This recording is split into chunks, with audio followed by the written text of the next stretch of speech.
Guys, see, yeah, you're welcome to the show. See, I'm a little bit, not on the money, but yeah, I am, man. I have an esteemed panel here with me. See, yeah, to all our folks in the United States of America, happy Thanksgiving to you. And the person to just, epitomize all those Thanksgiving chicken and drinking and everything is Steve McCullough, who is here in the panel. Steve McCullough, happy Thanksgiving, my brother.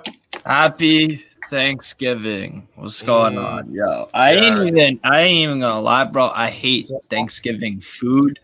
But I like Thanksgiving, the concept. I don't like turkey and none of that, but Okay, but there's someone else who is going to like Turkey and is part of this panel, is American by all standards. You know what? It's Bagav, our biggest. Okay. All of that. Bagav, happy Thanksgiving, my brother. Yep. So it's no longer the morning, so it's like bom tarde, I believe. Like that's how they say it, like in Portuguese. Or bom tarde, I think that's one of them. Happy Thanksgiving to everybody.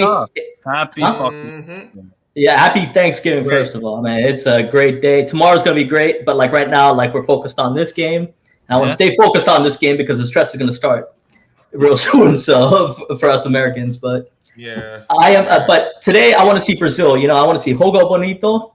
Beautiful. Yeah. This is Brazil epitomizes that. I want to see a great performance from Neymar. I want to see a great performance from the whole squad, and I want to see I want this to be. Yeah, I'm pretty excited. Good. You're welcome. The next person in the rounds down here is Thomason. Thomason, a regular on the show. Thomason, you're welcome to the show, my brother. Thank you for having me again, bro. How are you guys? You guys good? How are you? You good? I'm all right. I'm excited, man. I've been waking. I woke up early. I'm buzzing. I'm buzzing for the game. That Portugal game was insane too, and I didn't expect that. Was a great game. Now, can't have a Brazil Portugal like round of 16 game. So I'm pretty excited. Great, and of course I have no other person. This legend, this Chelsea legend himself. Legend eating his fingers off. Guys, it's no other person than Chelsea. Good job, man. Good job. Come on, Brazil. You're welcome to the show, Chelsea Dan. What do you want? Thank you for joining, man. Yeah, Brazil's going to win this. You want to see Thiago Silva do well, I'm assuming? All of them? Yeah, you're welcome, guys. Oh, I want Brazil. I'm big fans from Brazil since I was little. I've always wanted Brazil to do well. There you go. I love Brazil, man. Brazilians. I love Brazilians. Brazilianos. You know what, guys? Let's just see the team sheet and see what's up. Who has the Serbia team sheet? I have. Sorry, I can look it up. I think Vlahovic is not in here, right? No, Vlahovic is not in. That was a surprise. That was a surprise. Is it that much of a surprise though, considering they got Mitrovic? So the lineup is Mitrovic, Tadic, and then they have a 3-5-2. Savic. Milinkovic, Savic, I forgot his name. Gudel, Lukic. He plays for Torino. Mladenovic, I think that's how you pronounce it. Left mid. He plays for Legia. I think that's where would that be? That would be Poland. Legia. No, that's Poland. Yeah, that's Poland. Legia Warsaw. Yeah. Zivkovic. Wait, you're talking Strahija Pavlovic. That's the center back. That's the center back. Mladenovic, yes. He plays for my Polish club, Legia Warszawa, yes. And then Zivkovic, Andrea, yeah. And he plays for a Greek team. I'm pretty sure it's like a Greek team. PAOK. And then it's like 3-5-2. It's nice to get Onome Soje in. Onome Soje, I will post it on the chat. Normally I don't do that, but I don't know. I misplaced your number, so that's why. But I'll put it on the chart for you. So Brazil, like they went with the 4-2-3-1. Neymar in the center, Rafinha on the right, Vinicius on the left, and Richarlison up top, and Paqueta and Casemiro. So they went for an attacking lineup. They went for a really attacking lineup. Yeah. And I think it's kind of stupid that Bruno Guimaraes isn't starting. Yeah, I agree with you on that. I don't know why. I don't know what the guy has to do to get a game. Yeah, he should be starting. See, the thing is, like, it was either going to be like Paqueta or like Fred, and I think so Paqueta, I feel like they're good with their 4 attackers. Richarlison, I mean, he's just like the finisher. So this is the same lineup against Tunisia, if I believe. Yeah. So. See, but guys, see, don't get it twisted. Don't get it twisted. This Serbian team, they have killers down there, man. Yeah, don't of get course. it twisted. Milinkovic Savic, of course, you guys know him. It's a Savic for Lazio. See, they also have Dusan Vlahovic in the bench. Yes. I agree. I agree. Mitrovic, of course, Fulham. Yeah. That's a free-flowing Serbian team down there, man. It's a good team, absolutely. Yeah, I'm not gonna lie. I'm gonna be mindful of this one because, like, I don't want to with Tony, like, I don't want to talk over everybody. So, like, I'm gonna try and like mute myself on this one. But like, you're right. Like 4-4-2. I expected them to play 2 strikers and like have a formation behind their biggest quality, but I guess they chose different options. They might be saving themselves for like the next game. So. Could we big up to everyone in the chat? Please smash the like button and hit the like and subscribe if you're new to this channel for Tony. Miss Melina. Yeah, and also, yeah. Sorry, Tony. Wait, please. On a message, I will send it to your phone. I think I've just seen where I got your phone, so I'll send it to your phone. Miss Melina is in the chat with us. Big ups to you, Miss Melina. You're welcome to the show. The Other Time podcast. Yellow card for Pavlovic. Very soon. Baz will be coming in. He will be making an appearance also. JPT is having Thanksgiving. He's in the festivities. He will join us later on. Onome Soje will be joining us on the show. I would send him the link. He'll be joining us. Very, very top guy there, Onome Soje, a former footballer also. He'll be joining us very soon. Miss Melina. Bagav, did he hear that? What'd you call her yesterday? Before you misinterpret me again, Miss Melina. And she says, Tony. And of course, Miss Melina says, yeah, Tony, I got physiotherapy now. I'll be in second half. Thank you, Tony. Yeah, see, anytime we can be able to get you, Miss Melina, it will be good. Our hearts and thoughts are with you as you go through physiotherapy. She says, yeah, hi, Tommy, Steve, and Gav. Miss Melina is greeting the house, guys. You guys shout that out too, man. What's good? What's going on, yo? What's going on, Miss Melina? Big up. Yeah. Big up. Yo. She knows what's up. So. Yo, Tony, JPT's already here. Where is he? In the background. Been waiting for you to come on. Oh, I didn't see him, man. Yo, Tony, so Tony, I'll probably be JPT, I didn't see you, man. I was thinking we're just gonna pop in later on. Man, we also have JPT, Johnny Boy in the house. JPT, the Other Time podcast. Another Chelsea legend in the making, See, JPT, shout out yourself, man. Oh, thanks, man. Yeah, Other Time podcast. But big up Tony, big up Steve, big up Dan. I'm sorry to the gentleman next to me. What is your name? Bargov, I think you're talking about. Bargov? Hey, what's up, man? What's up? Yeah. So it's JPT. Is that like what's the initials? If you don't mind me asking. Oh, it's so like my first name is Okay, so yeah, don't worry about it. Don't worry about it. No, it's my first time here with you, so like I mean. Just call it champion Chelsea Johnny Bravo. That's what we call him. Yeah, big up, Johnny man. Bravo. Big up. Yeah, big up. Like I mean, it's my first time here with you. And yeah, like I mean, if you're a friend of Tony, you're a friend of mine. So fuck yeah. I'll keep it that simple. Man, I think I told why that do Miss Melina. why Just do all we my have family for Yanks you. everywhere around here, man? We have Yanks everywhere, man. I See, want a Bagav hat. is an I American. want a hat. Bagav is an We're getting ready American. for Friday. JPT American. Come on, man. What's happening, man?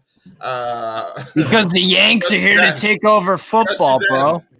Right, right. Soccer is Oh, coming Steve, home.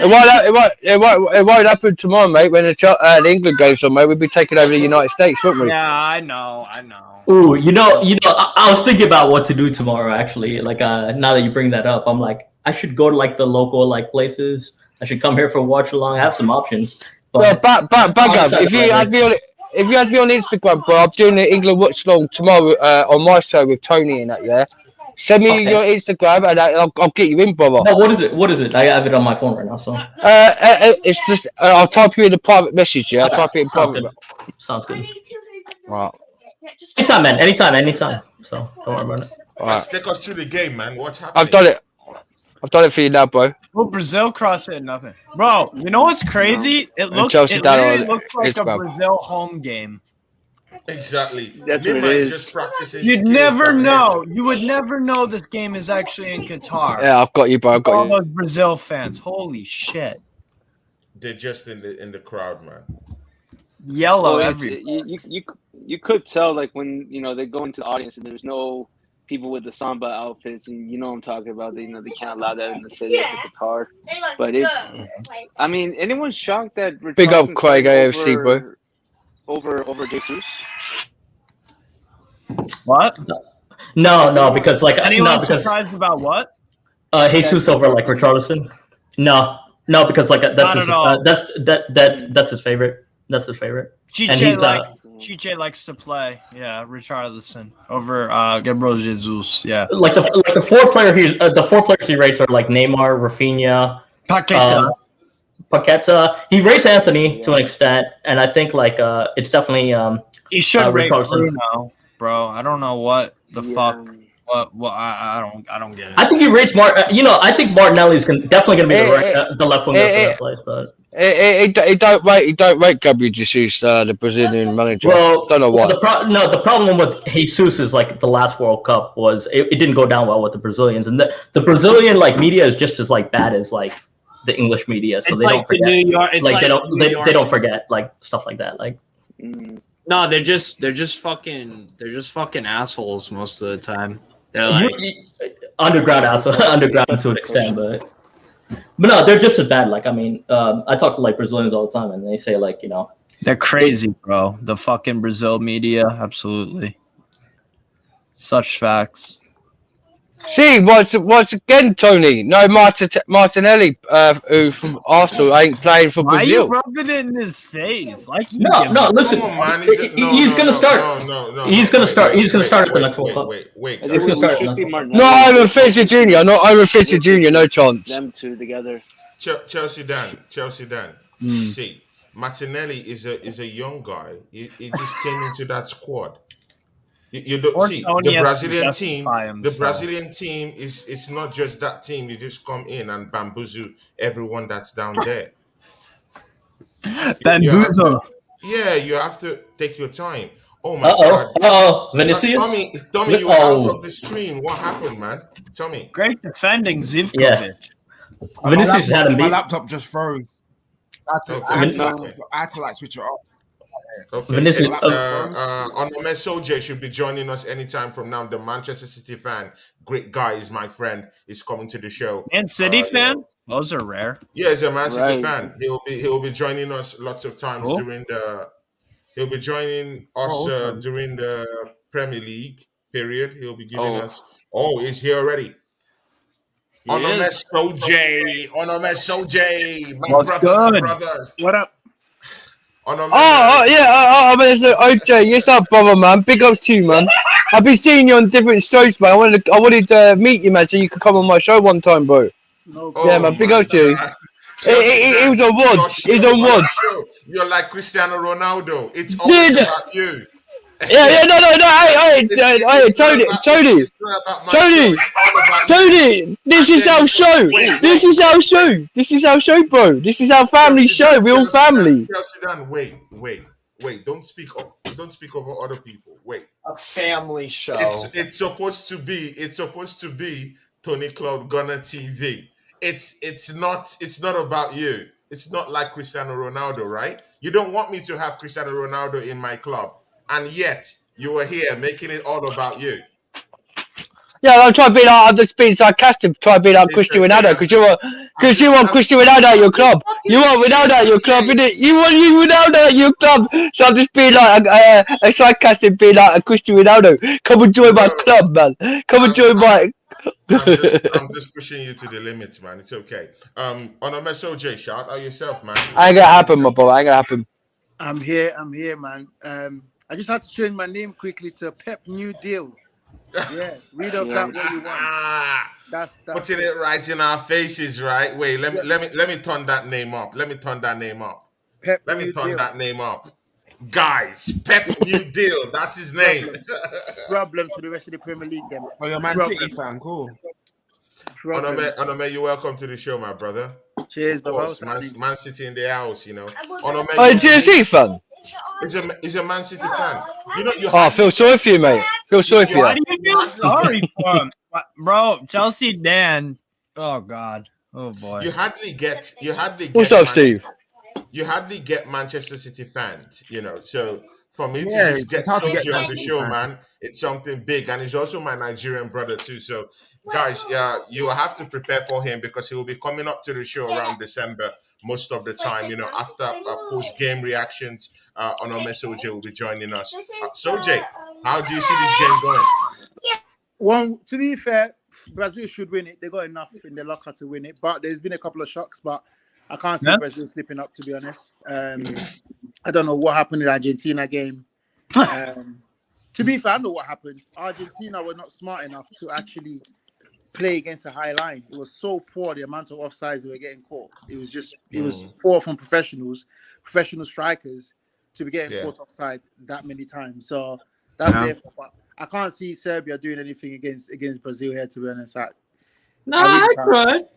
I could. I really can't, to be honest. Serbia are a good team. They are. Serbia is a big team. Guys, wait. Tommy, please come in here. Tommy, are you there? I'm here. Yeah, Tommy, how do you see this match taking off today, man? I know you're a big fan of Neymar. I know you talk about Neymar sometimes. Yeah. I know you're a big fan of his. You want to marry him? Serbia... Shut up, man. Shut up, Guys, remember, we're in Qatar. Please. Respect the rules and regulations. Please, we're in Qatar. Please. Tony's like, I don't want to get executed. Please, we're in Qatar. Please. Tone. Like I said, I mean, we ain't in Qatar. I think Brazil will have too much for Serbia, so I'm going to go 2-1 Brazil. I think they'll just edge it 2-1. I think they'll have too much for them. But Serbia can cause them problems, but I think Brazil... What minutes are you guys in? What minutes are you guys in, by the way? Could I just ask? Chelsea Dan. 17 I'll just ask it. I'm on 18th minute. I'm in the 18th minute, sorry. Chelsea Dan. Someone is talking, please, one at a time, please. No one should, even if Chelsea Dan is talking, no one should talk over him, please. Tommy, please complete what you were saying, please.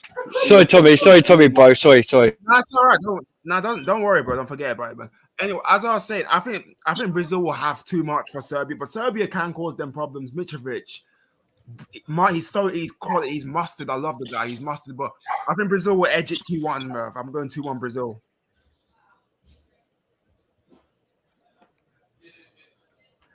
Okay, 2-1 Brazil. Time. Okay. Yeah. Good. JPT, what's up, man? Mm-hmm. Brazil, what's up? Brazil, Serbia, what do you think? All out attack for Brazil, right? They've just been like on the ball this whole time. I don't see. That's the thing. We can't sleep on Serbia. They have some good players, but I think it's just Brazil's just too much to handle right now. I'm gonna agree with it going to be a win for Brazil, but I'm saying 3-1. Maybe Serbia gets a consolation goal.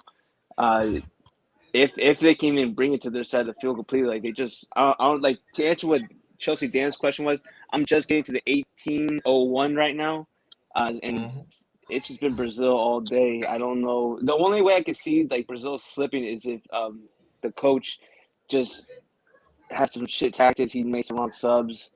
I'm not too excited with the lineup he has right now, but like you said, you're not surprised because he has his favorites. It's unfortunate, that he doesn't just play the best team, but it is what it is. 3-1 Brazil. 3-1. 3-1. That's what I'm guessing. That's what I'm going with. Wow. When you say favorites, right? When you say favorites, don't you think international football is almost like, to some extent, it's also like club football. There are just certain players that are in the team regardless, and the team is built around them. England, for example, taking Maguire. Do you know what I mean? Maguire for England is a starter and a player. Do you know what I mean? So yes, he's on bad form and stuff like that, but he plays when it comes to England. So there's certain players that are in the team, regardless of these new players coming in and stuff. They don't make a lot of changes. Do you know what I mean? Just because new players have come in doesn't mean wipe out all the other players. We want to see all new players. I heard someone say about Gimmerish earlier on. He has to earn his stripes. Do you know what I mean? Brazil, they have a team. They have players that are there. Do you know what I mean? So you can make 3 squads with that. They're doing well at club side. What country does he play for? Let's get him in the national team. It doesn't really work like that. Yeah. Chelsea Dan.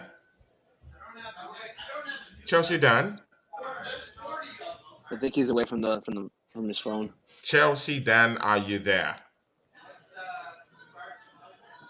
Okay. It's Probably too quiet.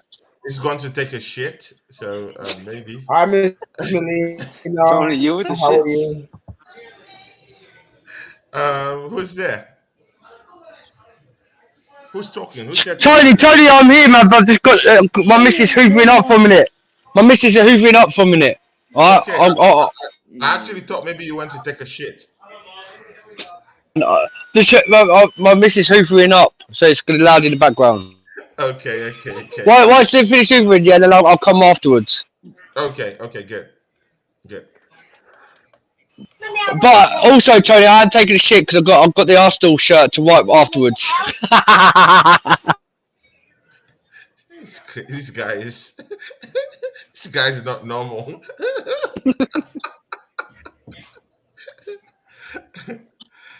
Yo, how is this game going? Man? Man, Neymar is just walking off the ball. Like he's making runs, he's dribbling, Brazil is just getting what a shot. Ooh. Casemiro? Guys, are you surprised that Casemiro is in this match? Why would you be surprised? Casemiro is a bad man. No, but come on, man. Brazil have killers in that midfield, right? Casemiro is a killer. He's one of the best midfielders in the world. He's the CDM. Yeah, is he the best guy to play CDM for them right now? Yeah, Casemiro, of course he is. Casemiro, man. Don't destroy Casemiro. Man, he's good. He is good for Brazil.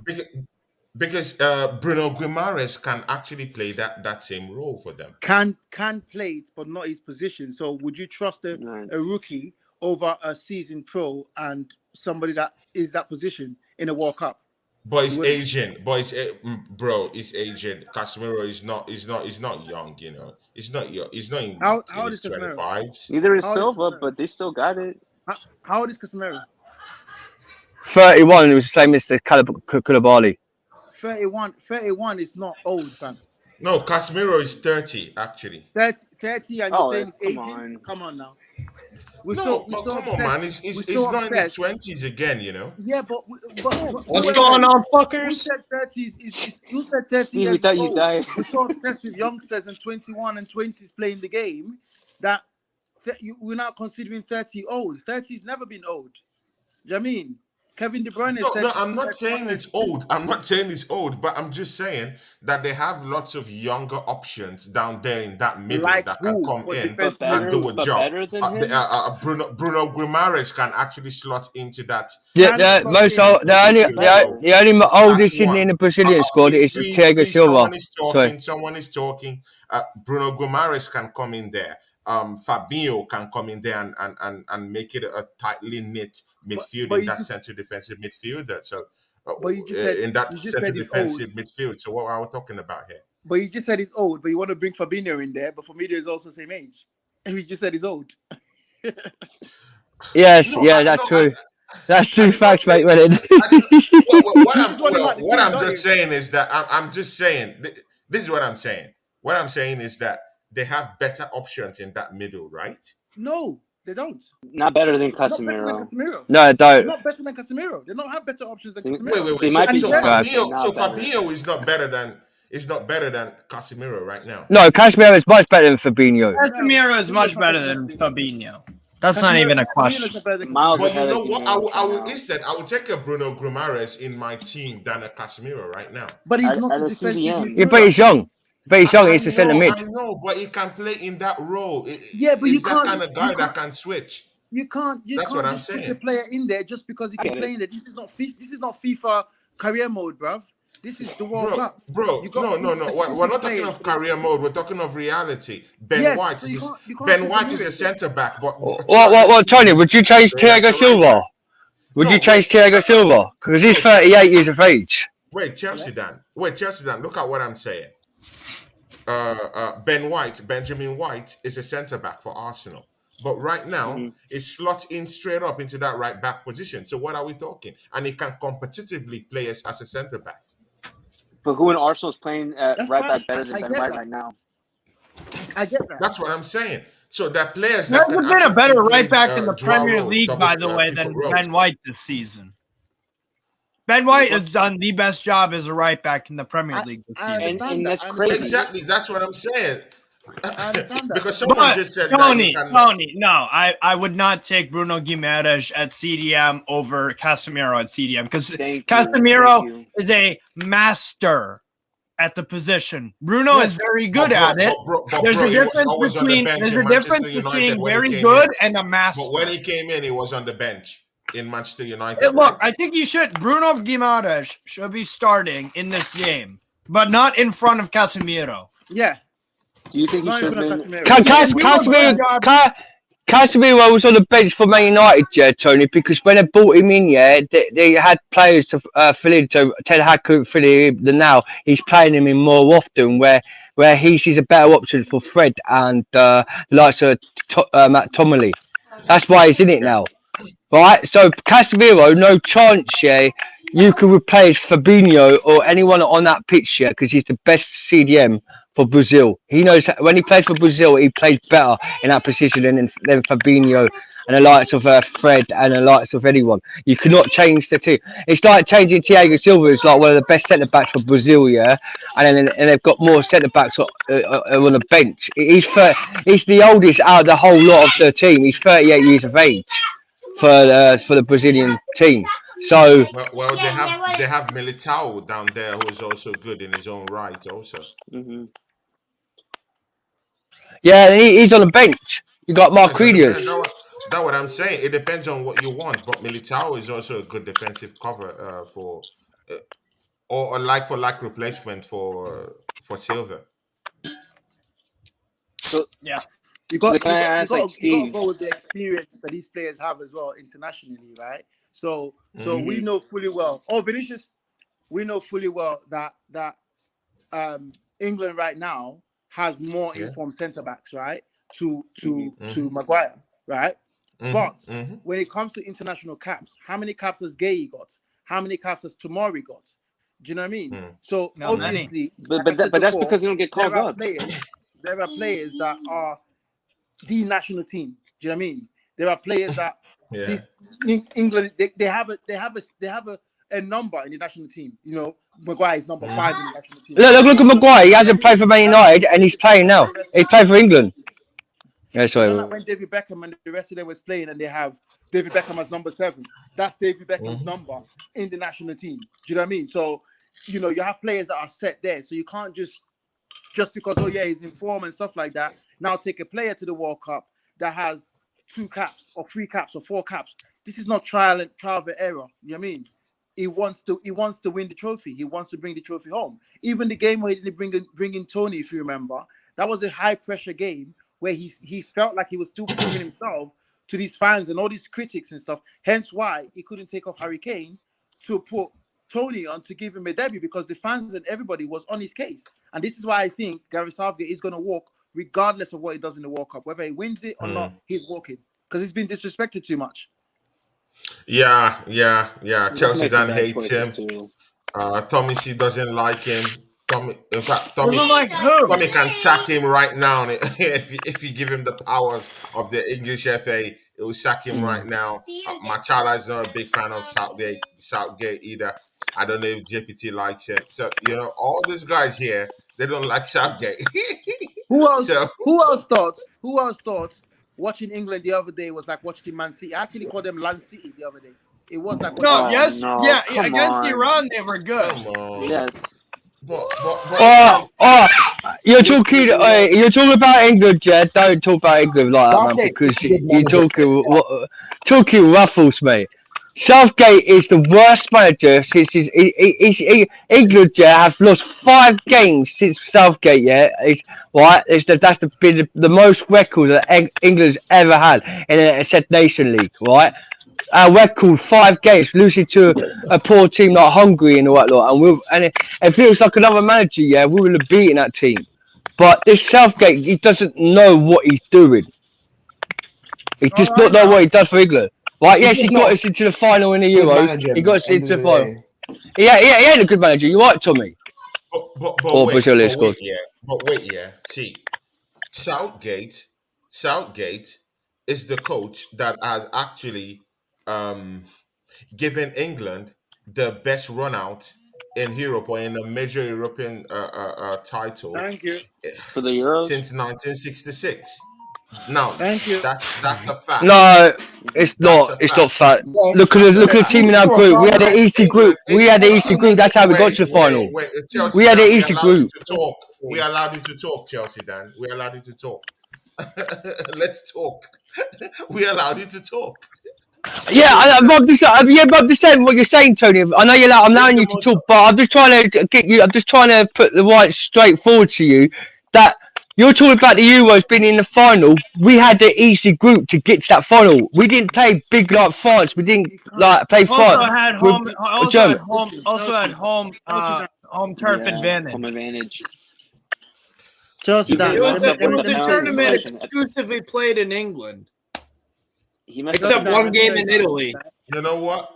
Even if you guys say anything, easy group, hard group, it still remains. Southgate is the most successful coach for England, by all the whole legends who have come there, Ericsson, all of them who have come in there to coach England, is the most successful English coach since 1966. So no matter whatever you want to say, you cannot dig that. See, and you know what?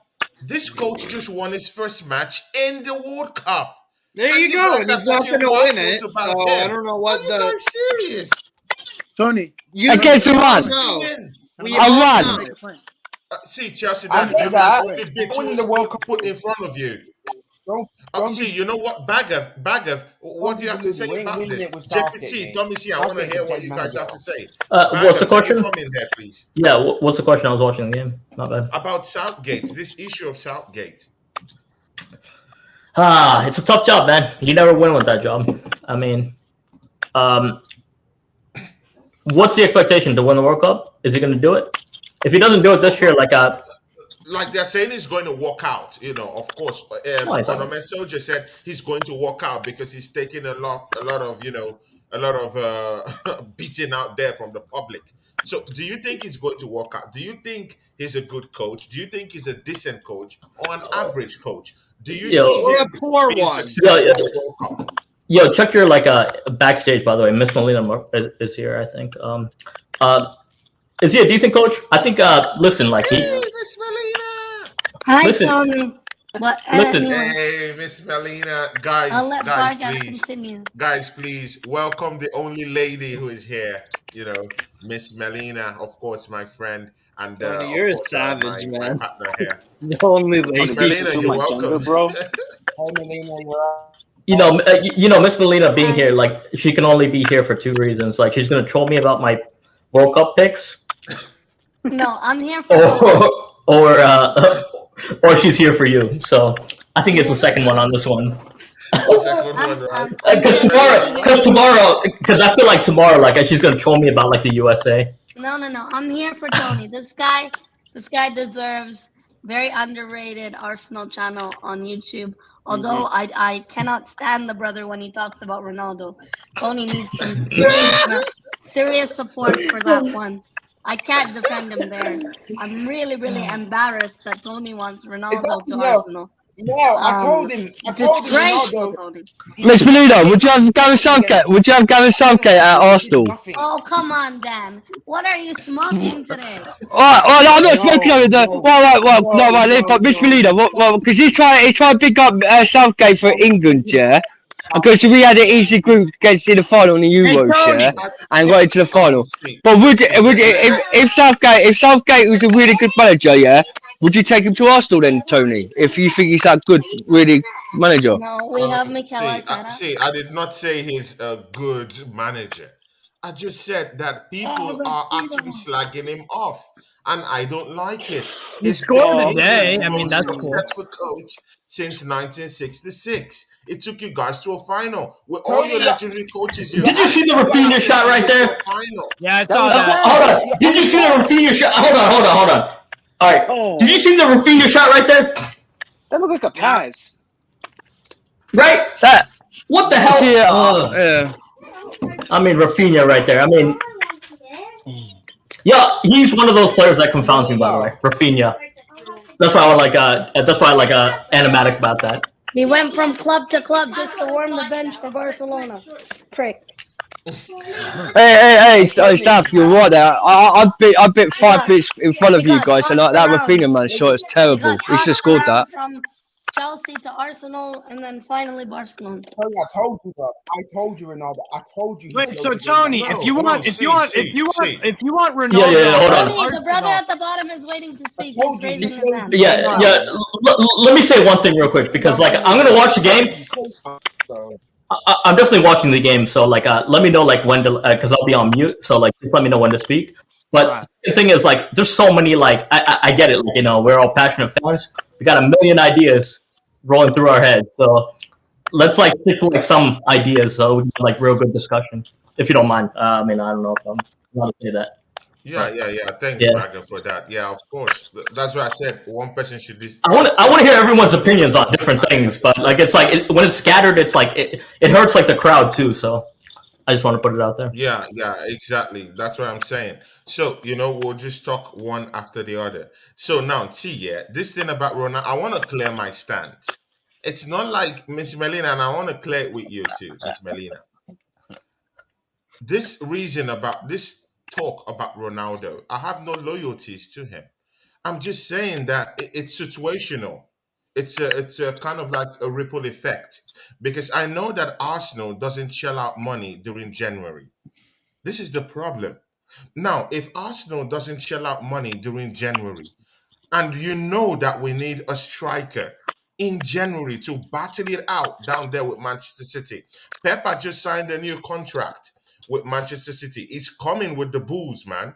He's coming with the Bulls by January and December when when the games kick up again. It's going to be brutal. These guys are going to be on our neck to the end of that title race. And see, we need reinforcements. Our team is light. Arsenal cannot go for all these other big, weak strikers in their teams because other teams are not zombies. Other teams are not bozos. They cannot leave. It's true. They're not bozos. They cannot allow their main strikers leave their teams in January. So what's the most realistic approach, realistically, that you can be able to get? It's a Cristiano Ronaldo. Just be realistic about it. It's a freebie, number one. It's someone... Tommy, we just said, Bagav just said that don't talk over anyone, and you're flouting those rules right now. But allow me talk. And then, if this guy comes in, we give him a 6 months contract, or even 7. I don't mind 6, 7. I don't care. Come in there, do a hitman's job, and go away. It's as simple as that. Because even Ronaldo will need a short-term contract still in England before he can be able to plan for a move during the summer. So that's what I'm talking about. It's not like maybe I like a Ronaldo or whatever. He's not my legend. I owe him nothing. I don't like him personally. In terms of that, he's a very proud person. But for what I'm looking for the good of Arsenal, the good of the team. What can come in and help us get that title. I've not seen a trophy since 0304. I need a goddamn title. So if anyone, I don't care, anyone, any machinery that can come in there and give it to us, I'm happy for it. But if Arsenal fans feel like we're too big for Ronaldo, then tell me who we can get realistically. Because we cannot spend 80 million on Felix.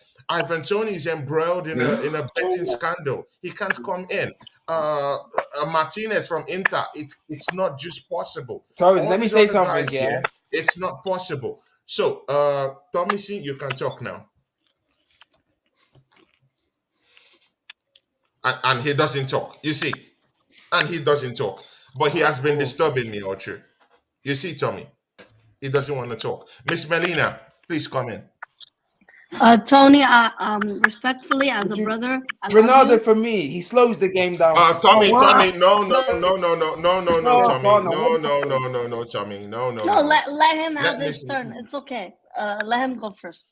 I think Tommy, no, Tony. I think Tommy's thing is behind. He's lagging. Yeah, it could be. It must be. It must be because think about it. You gave him so many chances, and then like. You know what I mean? He wouldn't just cut off. Tommy's a polite guy, right? He's not just gonna cut off Miss Melina. But Tommy, when he wants to speak his waffles, he's very hard-headed. No, I know, but that's when his thing isn't lagging. That's when his thingy isn't lagging. Tommy, come in. Give it a second. Give it a second. It's definitely lagging. I guess Hello, Tommy. Until it comes back to anyone else have anything else to say to add to that. Tommy, go. Steve, what do you have to say now? What I can say to your Ronaldo thing. Yes. Okay, Tommy. You there? To be continued. All right. Yeah, it's just I was gonna say, I'm here. I say Ronaldo for me, he slows the game down. Yes. Over the penalty against Ghana, he did nothing. Yeah, I told you he did nothing today other than that penalty. We took him off. They were playing more fluid. They were playing fluid as well. Jar Felix was mustard. They played better without him. I told you, mate. He's finished. He's not what he was. He's not 28. See, Tommy, you're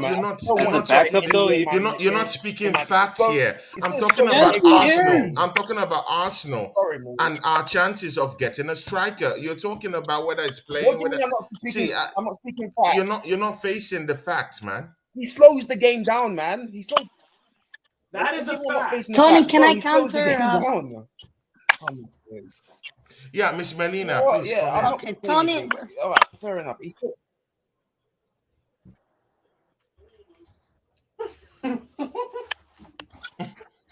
I think this has to be like a separate stream, like the Ronaldo to Arsenal debate. I think this would be a good. Yeah, that would be a good. We're supposed to talk about Brazil. But once again, I want to put Tony's comments to bed here. Tony, respectfully, I love you as a brother. But brother, you saying Arsenal does not spend in January? Yes, recently it's true. Recently, I hold my hands up and I say it's true. Recently. But Tony, look at the past. We signed Mesut Ozil in January. I even think we signed Aubameyang in the January window. Bergkamp. And those are big players. Tony, look in the mirror and tell me those are not big players that we signed in January. You're saying, I know recently Arsenal have been cheap buggers to sign players. They don't care about spending your fan base from needs their own to demand pockets, you right? spend in January. And likely in January, I agree with Tony's point. A club is not stupid in the head to get rid of their top striker in January when it's the business half of the season. I understand this, Tony. But your point of, yes, Ronaldo does have goals in him. However, there is more negatives. There's more cons than pros to bring him to Arsenal Football Club. First con being he'll disrupt the dressing room. and we already have a healthy attitude in the dressing room. Previously with Guendouzi, Pepe, Aubameyang, Lacazette, we had like balloons being done in our dressing room, and we had these young kids, corrupted mentality in the dressing room. Tony, you can laugh as much as you want. That's the damn facts. Yeah. And the other thing I want to say is smiling. Ronaldo Who's can your have top striker? goals. Ronaldo Who's your can top have striker, goals in Arsenal? him. Yes, he's a prolific striker, but he wants everything to be the center of attention about him. And if we're trying to challenge for the trophy, if we're trying to challenge for the league, we can't have an egotistic player taking up the club. And yes, rightfully so, you can say he deserves to have that big of an ego because of his legacy, because of how much success he has behind his accolades. He's the most followed player. I understand this. But for Arsenal Football Club, and especially for the style of play that we play, I don't think this guy suits our system. I don't think he's fluid enough. I don't think he's fast enough. And I think he has naivety in him. And naivety is what costs you games, Tony Club. Miss Melina, if you have Ronaldo at your club, mate, it'd be the top scorer for your club. If Ronaldo comes to the club, it'd be it would score more goals. Chelsea Dan's just trying to use deflection tactics because he knows Ronaldo's going to Chelsea. He ain't going to Chelsea. He's going to Man City. He is. Oh, why? So wait, why would you recommend a signing for Arsenal, but you wouldn't want to? They need a striker. They need a striker. They need a striker at Arsenal, dude, because they need a backup. Yeah, they do need a backup, but Jesus ain't really scored that much goals since the 5 goals he scored from the part of the season. He's done nothing. He would score more goals than take that backup role if he knows that he's just going to be part of the team that's going to win the title.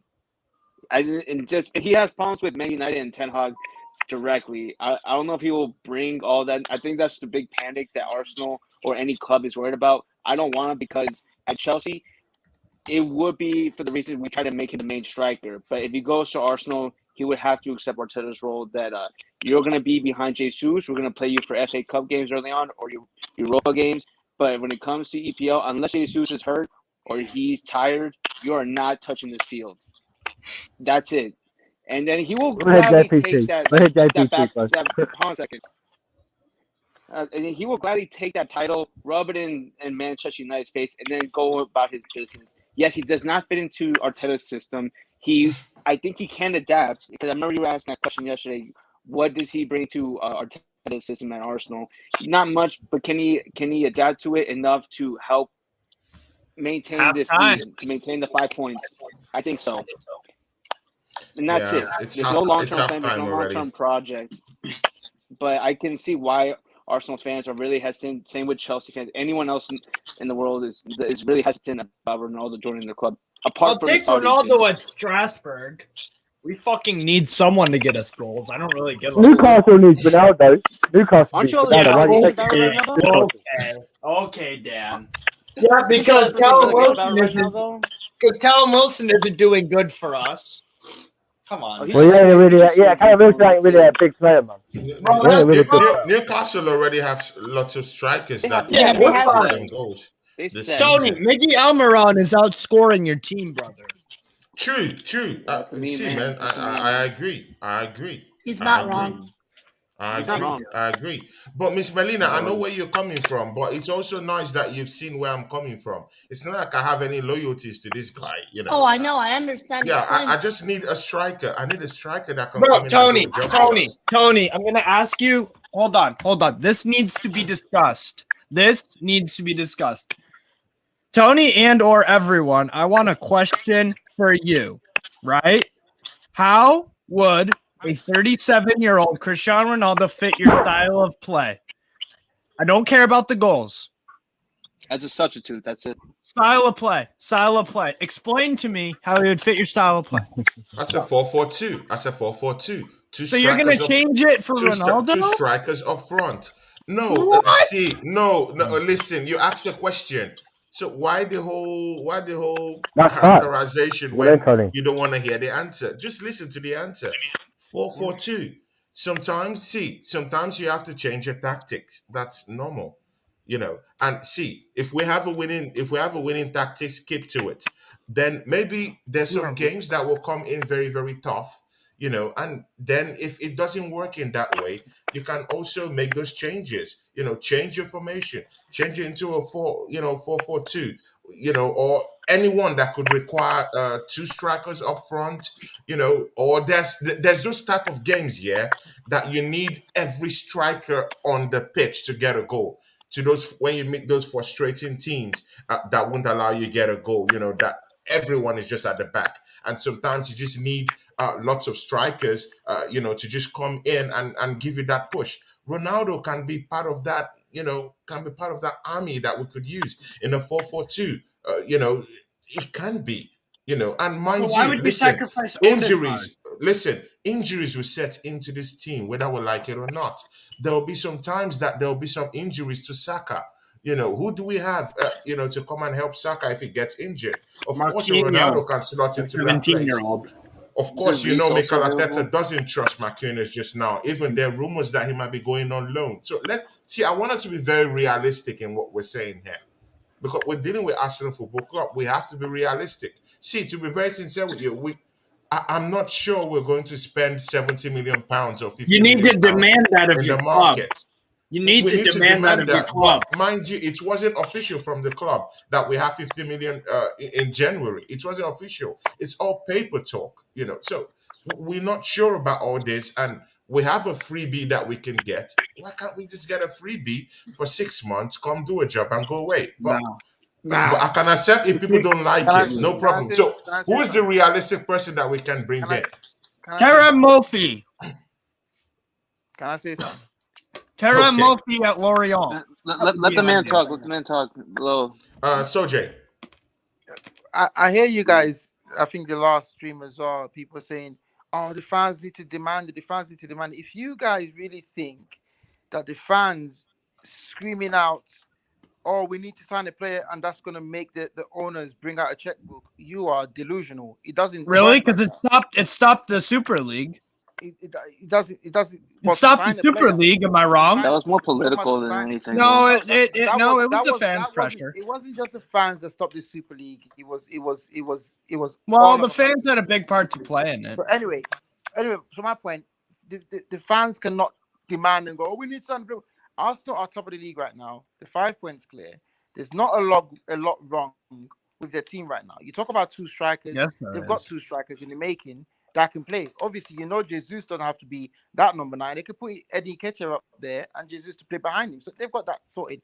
I want to touch on the England issue with Gareth Southgate. Now I understand Chelsea Dan supports Chelsea, and this is not shade. This is not me throwing shade or anything like that. But I think the guy's so used to changes that he just wants to change. England right now have an identity in Gareth Southgate. They have a system now, a way of playing under Gareth Southgate. I'm not sure about that. The guy's been successful in what he's done in the last few competitions, right? You talk about easy group. He didn't make the group up. He turns up to the tournament. The draw's made. This is who he has to play against. You can only play against what's in front of you. That's it. You can't. If you're playing against like everyone's saying about Arsenal. Oh yeah, they play. Oh, we've not played anyone serious yet. We've not played anyone serious yet. Who gives a bollocks if you're not playing anyone serious yet? There are 20 teams, including your team. There are 20 teams in the Premier League, right?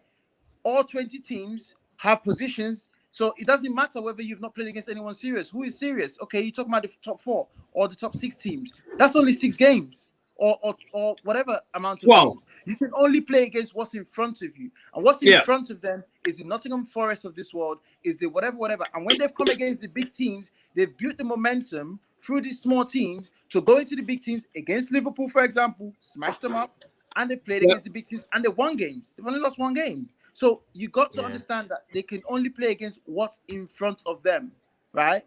England can only play against what's in front of them. Iran was the first game of no, my Soje, I'm sorry, Miss Melina. Thanks for what you said in the private chat. It's okay. Thanks, I've already done that already. Thank you. You know I love you. It's okay. Thanks. Tony, once again, on a message, you were saying something. Chelsea Dan, sorry, on a message was saying something. Please, I cut him off. Soje, please complete. Then Chelsea Dan will talk. My thing is, right, the groups are the groups, right? So if you have a England, Wales, USA, and Iran. Well, what do you expect them to play against? Should they go and make up a Brazil to play against? That's who they're going to play against to get past that. Now, if the draw favors them in the next round and they go through it, it doesn't matter whether it's a home country, home advantage, or whatever. It doesn't matter. It makes it easier though. They didn't have the home advantage. They won the tournament. So it doesn't matter. You can only play what's against you and what's in front of you. So all this, oh yeah, we're not playing anyone serious. Oh yeah, it was an easy group. I don't want to hear that shit.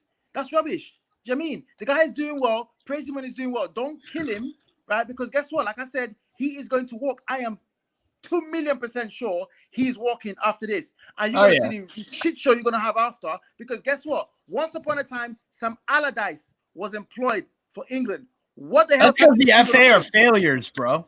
What the hell was it? What the hell tactics? What the hell? It's because English players are overrated. What bro. the hell way of playing did you think you was going to get from Sam Allardyce, the supply teacher? I can't listen to 3 this. months in a season or 4 months in a season and gets his big bonus for keeping the club up.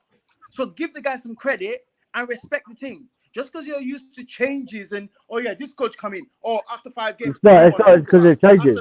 That's not even about that. It's not even about changes. It's not even about changes at all. Something it changes about it pisses me off. not about changes at all, mate. Not about changes at all. We've had a few years. There's better managers than South. It's Tommy.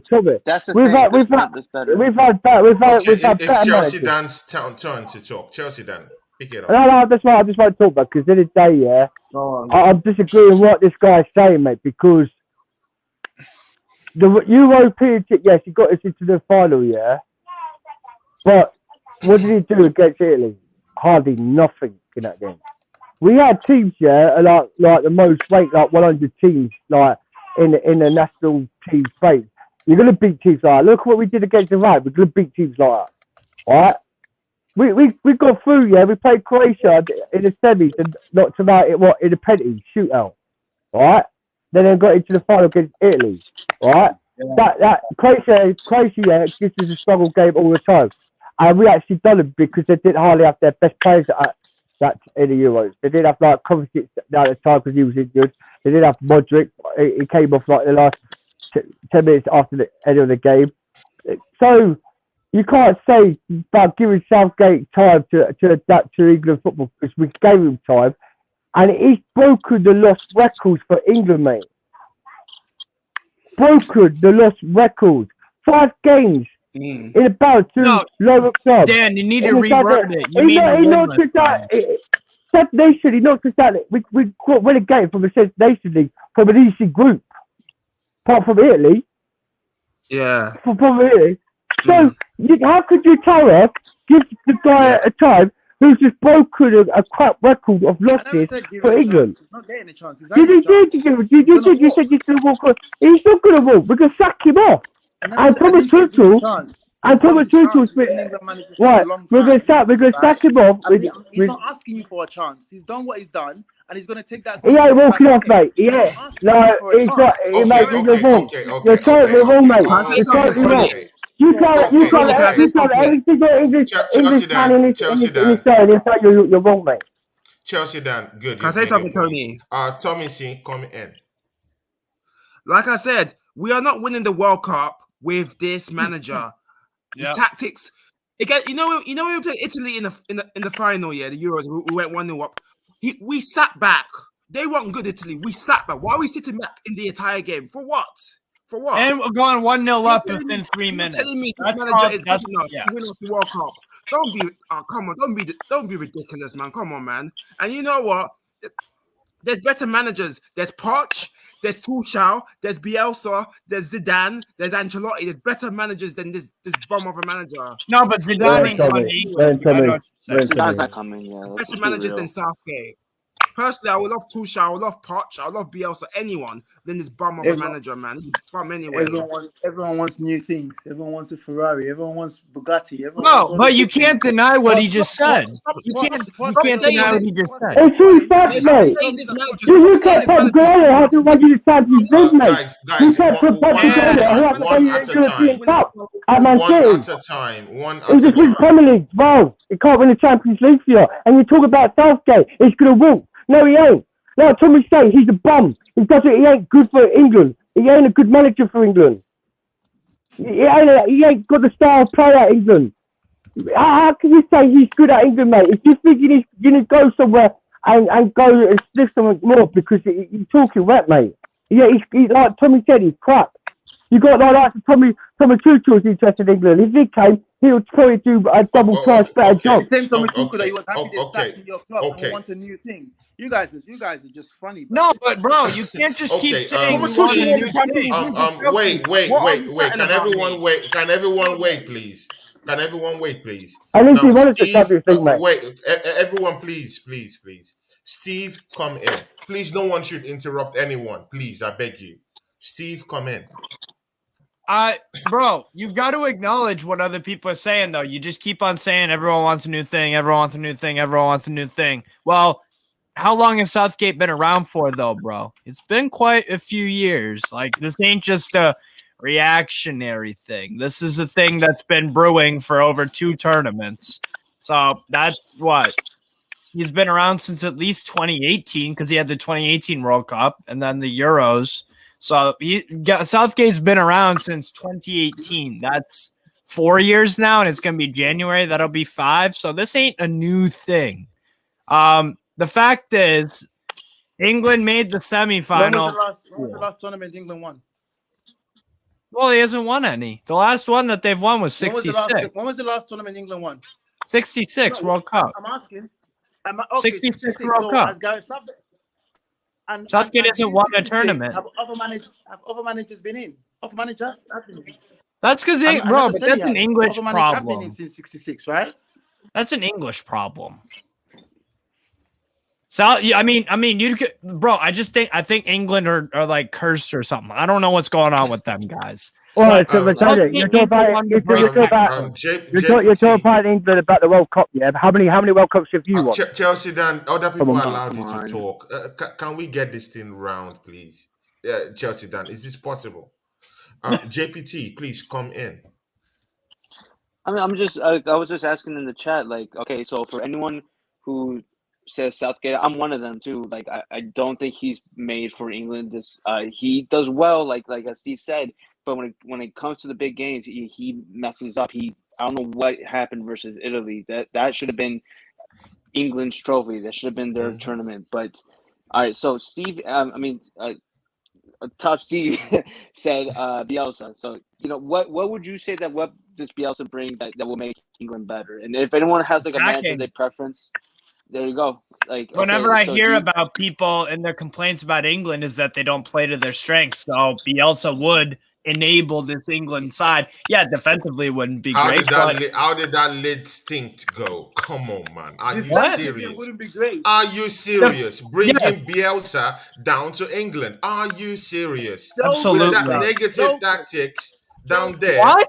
In Bielsa doesn't have negative tactics. Did you see what he did with Leeds? Did you see they had to fight off a relegation battle? Steve, are you serious? Look what Miss Melina said. They had to fight off a relegation battle. Yeah, they were losing games 3-4 and 2-3. Steve, I allowed you talk. Listen, Steve, I allowed you talk. How come do you want someone who went to Leeds and tore down that club? You know who else got relegated, by the way, with the club side? Southgate with Middlesbrough. So that's exactly my point. Yeah, thank you, Steve. Thank you, Steve. Is it true? Is it true? I just lied. See, we allowed you to talk, Steve. Let others talk. Let others talk. Did Southgate get relegated with Middlesbrough now? Please, let's. No, I am asking you a very quick yes or no. I haven't spoken. But I haven't spoken. Can I speak? Because you've not heard me speak yet. Good. Now, did Bielsa drag Leeds to a relegation battle? Yes or no? Yes. Yes. No, he's then that answers the question for me. He's not good enough for England. Okay, so but Southgate got get a good coach who will come and take this England squad to where they really belong. Because I believe that England is blessed with lots of attacking talents that they should be playing to their strength. good and okay. One thing I worry about There's a Tuchel is Poch that out there. You can't use Okay. Bielsa getting into a Go get him. relegation But battle. please with don't call Bielsa here, because Bielsa doesn't have the technique know-how to actually handle that team. He doesn't have the I'm know-how, sorry. yeah, because he hasn't managed 10 plus clubs in all these different countries. And Well, the last results. club Athletic he Bilbao, put Marseille. his fist into turned out to be a relegation scrap. Okay, so they the had last to go club- get a yank. Do you know what it means for a football club to be so bad? No, seriously.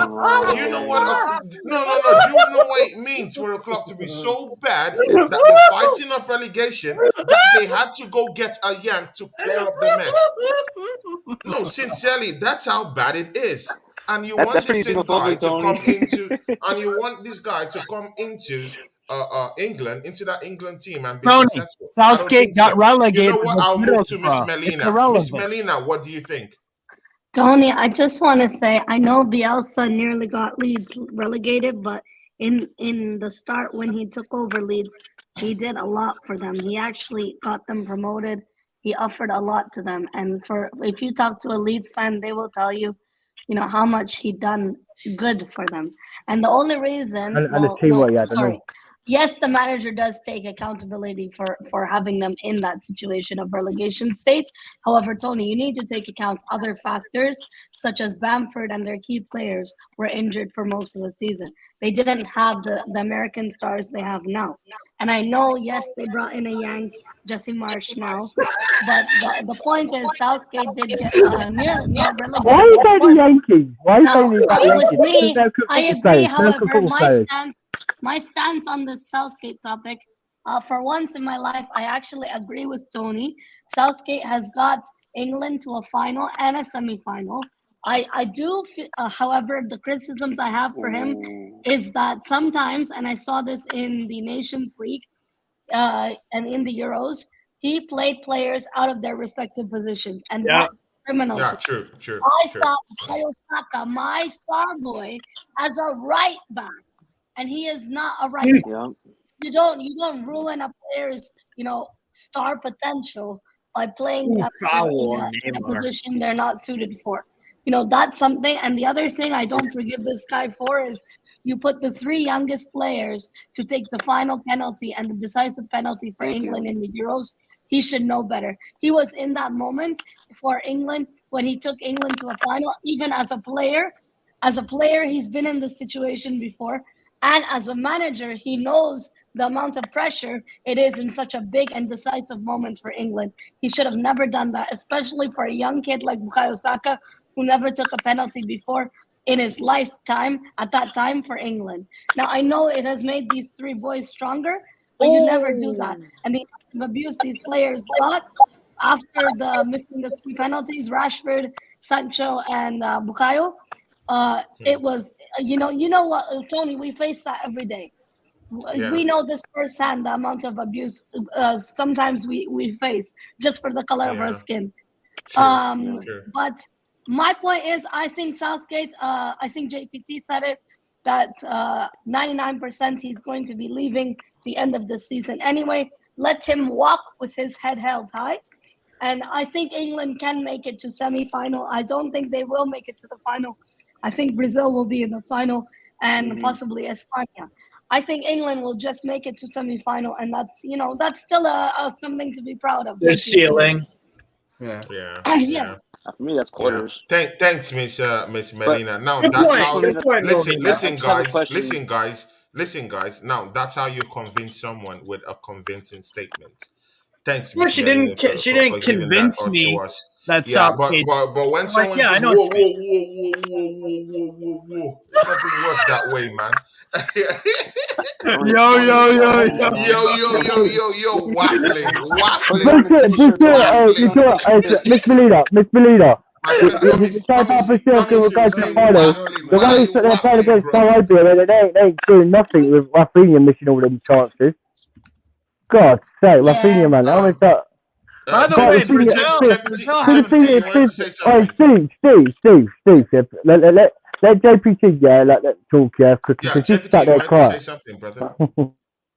I was just gonna follow up with what Miss Molina says. So, when Southgate selected these penalty takers, what was his reasoning again to pick, all these youngsters? Wasn't it because he said they were the most accurate, the best penalty takers in practice? Something like that. Isn't that the most stupidest shit ever? You're not counting the factor that pressure they're putting on, and you're not putting the factor of what a crowd, the moment. You're playing at where were they practicing at? No one in sight. No pressure. Yeah, a training place. Yeah, like it's. I just didn't know if there was a specific field, but it was ridiculous. How can you justify like that? I just didn't get it, and that's what I worry about when it comes to the moment. If England comes to a penalty shootout again, I worry that it's going to be the same thing. The one thing I would say, it doesn't matter. I'm a Chelsea fan, but Bukayo Saka, he has won me over because the way he's rebounded after that, at that age, after all that abuse, it's just good job. Congrats. Yeah, what a fucking player. And we're Yanks. We don't really like the English anyway. Yeah, but you did right there, and especially Sterling. All these people from England got abuses, yes. But how could you give a guy like Soldier give Southgate a chance for England, and all these mistakes he does for England, like the penalties for the youth team, who can't take penalties, and then they haven't had the experience to take penalties in the Euros. And then the next minute we got to give Southgate a chance. All these chances what Southgate's doing, making these opportunities. There's people who've got proper experience. It's got experience. Why not let Sterling or Mason or the likes of Harry Kane or the centre backs to take them? It's always has to be the young players take them. Can I say something? Yeah. Yeah, Soche, go ahead, man. I wanted to just touch on one point that Miss Melina said. Just one point, right? Yeah. When he played players out of position and stuff, right? So you have a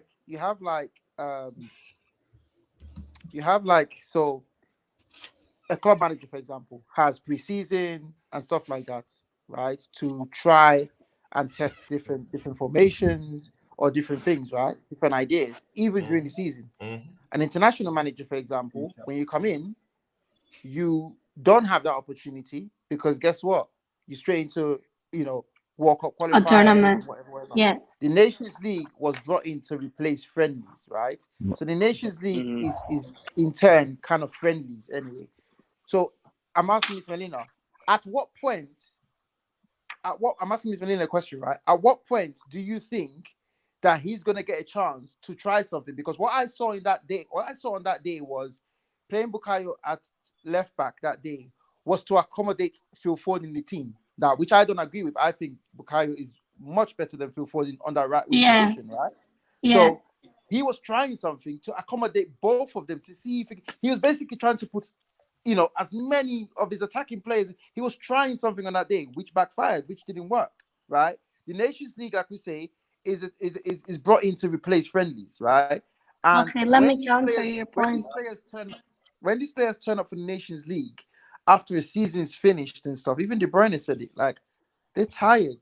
They want to go on holiday. The players barely get a break anymore, right? They don't get a break anymore because now they've put in Nations League when was the last time in the summer that Premier League players had a good 6 weeks off or 4 weeks off? When they sleep. Trying something. COVID. He's trying something to fit in as many players as he can to that. So to strengthen his attack, I know. To try a new formation or new ideas that he has. Okay, what's that question for Miss Melina? No, I heard his question. Melina, yes. I heard his question, Tony. It's a very good question, and I do understand. Okay, the Nations League was brought in to replace friendlies. Yes, I understand that because this guy when an international manager takes over. For example, Hansi Flick for Germany, he didn't have time to learn his team, learn his players, and learn what players are better in a certain position than others. I understand this. Now, one thing I do want to counter with your point here, though, is I'm sure he knows that these players, how well their strengths are for their club versus their country, right? For example, the players he decided to take on this plane to Qatar, even Tony. I'm sure Southgate, I guarantee you, regardless of him being a manager, my friend, sorry, I don't know your name to address you properly. I apologize. Oname. Okay, nice to meet you. And I'm sure he knows these players, their strengths, and how well they perform, their goals and assists GA so far this season for their club. He decided not to take even Tony, a guy who has been shining week in and week out for Brentford and carrying that Brentford team out of dangerous positions in the league. Brentford got a result over Manchester United, for example. Now, the other thing I want to say, Phil Foden is not clear of Bukayo Saka on that wing position. And Southgate, as a player and as a manager, should know this from watching Bukayo Saka, whether he's seen him play for us and seen him demolish, opponents. And the other thing I want to say... Phil Foden's better than Saka, though. That's what I'm saying. Phil Foden's much better. Are you guys on the wing? Yeah. Hey guys, when we're done with this, Phil Foden's better than Saka. He's much better. He's better. No, Miss Melina, I'm not. There's nothing wrong that Saka's a good player, yeah. But when Phil Foden plays for England, he's a totally different match to Saka, mate. He outdoes the dribbling. He compresses. He does it for Man City, man. I had to break it. No, he's much better than Saka, mate. I'm not saying I'm a big fan of Phil Foden, but at Man City, he does better at wing than Saka or anyone on that pitch than Jack Grealish. And the other thing I want to say, even though Jack Grealish wins the fouls and that, yeah, gets the tackles for the England squad, yeah. But Phil Foden, man, when he plays for England, mate, he's a better round winger. That's fact for England, man. No, sorry, the other thing I want to say to this question is, when can Southgate test new tactics and new style of plays? I don't think there should even be that thought in his head. He's been a manager for so long of England. He should know his team. He should know his players, and he should know which players are quality and which players have not turned up and which players have not performed. For example, Connor Cody. Shit. Look how poor Connor Cody has been doing for his team, for his club versus country. Yes, I know some players are different, club versus country. Look at Harry Kane. Harry Kane for England is crucial for this England team. I understand that. Yes, Sterling also. Look at Sterling. He misses so many chances for Chelsea. And look at him for England. He's a very strong and complete player. Oh no, my brother got connection problem. But yeah, I understand that. The only thing I do have criticisms of Southgate for is the naivety. And I think naivety is what costs you competitions and costs you certain positions where you're trying to compete for, silverware. And at the end of the day, if you cannot take accountability as a manager when those boys miss the penalties, I didn't feel like Southgate took accountability or took onus of responsibility on his shoulders to say, when Arteta does that, he takes the bullet for the team. And that's what a manager should do. And sometimes I felt like Southgate did not do that, did not step up for the players. When those players got racially abused, I only felt that Southgate did it when all the media was on him. For whether it was PR, whether it was good intentions, is a different story. But to answer this guy's question, I do understand. The international managers never have time to try new tactics or to try new, formations. But when you're in big stages like this, I don't think when you're in big stages like this, Tony, I don't think it's necessary for you to even do that in the first place. You should know your team from like the back of your hand. Yeah, you have all this time when training. But Miss Molina, who would you have as manager then? I'm sorry, Tony, for interrupting, but I just want to get there. I thought I really wanted Arsene Wenger to take this job. I was serious. I thought Arsene Wenger would be a good manager to take over Team England. You guys are all looking at me like I'm crazy, but I agree with that. I really Miss Melina, no, don't think that. Come on. No.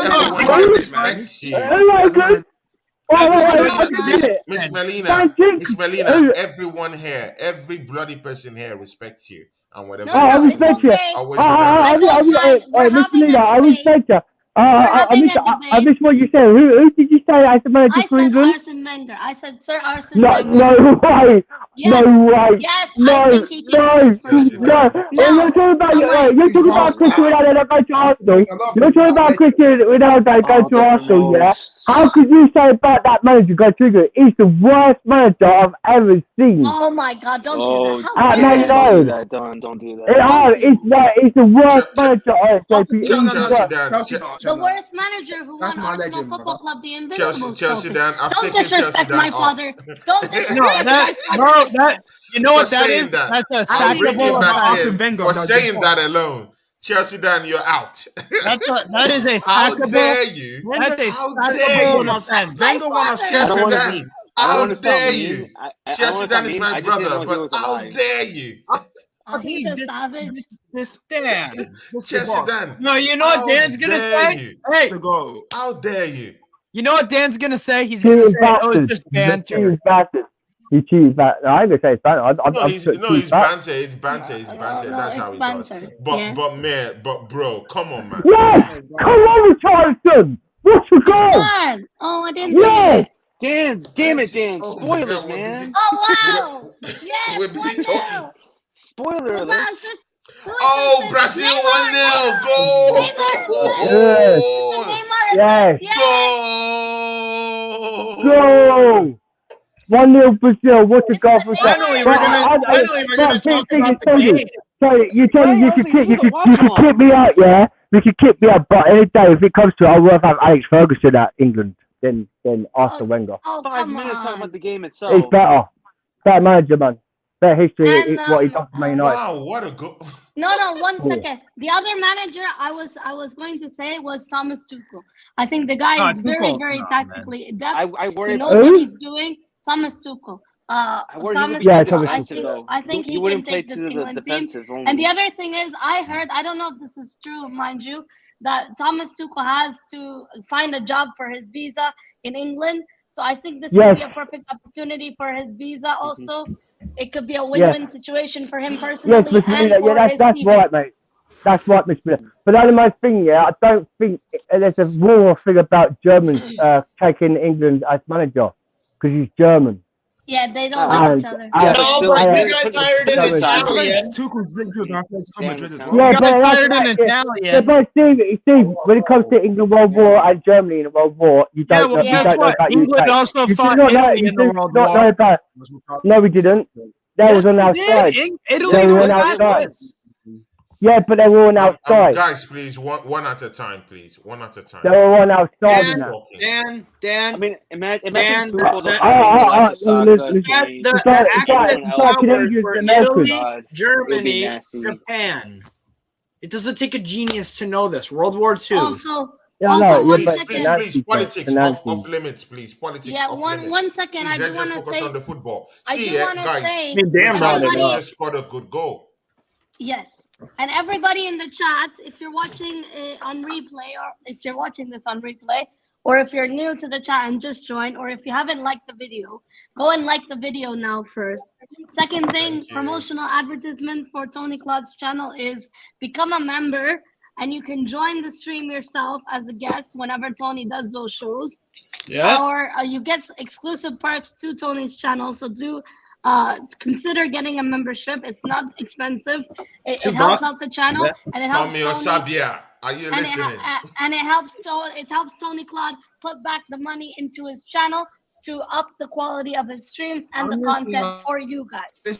The other thing I want to say is Tony Claude is on the road to 3,500 subscribers.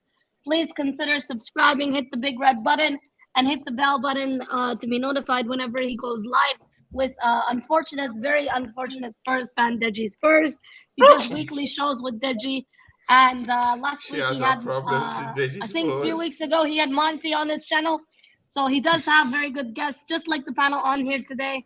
Star-studded lineup always. So yeah, make I've sure got to Deji on subscribe. Sunday, Tony. I got him on our show for the Bank of London thing on Sunday, 10 o'clock on Deji's Spurs. Can't wait. Can't wait for it, man. Miss Marina, thank you very much for that. God bless you. Yo, Thank people. That's Thank okay. you. I got.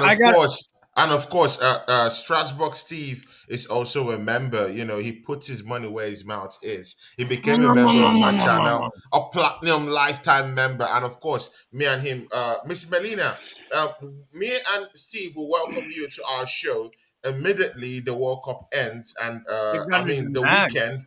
before the start of the Premiership again, we will have to welcome you to Gooners and Mags. It's a show that me and Steve have. So we'll have to invite you to that show. JPT, will come in there. Tommy Singh will come in there. You'll have your own time there too. And of course, Chelsea Dan, my brother, you would also come down there with us. But Miss Melina will come first and join us down there. Deji Sports has already made his entrance there. Deji Spurs. Brian Maguire has already coming down there. Yeah. So it would be nice to have you around that December 18 or something like that. Yeah. When we destroy West Ham on Boxing Day. That's right. Something you like probably that. will. No, but I have a question for you guys. Yeah, Neymar. What are your thoughts on Neymar? He's very handsome. Please, just before that, Chelsea Dan is also a member of this channel too. Chelsea Dan, thanks for becoming a member of my channel, man. It's brotherly love between all of us, man. Thanks. Big ups to you, man. Yeah. Steve, you were saying something. Yeah, what's everyone's opinion on Neymar? I think he's been absolutely gashed today. And that is also why I don't have Brazil winning the World Cup. Because the success Brazil have, a lot of it is reliant upon Neymar. He is the figurehead of that team. At least Chiche makes him the figurehead of that side. And to be honest, today, Richarlison has bailed him out of a poor perforess. Neymar's been class, mate. Neymar's been class, Steve, man. Neymar has not been class today. What are you Look at this. fucking game are you watching? That guy for Richarlison, that bounce, if he run from that rebound to do the tackle, Richarlison wouldn't have got that goal. Neymar has done nothing today, bro. He's been on the ground more than a prostitute. Come on. Yeah, some of it is like dirty, though, isn't it? They've been dirty. Both sides. That was cold, Steve. Come on, man. Keep it PG. Come on, man. We know what Steve does. But you know what? But you know what? You guys are not giving Serbia the kind of respect that they deserve. They're not a small team. Come on, man. Yeah, this Serbia team is a tough team. You don't expect Neymar to just produce a goal when Neymar is fucking gash. That's what I'm saying. I said Serbia hasn't even have a but this shot on Serbia goal team yet. is very tough. It's a tough team. Have you seen this game, bro? They're playing, man. They're strong. Their defense is strong. Yeah, but Neymar's not been good. Two things can be true at the same time. I could tell Neymar could probably be all better than your whole 4-11. Neymar's been fucking gash. Come on, Dan. Yeah, I bet it's better. It's probably better the whole squad at Newcastle, mate. Neymar's one of them players. Neymar's been the worst player on the pitch. Oh, God. Oh, don't do that. Oh, come Neymar on. has been the worst player on the but pitch. Neymar has been poor in a way because Yeah, he's missed like poor. he's missed like poor, but two chances. they're winning. So of He course, got They're winning. the assist. Hold on, he But got they're the winning. assist for the I would have had Rafinha as Richarlison the goal. worst. Yeah, No, he didn't get, for the no, he didn't get the assist. I'm looking at it. He did not Who get is it? Casemiro. It was said Neymar it who was shot Neymar. it, the goalkeeper. It was Neymar who shot it, and it came with the goalkeeper, and then Richarlison tapped it in. Neymar did not have any. Bro, That's not an assist. Neymar didn't get the assist for that. Guys, I also want you to also keep keep notice of this certain number 9 wearing guy called Dusan Vlahovic. He just got into the game just now. He was subbed for Mladenovic. Serbia. So surprised no Dusan subs Vlahovic Brazil. has just gotten into the game. So guys, please just keep a big eye on that guy because of course he has been linked to Arsenal, and let's just hope that he does his thing, and let's see what's up. No, but seriously, guys, I don't know. What are your guys' thoughts on Neymar? Because I can't trust the guy in big games for Brazil. He just goes on the ground, bro. He's been average today. He's been average. He hasn't been like amazing. He's missed a lot of opportunities.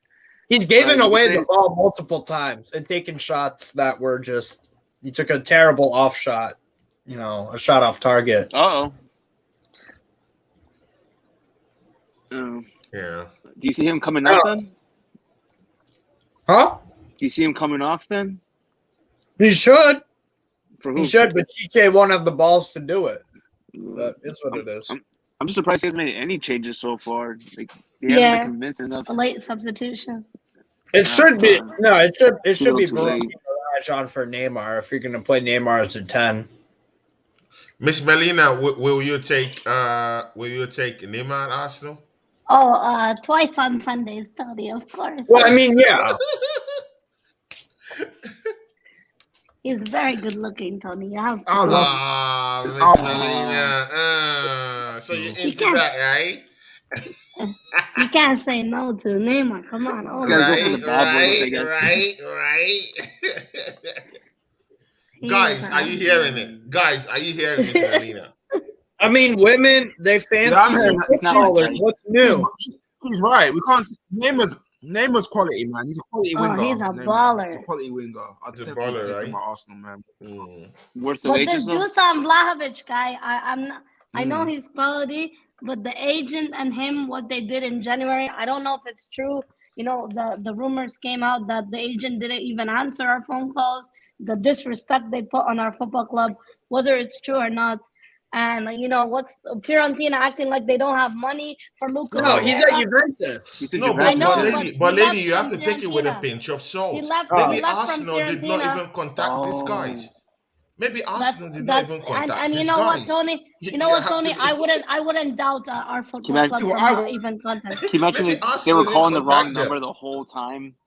It's likely we didn't even try. Tony might be right. Exactly. It could be true because that's what I was hearing. Because he said that they only saw offers. He said from he didn't Juventus. even hear. He said he didn't even hear. Yeah. So maybe it was just up in the smoke kind of stuff, Miss Melina. Yeah, up in the smoke just for us to give number 14. Up in the smoke just for us to give number 14 to Eddie and Why is Fred? Why is Fred coming on and not Bruno? Bro, this Chiche guy. I also think Chiche. Oh, wow. Chiche. Bruno Guimaraes is still on the bench. That's fucking. Wow. Bro, why is Fred getting a game in Brazil? Bro, this is the reason why. Chiche, I also don't trust him. Hey, Richarlison, go! Oh, Brazil, Richarlison has scored! Goal! Again? Brazil! Wow. Samba! It's a goal! Richarlison double! Vini. Oh, and look! Again, Neymar has absolutely nothing to do with the goal. Vinicius assist. Wow. Vinicius. Neymar may as well, bro. They're down to 10 men essentially. Neymar has been. Brazil has scored with the Vinicius. Brazil goal. Great assist and Richarlison. What a fucking finish! Wow, what a goal! I don't like Richarlison. That's Spurs. Why don't you like Richarlison? What's wrong with Richarlison? He was good at Everton, but at Tottenham, it's Tottenham. Oh well, you don't like him for that? Okay, fair enough. But Miss Melina, you guys should have bought him. And shout out Dan, great goal for Richarlison.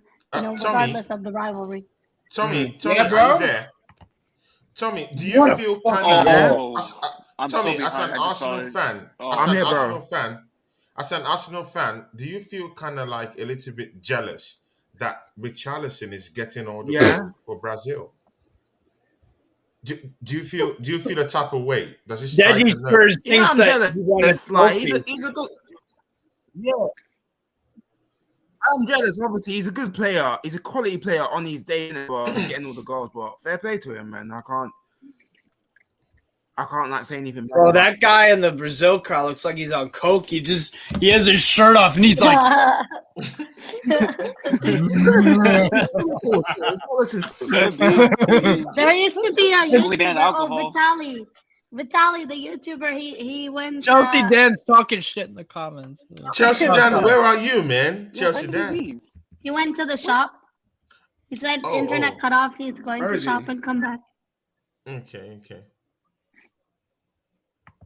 Oh, Anthony Herbert said something here. I agree with Miss Melina with Wenger for England manager, but that would have been 10 years ago. Anthony Herbert, are you serious? That guy is coked up. Okay. No, but come on, man. Wenger should be good for England. Come on. Actually, no, I don't even give a fuck if Bruno plays or not. If that guy gets injured, Newcastle's fucked. So you know what? Bruno, stay on the bench. That's fine. Oh, I want him to get injured. No, I want all my rivals. No, break his legs. JPT, don't you want... See, JPT, you of all people should be praying. that Newcastle, bro, he should wants have to their players, scumbag. He wants to urgently scumbag his way to an EPL broken title. This magically in fucking this World guy. Cup. You need Guimaraes out, like down and out. You need him Oh out. my god. I'm serious. Tony is the most shameless motherfucker I've ever met. Savage. This And dude, this dude Tony pulls has up, no yo, yo, shame. yo, yo, yo, yo, yo, yo, yo. I hope Bruno Guimaraes gets injured for Newcastle. on live YouTube. Oh my god, He gets Tony, you injured have taking balls a of shit. steel. Bro, I'm shameless with it. And see, man, I need to win that trophy. Miss Marina, Bro, this come, is- since 0304, don't you want to test glory? Glory. Taste glory, yes, but not wishing injuries upon players, Tony. No, I Come was on. about to say. He said anything. Tony's Marina, just like, Miss Marina, Tony's I'm just sorry. like, however I'm I sorry, can I'll sit part on ways getting with it, you baby. in that one. I need Tony will do the Hurricane. job I need himself. Hurricane Tony will injured. play the guitar right now. I'm Tony will telling go you. into I need Cancelo Tony's about to injured. drop. Tony's about to do Nigerian juju on some Nigerian players juju. Exactly. I need all these players injured. I need their legs bent up. I'm serious. Because Miss Melina, I want to win that trophy. I don't know if you guys are like this. We want to win the trophy, but not at the I cost want of to win wishing it. I players want injured. Miss Melina, Tony I has want no the shame. title. It's coming to my. I It's coming want to the my title, head. man. Tony has no shame. Oh my god. Dude, I know. I'm bro, shameless bro with it. pulls I'm up, yo, yo, yo, yo, yo. Hope everyone gets injured. Yeah, Tony, guess what I have to say to you? I hope Saka fractures both of his ACLs. Oh And no. then your little title dies. There you go. There you go. Neymar's on the ground. Neymar's on the ground. Oh, Neymar, bro. The prostitute is back on the ground. There you go. Ladies and gentlemen, the prostitute is back on the ground. Whoa! What? Oh, Neymar. Oh, poor baby. Poor baby. Spread him wide, Neymar. Steve, are you serious now? Oh, poor baby. Poor baby. Tony, what type of guys, we're talking about breaking Vinicius ankles, Jr. we're talking about breaking ligaments, the talking thing about is, prostitutes. Richarlison's What gone show off. is this? Richarlison got Injuries. subbed off. Rodrigo Jesus just came is in on. for Vinicius Jesus is Jr. on. My strike force. And he's injured. Oh, Gabriel Oh, Jesus Nick. just came in for Yeah, Richarlison. Jesus is on for Richarlison. Yeah, I hope Jesus gets injured, Yay! Tony. Arsenal in the house. Yeah. I hope Jesus gets injured, Tony. What a shame that would be. Are you serious now, Steve? You just said you please wish stop. Bruno Guimaraes would get Richarlison. injured. That was a great goal. The second goal by But Richarlison. Guimaraes is not even Beautiful. playing, bruv. He's not playing. He can't even Yeah, but get you in. still wished He did injury a upon scorpion. him. He did a scorpion kick. That was a great goal. No, I mean the first touch on that too. It was Fucking beautiful. ridiculous. Why is Malenko? Why is Velkovic though? Why is he? That's not very good Vinicius defending. is on the bench. When did Vinicius? Anthony's on. The guy Yeah, from Man Yeah, he United. got subbed off. Oh, Yeah, I Neymar think got they're subbed just off. doing the Whoa, subs. Yeah. that's a They're just big doing the subs right now. message. That's a Yeah. big message. It's Neymar because Anthony- subbed Neymar's off. hurt. Well, he's hurt. Anthony Apparently. from Man United is on. Anthony, yeah. He got hurt from Yeah, diving too and much. Jesus. And Jesus for the league. That's the team that's number one in the league. There you go. If Neymar is playing left wing, bro, stop making excuses. Come for on, Neymar. shoot. Come on, man. Let's be real. Brazil are gonna look better when they don't have Neymar on. Oh, don't do that. Neymar's world class. Yeah, but in big Put games, some he's respect on his name. not world class. I'm sorry.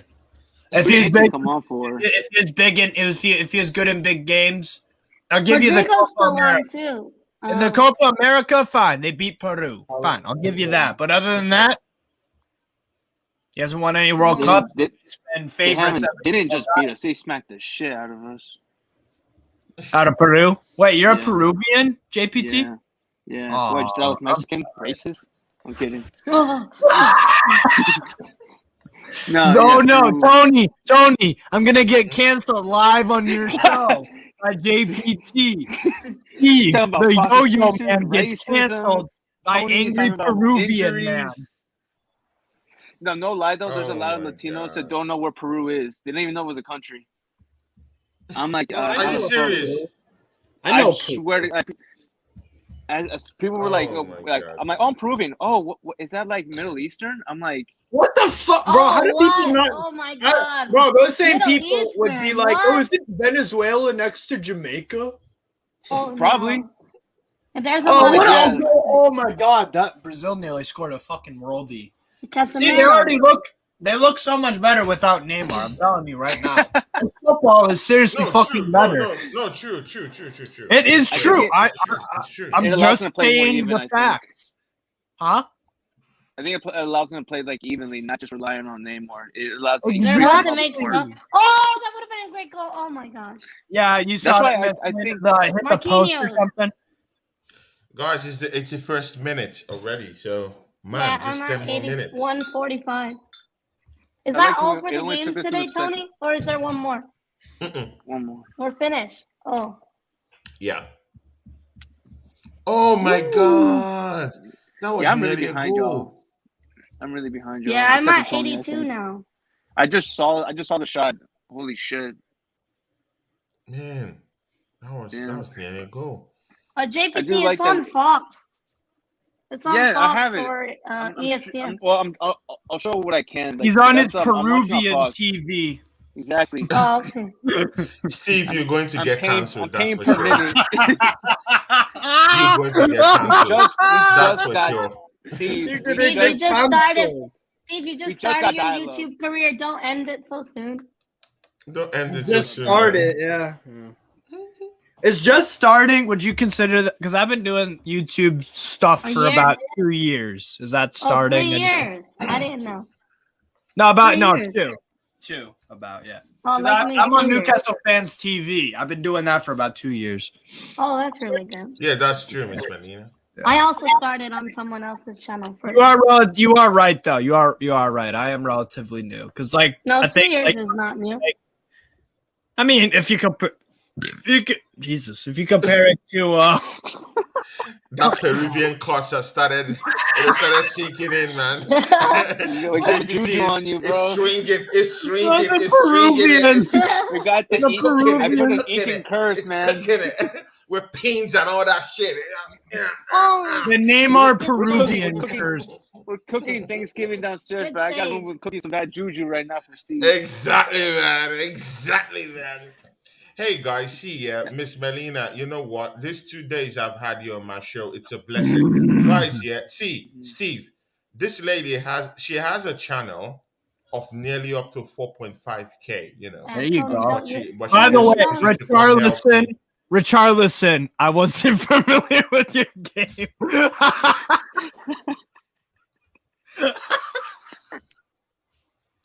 I owe you. Hey, JPT, have you subscribed to Miss Melina? I already have. Okay, Steve, have you subscribed to Miss Melina? I think Tony, so. it's okay. Please Tony, check if you've done that, There's please. no need for this. Tony, you're making Melina look thirsty for follows and likes. Come on, Tony, you're doing a disservice. No, he's trying to help me. No, I know. I'm just Tony, fucking around with Tony. But Tony, I'm I'm messing. not someone to self-promote myself. No, I know. No, you. To be fair. No, of course it's very good that the guys that are my friends and that work with me most times. It's good that they subscribe to you too. So especially that Peruvian guy over there. Yeah.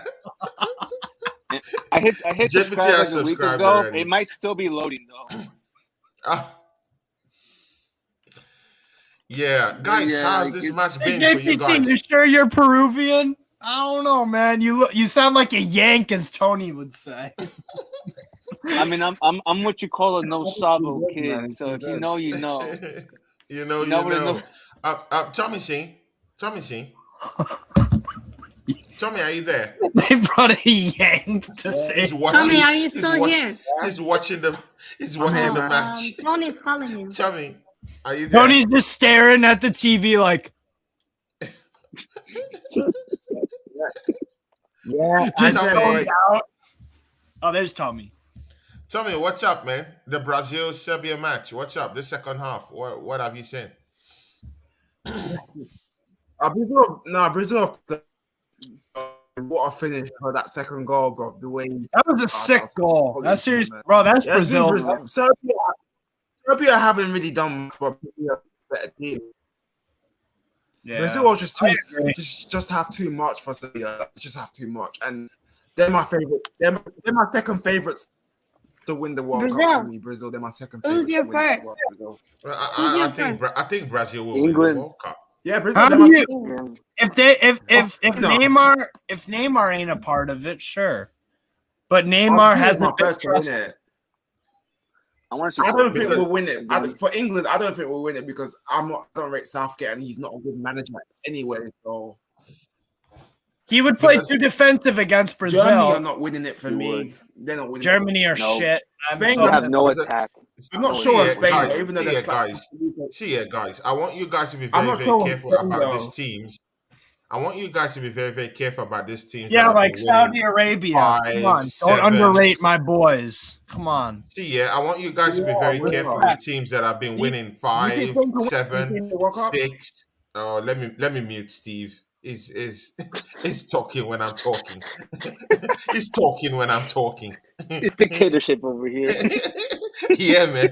Let me pull the strings. Now I can see why dictators sometimes just pull those strings. Come on, man. I'm talking, you're talking. I'm joking, guys. You know what? Martinelli's on. Oh, Miss Melina is talking when I'm talking to. Oh my God. Let me just hand over power. I hope the Peruvian does too. Okay, guys. I wanted to be very, very careful about these teams that have been winning 6, 7, those teams that they might have been playing might be poor because we don't know if those teams are really that good or the opposing team are really that poor. Like, why I respect this Brazilian team right now is because Serbia is a genuine threat. Like, it's a decent team. Very, very decent team. So for them to beat this very, very decent team by at least 2-0, it means that if they meet all these, smaller teams, they're gonna roast them. But how sure are we that Spain and England will, when they come up, against very tougher oppositions, how are we sure they will up the ante, push up that intensity, and get, and win the game? Like convincingly, the way Brazil have just won Serbia convincingly, because this Serbia team, it's a great team, and mind you, they have lots of killers in that team: Milinkovic, Savic, Lazio, Nima, of course. Steve, for some reason, doesn't like Nima. I don't know why, but of course, Yeah, I hate Neymar. I can't point out that Neymar didn't have a good game today. I can't. It's illegal. Yeah, totally understandable. Casemiro, But still, that's all. Wow. But still, that Serbia team, they have Milinkovic, Savic, they have Mitrovic, they also have a solid back line. Dusan Vlahovic, Mladenovic. They have all these players. Tadic also. These guys, they play professionally and they're very, very good. So Serbia came with a very, very good team down to this World Cup. And for Brazil to just etch them over, it means that it's something special, Miss Melina, any words for that? Amy Baba is in the show. Amy Baba. Hey. Amy Baba. Miss Melina. Miss Melina, are you there? Okay, I think maybe her connection is bad or something like that. But Amy Baba is in the house. And it says, hi, panel. Martinelli coming in. Yeah, my bro. Sorry, Tony. I had to go. Okay, I had to go. Okay, Gabby's on. Yeah, sure, Miss Melina.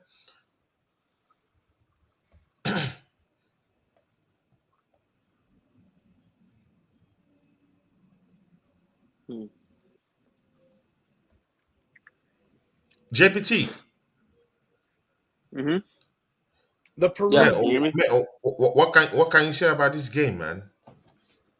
Brazil upping the intensity in the second half, smashing 2 They goals. did, but I think they could have done better. I mean, just looking how they played, I don't think the scoreline reflects like that at all. But I mean, Charleston, I think arguably scoring the goal of the tournament so far is going to be nice. But I think that was. I agree with you. I mean, so I mean, yeah. I'm trying to think of any other goals happened, but I can't think of anything that was like, oh my god. It could have been Bale.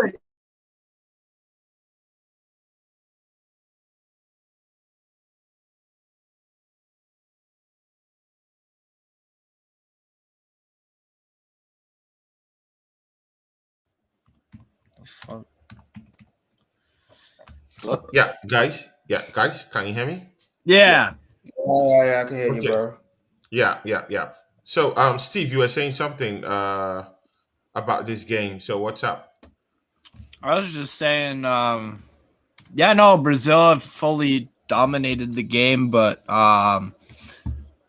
like, I genuinely, Richarlison for me is a bigger difference maker in this Brazil side than Neymar is. And let's be real, it is what it is.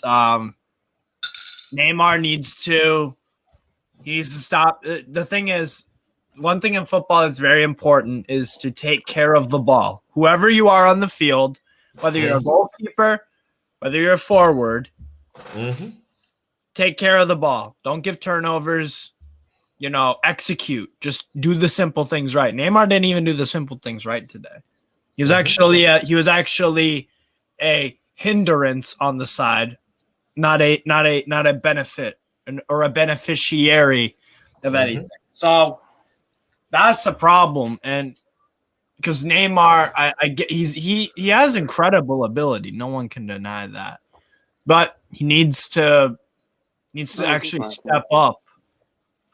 Needs to step up. I mean, it's cool to step up against JPT land, but I mean, seriously, bro, it's cool to dunk on JPT's. Well, he also did do that against America, to be fair. Copa America.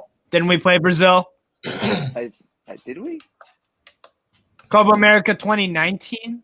18? It was in the States, right? Yeah, because it was for the 100th anniversary. That's what it was. Yeah, it was in America for some fucking reason. But it was, yeah.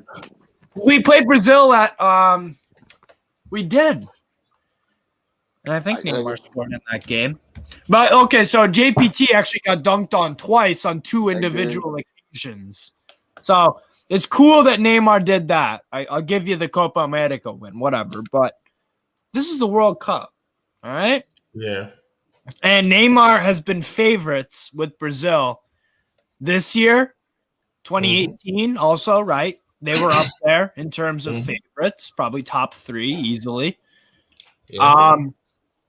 2014, it was a home tournament, and they got and to be fair to Neymar, that time it wasn't on him. He got injured. Can't do nothing about that. But Brazil also just haven't in the World Cup. Yeah, they've gotten far, but they've been bridesmaids more frequently than winners. So yeah, they last won the World Cup 2002, South Korea, right? Oh, that has been a while. Been a while, so that's just me. That's just me. I'm gonna stick with the Dutch. I'm gonna stick with the Dutch as my World Cup winners. And it's weird because I just feel like people are sleeping on them a bit. I really do. I'm not. Wait, you mean on Netherlands? Yeah, the Netherlands, Holland, Dutch, whatever. Yeah, I just feel I haven't heard anyone else predict that they were gonna win the World Cup. Albeit I haven't talked to every human being on earth, but I don't know. I'm not sure Netherlands, bro. What did you say, Tommy? I'm not sure Netherlands. Do you see why? I'm not sure about the Netherlands.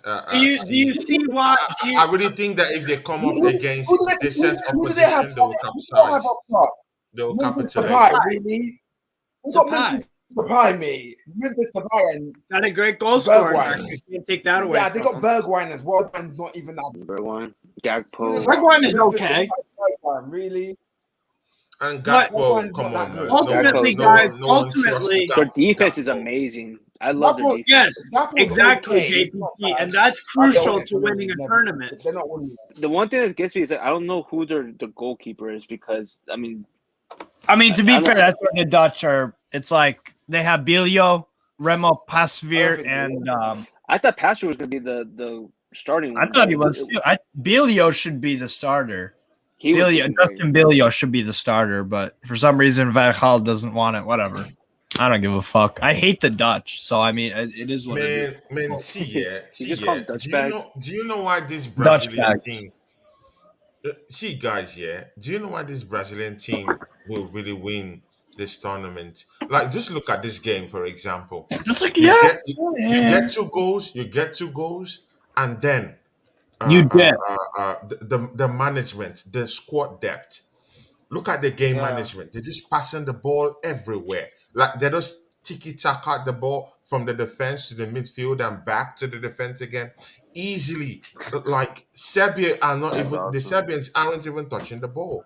Like, that's how bad it is. So, to be fair, I am a bit disappointed in Serbia that they haven't offered it a little bit more. A little bit more. I feel like the Serbia team didn't come out of their shell much today. And maybe Tony, maybe they just did respect Brazil a lot. They respected Brazil a bit too much, in my opinion. Yeah.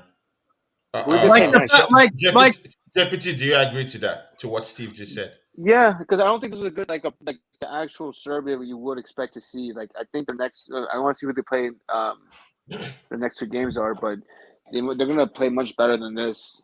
And it's just, don't be surprised if they're second. Yeah. But I want to see who's in the group. It's Brazil, Cameroon, Serbia. Oh, in Switzerland. Man, guys, I can't wait for Saturday, man. Saturday, no work. It's just 4 games. Steve McCalla, Tommy C, Serbia, you have to be here. It's a football header. I'm working on Saturday, bro. You're working on Saturday? Calling sick. Saturday, Tony. Sorry, man. I can't, man. I don't want to get sacked, bro. I don't want to get sacked. I know. You got the vid. You don't want to get sacked like Southgate. Are you serious now? Are you guys taking the piss now? Like Bielsa. Are you guys taking the piss? Yeah, Tommy, one of the most consistent pundits, I have here for the World Cup, just told me that, hey, Anthony, I'm not gonna be around, and you guys want me to say what? I have to at least mourn a little bit. I have to mourn a little bit. But it's all good, man. But of course, we'll be having you here tomorrow, right, Tommy? Yeah, tomorrow. It's fine, bro. That's fine. Yeah, Steve will be coming. I will send the links to JPT. I don't know, man. When JPT is here, I just feel this type of like this safety. There's just this. The Peruvian. Yeah, I just feel safe. He's saying it, so like I don't put that. Don't worry, they will soon cancel him. They will cancel him. Don't worry, they'll come for him. Don't worry. Chelsea Dan. Don't cancel him. Chelsea Dan. Chelsea Dan is repping England in his profile picture. What? Yeah, can you believe this, man? It's a true Englishman. Mr. Worldwide, I told you, Tony, man. I thought you were repping Brazil. Brazil? Well, I'm English. I like Brazil. No, Dan. I was just confused. I'm English. I'm a multi-nation man myself. I'm USA, Poland, Hungary, Germany, France. I just wanted to make it. Alsatian. Yeah, but Steve, we don't know which team you support. We don't know if you're Newcastle, Man United, or you should know that I'm Newcastle by now. Chelsea Dan just came to cook someone. Steve, he's Thanksgiving for the Yanks. I'm gonna start cooking too. Tommy knows all about that. Tommy just gives him his space right now. Steve, if I was born in England, I'm English. Oh my God. Yes, I know. Tommy just maintains his champion and won't say anything to Chelsea Dan because he doesn't want to get cooked. Steve, do you want to get cooked by Chelsea Dan? I don't really give a fuck, but I just have a question for Dan. If England played Brazil, who would Chelsea Dan? Chelsea Dan. Tommy, you want to talk? You want to talk? We just talk about England versus Brazil. Guys, wait. I need to banter Tommy. Wait. Tommy, you want to talk? Chelsea Dan is here. He's going to cook you. He's here. The boogeyman is here. I've done nothing wrong. Why is he going to cook me for what? For what? Okay. He's talking with respect. Chelsea Dan, of course, you consider respect, right? So I hope you. I told you that Tommy. Tommy, yeah. I have a lot of respect for Tommy. Yeah, Tommy. I have a lot of respect for Tommy. But when it comes out with so much free, about Gondozi and all that lot, and I like to have a little joke. I should do it. It's a bit of fun. It's a bit of fun, isn't it? Chelsea Dan, do you have the clip of that stuff? Of that Gwen Dizzy stuff. I need to clip it on my Instagram. I will do. Yeah. I can't do that. I can't. Hey, Tommy, I won't do that to you, man. I won't do that to you, Tommy. I can't do that. No, I could do that, man. I won't do that to you, man. You know I got your back. Do you know what? Yeah, the thing when I did that to him that day, yeah, it was a joke and it was a funny thing to I could get him. It's all. But I couldn't put that on social media, or could I?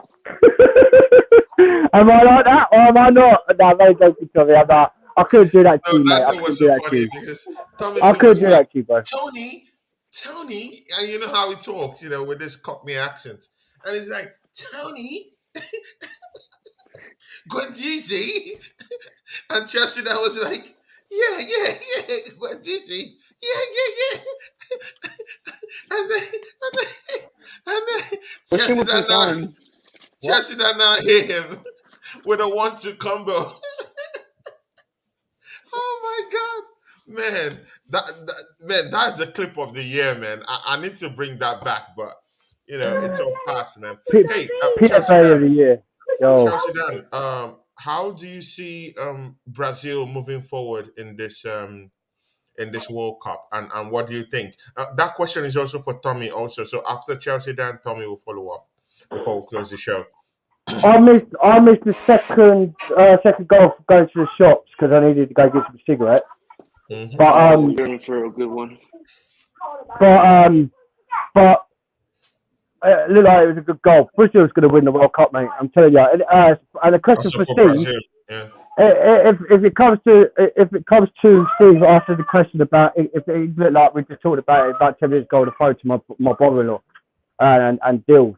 Dills kept ringing me up and all. So Dills is all right now, bless him. But if it comes to England and Brazil, right, we know Brazil's going to win, but I would have supported England on that day because I'm English. I'm not a Brazilian. If I was a Brazilian representative, yeah, I would have supported. But I've always supported Brazil since I was little because I've always thought they're big guys, Kaká, fat with Ronaldo, Ronaldinho. At my prime, they used to be really Roberto Carlos. Yeah. Ronaldinho, Didier goalkeeper for Brazilian. Yeah, they're all these players, man. But the thing is, though, man, but if it's England versus Brazil, I'll be supporting England all the way through. I had to back England because I'm from England. I'm from London, so. But I play Brazil. Yeah. Okay. Tommy, can you come in there? Where do you see Brazil? Yeah. I think that. Oh, someone. I think they'll win it. Andrew Bell, you should have sent me a message that you're in the chat. No, I've got to hurry when the Ben falls asleep, mate. I've got to just hurry and get on with it in case he wakes up. Okay, man. Andy. Tommy was just saying something. So, Tommy, where do you see Brazil going to? In this championship? they've got to improve if they're going to beat the likes of France or Spain or us, even that. I think they'll go to the final. Andrew Bell, that question was for Tommy. They haven't won it since 2002, so I think they'll go to the final. Maybe. Okay, but so you see them going far in this tournament, right? I think they'll go. I think they'll go to the final. I think they'll go to the final again. I think they'll go to the final. Okay, yeah, and of course we have special guests. Andrew. Yeah. They're miles ahead of us. Yeah, sure. Yeah, thank you, Tommy. See, we have special guests who just joined us. He will soon be leaving. Of course, we'll soon be closing up the show. Special guest Andrew Bell. Andrew Bell, my bro. I was at work and I was texting you today. I don't know. I think your wife kind of like texted me like, "Hey, you have the wrong number." I looked at my phone. We've got the same number except from the last 2 digits, and stupid me last night sent you her number. I mean, I can't complain about all these men texting me missus, can I really? Yeah, exactly. So everyone is texting the missus. So, she sent me a message and I was like, okay, yeah. Under the farm. It's under the farm. It's under the farm. Who's under the farm? Andy Bell's under the farm. He's under the farm. He's under the farm. I'm joking, brother. Yeah, anyone that's married for over 3 years is under the thumb, and if they don't tell you otherwise, they're lying. Yeah. I'm engaged and I already feel that. So your wife, I spoke to her and she was like, he supports Steve and he supports you too. And I told her, thank you. Andrew Bell, thanks for supporting my show. God bless you. Enjoy it. Yeah, Andy, I'm not under the thumb. I'm married. Chelsea Dan, please wait. Please wait. Let me talk to Andrew Bell. Business. Please. Andrew Bell, thanks for coming here and supporting the show. I know you don't have any loyalties here. I know you're a Newcastle fan, but just like your friend Steve, he comes down here to support me. We have a show together. Yeah. Definitely you'll be joining us in that show once in a while when you have time. Yeah. I just want to let you know that I really appreciate you, my brother. Thank you very much. No, mate, I appreciate having us on, mate. When you see certain channels that you might not know the person, but sometimes you feel like you make a connection with them when you speak to them. It's nice to see them get viewers and likes, and if me coming on helps you, then so be it. If I've got time, I'll come on. Yeah, take us through this Brazil game, man. Everyone in this World Cup has been waiting for Brazil to play. Now they played today, of course, with a very, very decent opposition, because you know what? All these other teams winning 6-7, all these other teams, they're garbage. Total pants. Today it was Serbia, and Serbia is a very, very decent opposition. And see, Brazil were able to, of course, nick it in with a 2-goal win. See, how do you see this Brazilian team, and of course, beating Serbia, and how do you see them, in this competition? Andrew Bell, hear us. Personally, then see first question. Serbia for me are a team that. Attacking wise, they've got abundance of quality. They've got Vlahovic, who was starting on the bench. I mean, you're talking about nearly £70 million player on your bench. So clearly they've got attacking qualities. But I think it was just a case of they lost the midfield battle today. Brazil were too fast for them in the final third, and eventually it paid off. But as much as everyone's saying Brazil's going to win the World Cup, I looked at the squad at the start of it, and I was with everybody else and went, yes, they've got a chance. But if they're going to win the World Cup, they need to get the best out of Neymar, and he was awful at times today. Awful. Yeah, they come up against a France or a Spain early in the competition without building momentum first. They'll go out early. But like you say, Serbia are no mugs. They're a good side.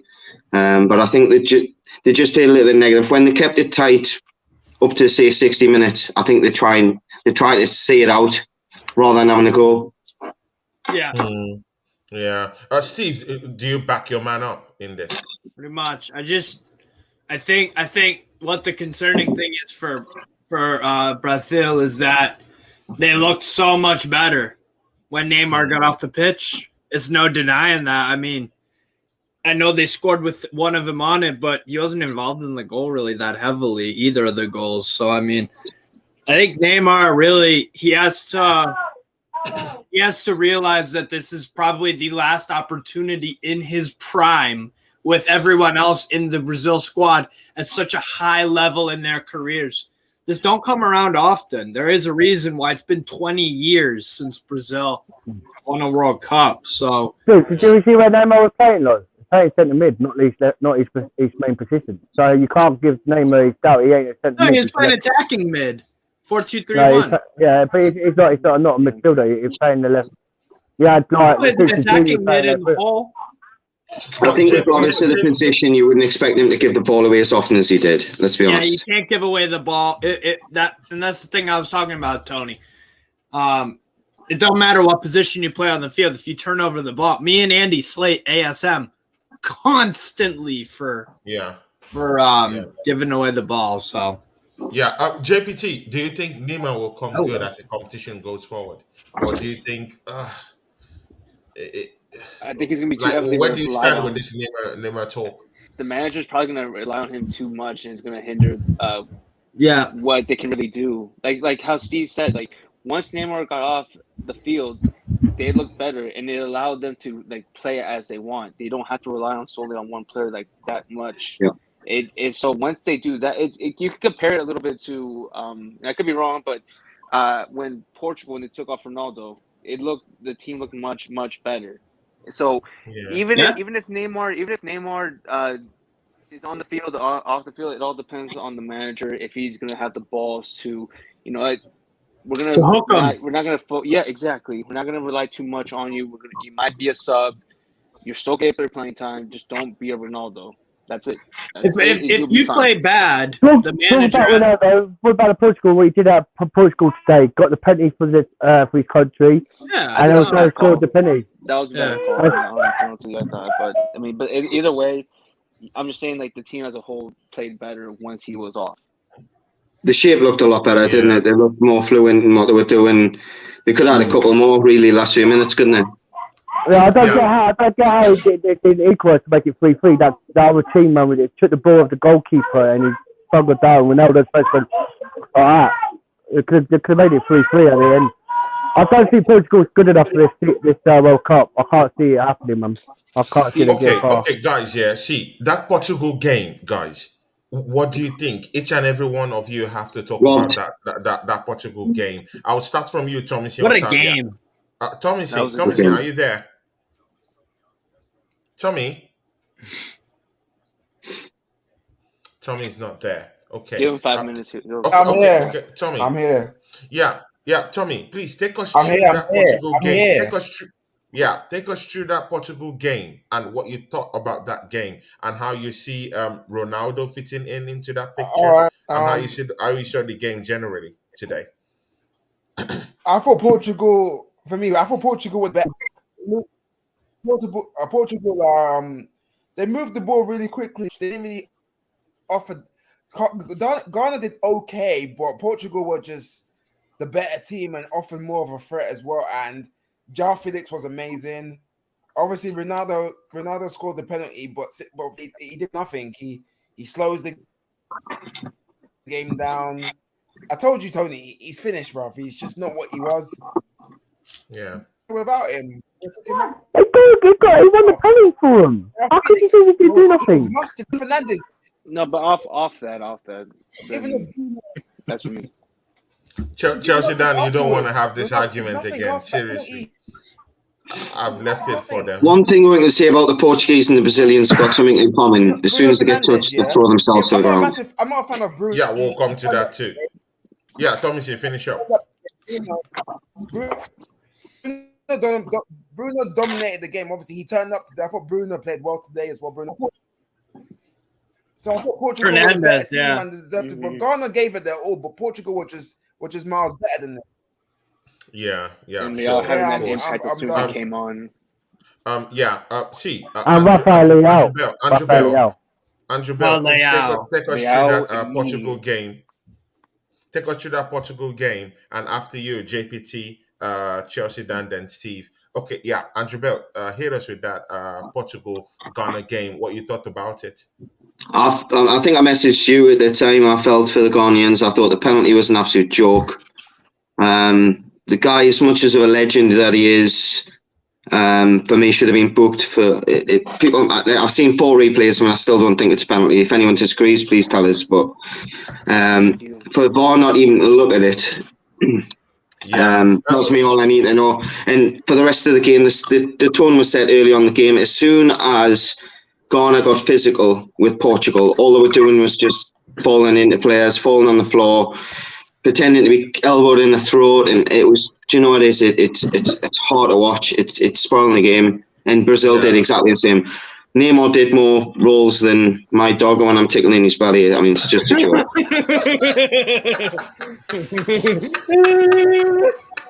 Oh my God!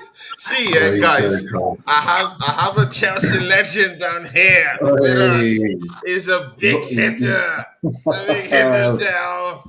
Chelsea OG, a silver member of my channel, and T is also my friend. See, you know what? It's very, very good for you to just have your friends that really do support you, in whatever you do, and that's what this guy means to me, man.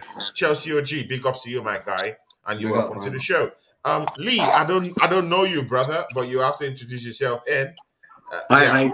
So introduce yourself before Chelsea OG shouts himself out. Hi, Lee, Lee. Big up, Lee. I'm Andy's mate and Steve's mate from Newcastle. Oh, big up to you, man. Any friend of Steve, any friend of Andrew is my friend automatically, man. Big up to you, man. His first time on YouTube? Yeah, sure. Big up to you, Lee. Yeah, thank you for welcoming me on the show. Yeah, Lee, you're welcome. CFCOG, shout out yourself, man. Let these people know who you are. There's a few team-side people here. There's a few Newcastle fans in the house today, yeah? Yeah.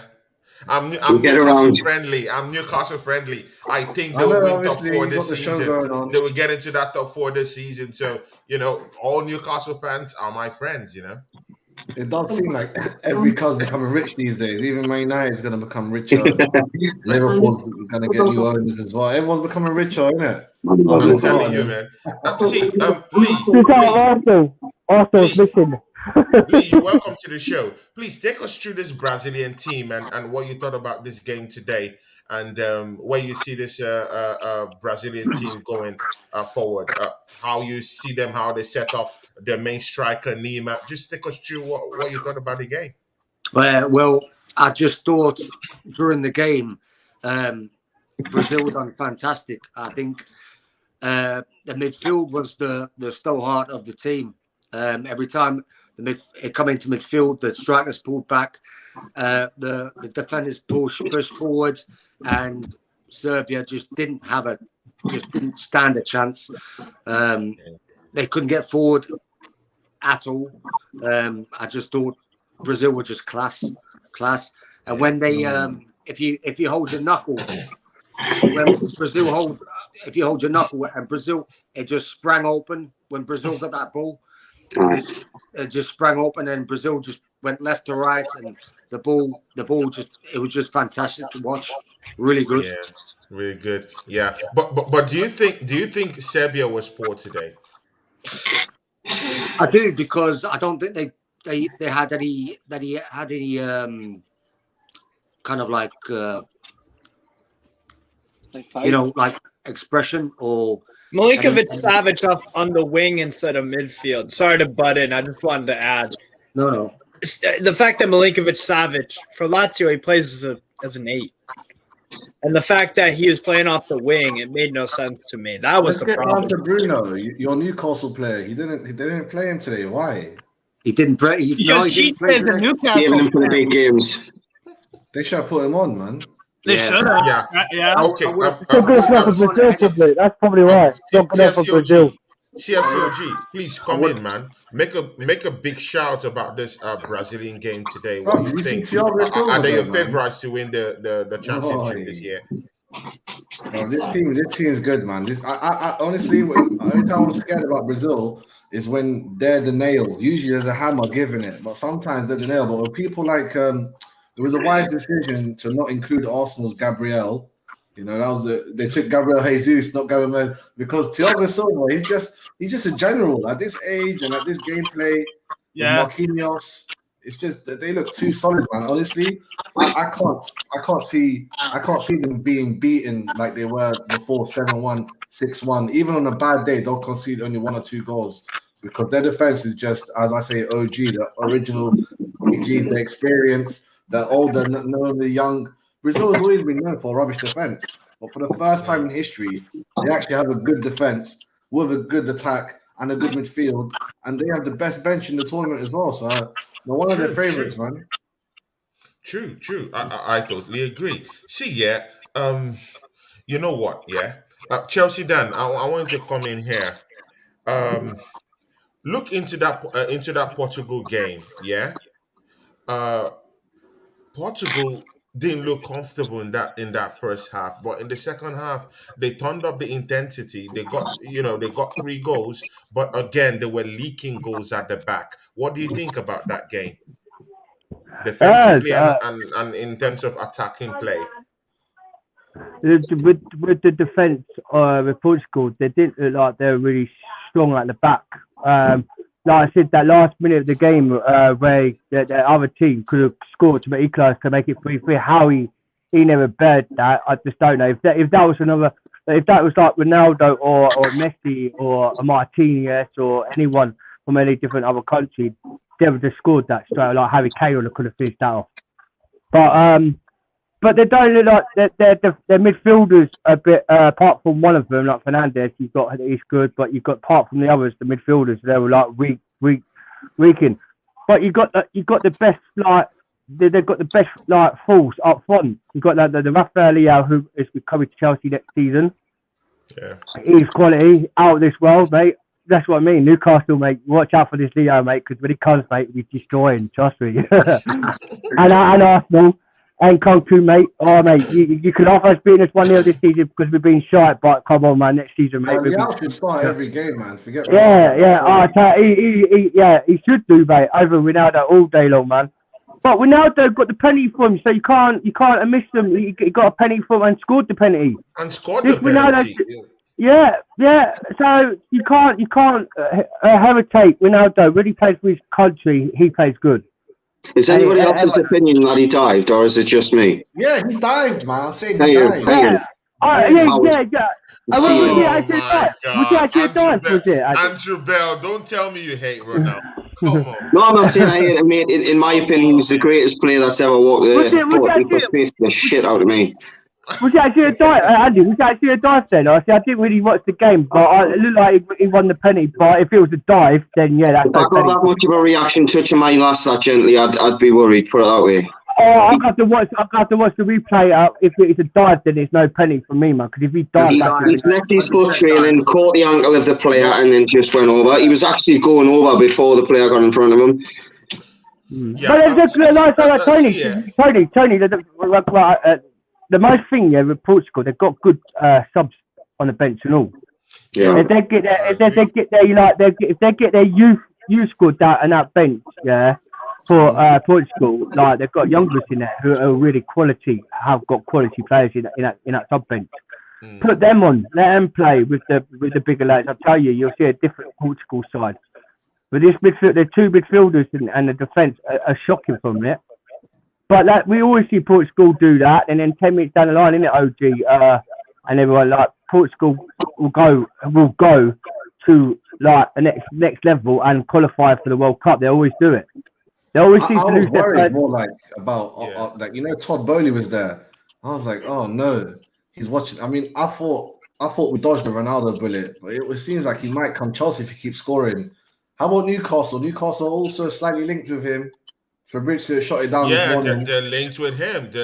Andrew Bell, you might have to big favourite. Because he might come in and do a hitman's job for you. In the betting shop, take him. You're the favourite. You're the favourite in the betting shop to take him. Eddie Howe's already come out and said that it's an aging squad that he's inherited, and he wants to bring down the average age. Yeah. Now, I get Ronaldo is Ronaldo. You could put him in your team and he will get you goals. But is that going to take something away from what's already getting you to 3rd place? In my opinion, yes.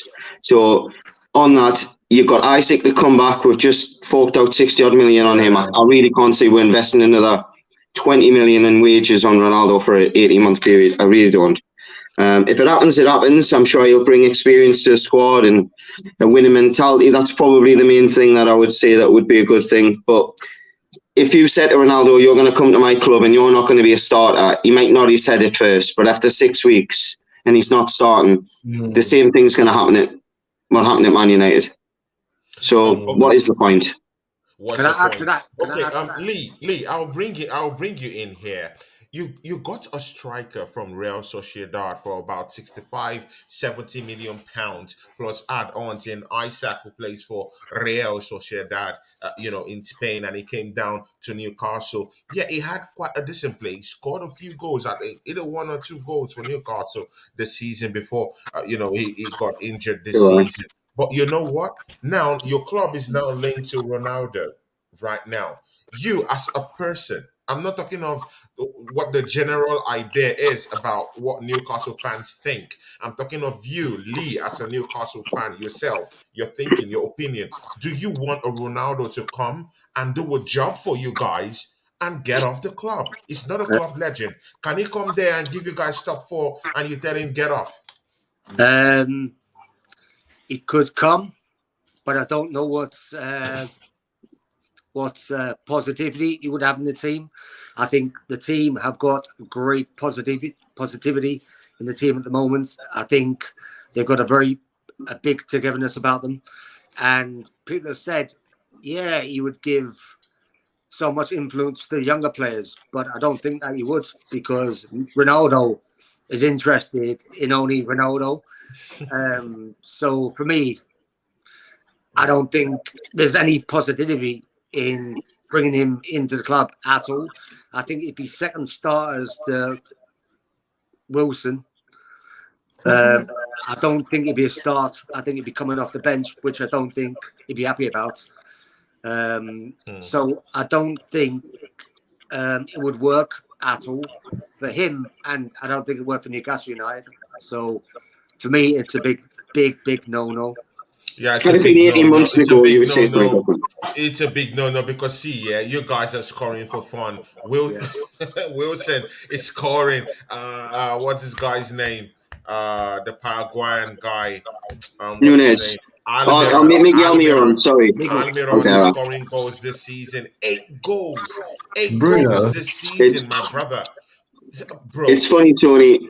I was on a video with Steve about 4 weeks before the season started, and we're doing like a video building up to the season, and who's going to be the best signings, who's this, and he says who's going to be top goal scorer. And the only thing I could think of was Miggy's form picked up at the end of the season. He had a very good pre-season. The pace of the game that we're doing with the pressing suits Miggy's game to the ground, because he's just a bundle of energy, really. He's just like Flubber. You bounce him off a wall and he's just going to keep doing that. And actually, what he hasn't been given credit for in some of the time that he's been at Newcastle is he has got a decent left foot as well. Yeah. And I says, I think Miggy, because I didn't think Wilson would stay fit. I never thought he'd get 8 in 12 games. Yeah. Okay. Chelsea OG, CFC OG, are you there? Yeah, man's here. I'm here. Yeah, you know what? Yeah, I'll bring you in here. Yeah. See, Chelsea have a striking problem. I don't know. See, one of the best ways to actually diagnose a problem is by actually accepting that you have a problem. Do you accept you have a striking problem? Yeah, but it's not the top problem. It's not before the other problem. You know what I mean? It's like I know that, but you're not like being an alcoholic. You have to admit you're alcoholic. But first, before you get help, right? Cook the cocaine first. You got to cook the coke first, and the coke is the service. So that's where we're getting. In Kunku. Oh my God! This Chelsea fans, they would never agree because he missed lots of chances. Because we ain't got no quotas, Tony. We ain't got no. Chelsea, Dan. This question is for CFCOG. Aubameyang is not scoring goals. Aubameyang is not scoring goals. Yeah, and Kai Havertz is not scoring goals. Kai Havertz is not scoring goals. Aubameyang is not scoring goals. See, you know what? You have a striking problem. Score more goals than your striker last season for Barcelona, so you can't go there. If he's got a creative, wait. So CFCOG, who in this World Cup do you think you can be able to go and get to help you solve your striking problems? Because you've just admitted right here, right now, that you have a striking problem. So tell me, who would you go get that you could go and bring right now that would start scoring goals for you right now? An out-and-out striker. Now, I prefer Leao to come through and start scoring us goals. He should come in January, to be honest, because he's having contract negotiation issues with AC Milan. So it's like, if you're not going to sign that, if you're not going to give him a temporary contract till summer, because he wants 200k from January till summertime, 6 months, rather than the 90k he's on, he might as well just come Chelsea in January and take 220. From there, people like Mount are asking for 300 grand. You might as well just bring in Leao, put him on 230, 220, and in 2-3 years, that won't even look like a lot after the new deals come in. So I would like Leao in January. I don't want to wait till summer. You know, I don't want to wait till summer. That's the truth. And I also want other players like Trossard. And if you saw Ecuador the other day, Casado's playing very well. I want players like this. I want them wrapped up. I don't want teams like Newcastle trying to steal them off us because they got money now. I don't want Arsenal spending all their money on one of our targets. I want us to wrap these deals up. Out of all the targets we got, I would prefer Trossard and Leao this January. This January. Is Leao an out striker though for Chelsea? I mean, is he not similar to Aubameyang when he plays out wide? You are right about that. The way he's on that bench today, that clutch, it ran you on me. It was sexy, it was curly. It was like, oh, and he just came on. I want that, man. I can't be. I just wonder, can he be that focal point in the Premier League, though? Would it not be best to have a striker? Bring him first season left side where he's been playing for Milan, and his previous, and then in a couple of years put him up top once you've tested him. Andy, with Leao, yeah, he's probably the best. He's probably if he came to the Premier League, he'd be the best winger out of any Premier League players in the league, mate. Be up there, like, in my opinion, I think he's right up there as young players in the world. This guy's unbelievable, mate. Chelsea, Dan. See, I want to ask you 2 questions. Yeah, do you accept that you have a striking problem? Do you accept it? No, we don't. We don't have a. You don't. Okay, good. So there's no need for my question to you. Chelsea, Dan. Wait, Chelsea, Dan. I asked you a direct question. See, Kai Havertz is not scoring goals. He hasn't scored. Kai Havertz hasn't scored in 4 or 5 games. Aubameyang, I need not to say, he hasn't scored in the Premiership in about 4 or 5 games or something like that. See, you have a striker problem. Do you want to admit it down here that you have? See, it's no shame. It's no shame. It's no shame. Even me too. I have a little bit of a striker problem. That's why I need a striker to come in the January transfer window. There's no shame in admitting it. Even PFCOG, our friend, he's our friend. He admitted it down here. Well, you're making it like an AA meeting. See, Chelsea, Dan, do you accept it that Chelsea Football Club? Could you let me lie?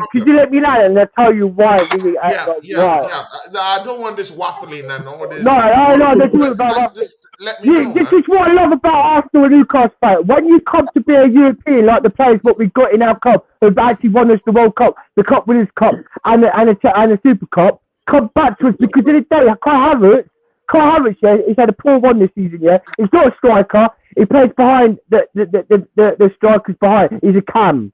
If Potter puts him in the right position as a cam role, where he plays better, you'll see him score goals. Aubameyang is not getting a server because he will score goals. You ate this season, and that's for a reason. Oh, no one is dissing your club. This is the reason you ate is because you were 6 and then you got beat up us. Chelsea, calm down. This is not a banter match. I know. You're 8 this season. You're 8 this season. Why are we 8? Why? Okay, yeah. Can you let me land, please? Sorry. Why are we 8? Yeah, why are we 8?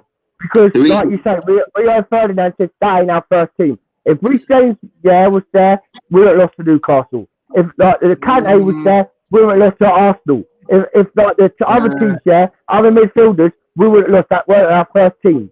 Like Rio Ferdinand, Michael Keane, everyone in like Alan Shearer, everyone in Gavin Lineker said there, that's not Chelsea's first team out that team. That's why. You asked me the question, so I'll answer it, Dan. The reason that you 8 is because you've just getting a new manager in, you've got a huge squad, and it's going to take him time to learn his best team. Yeah, because that's true. So you're going to have a little drop before you get a pick up. Yeah, but you do have a striking issue. Yeah, no, we don't have a striking. I'm saying if we had the midfielders in to put the ball in for Aubameyang, he would score goals for us. We haven't got that.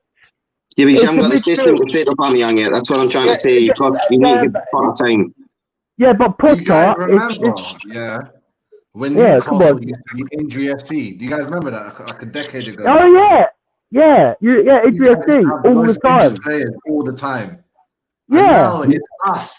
For the last 3-4 years, we've taken your. We got a curse. Yeah. I'm like, bro, we always have these injured, and it's always the top guys. It's not the shit, bro. It's always Reece James, Fofana, Kante.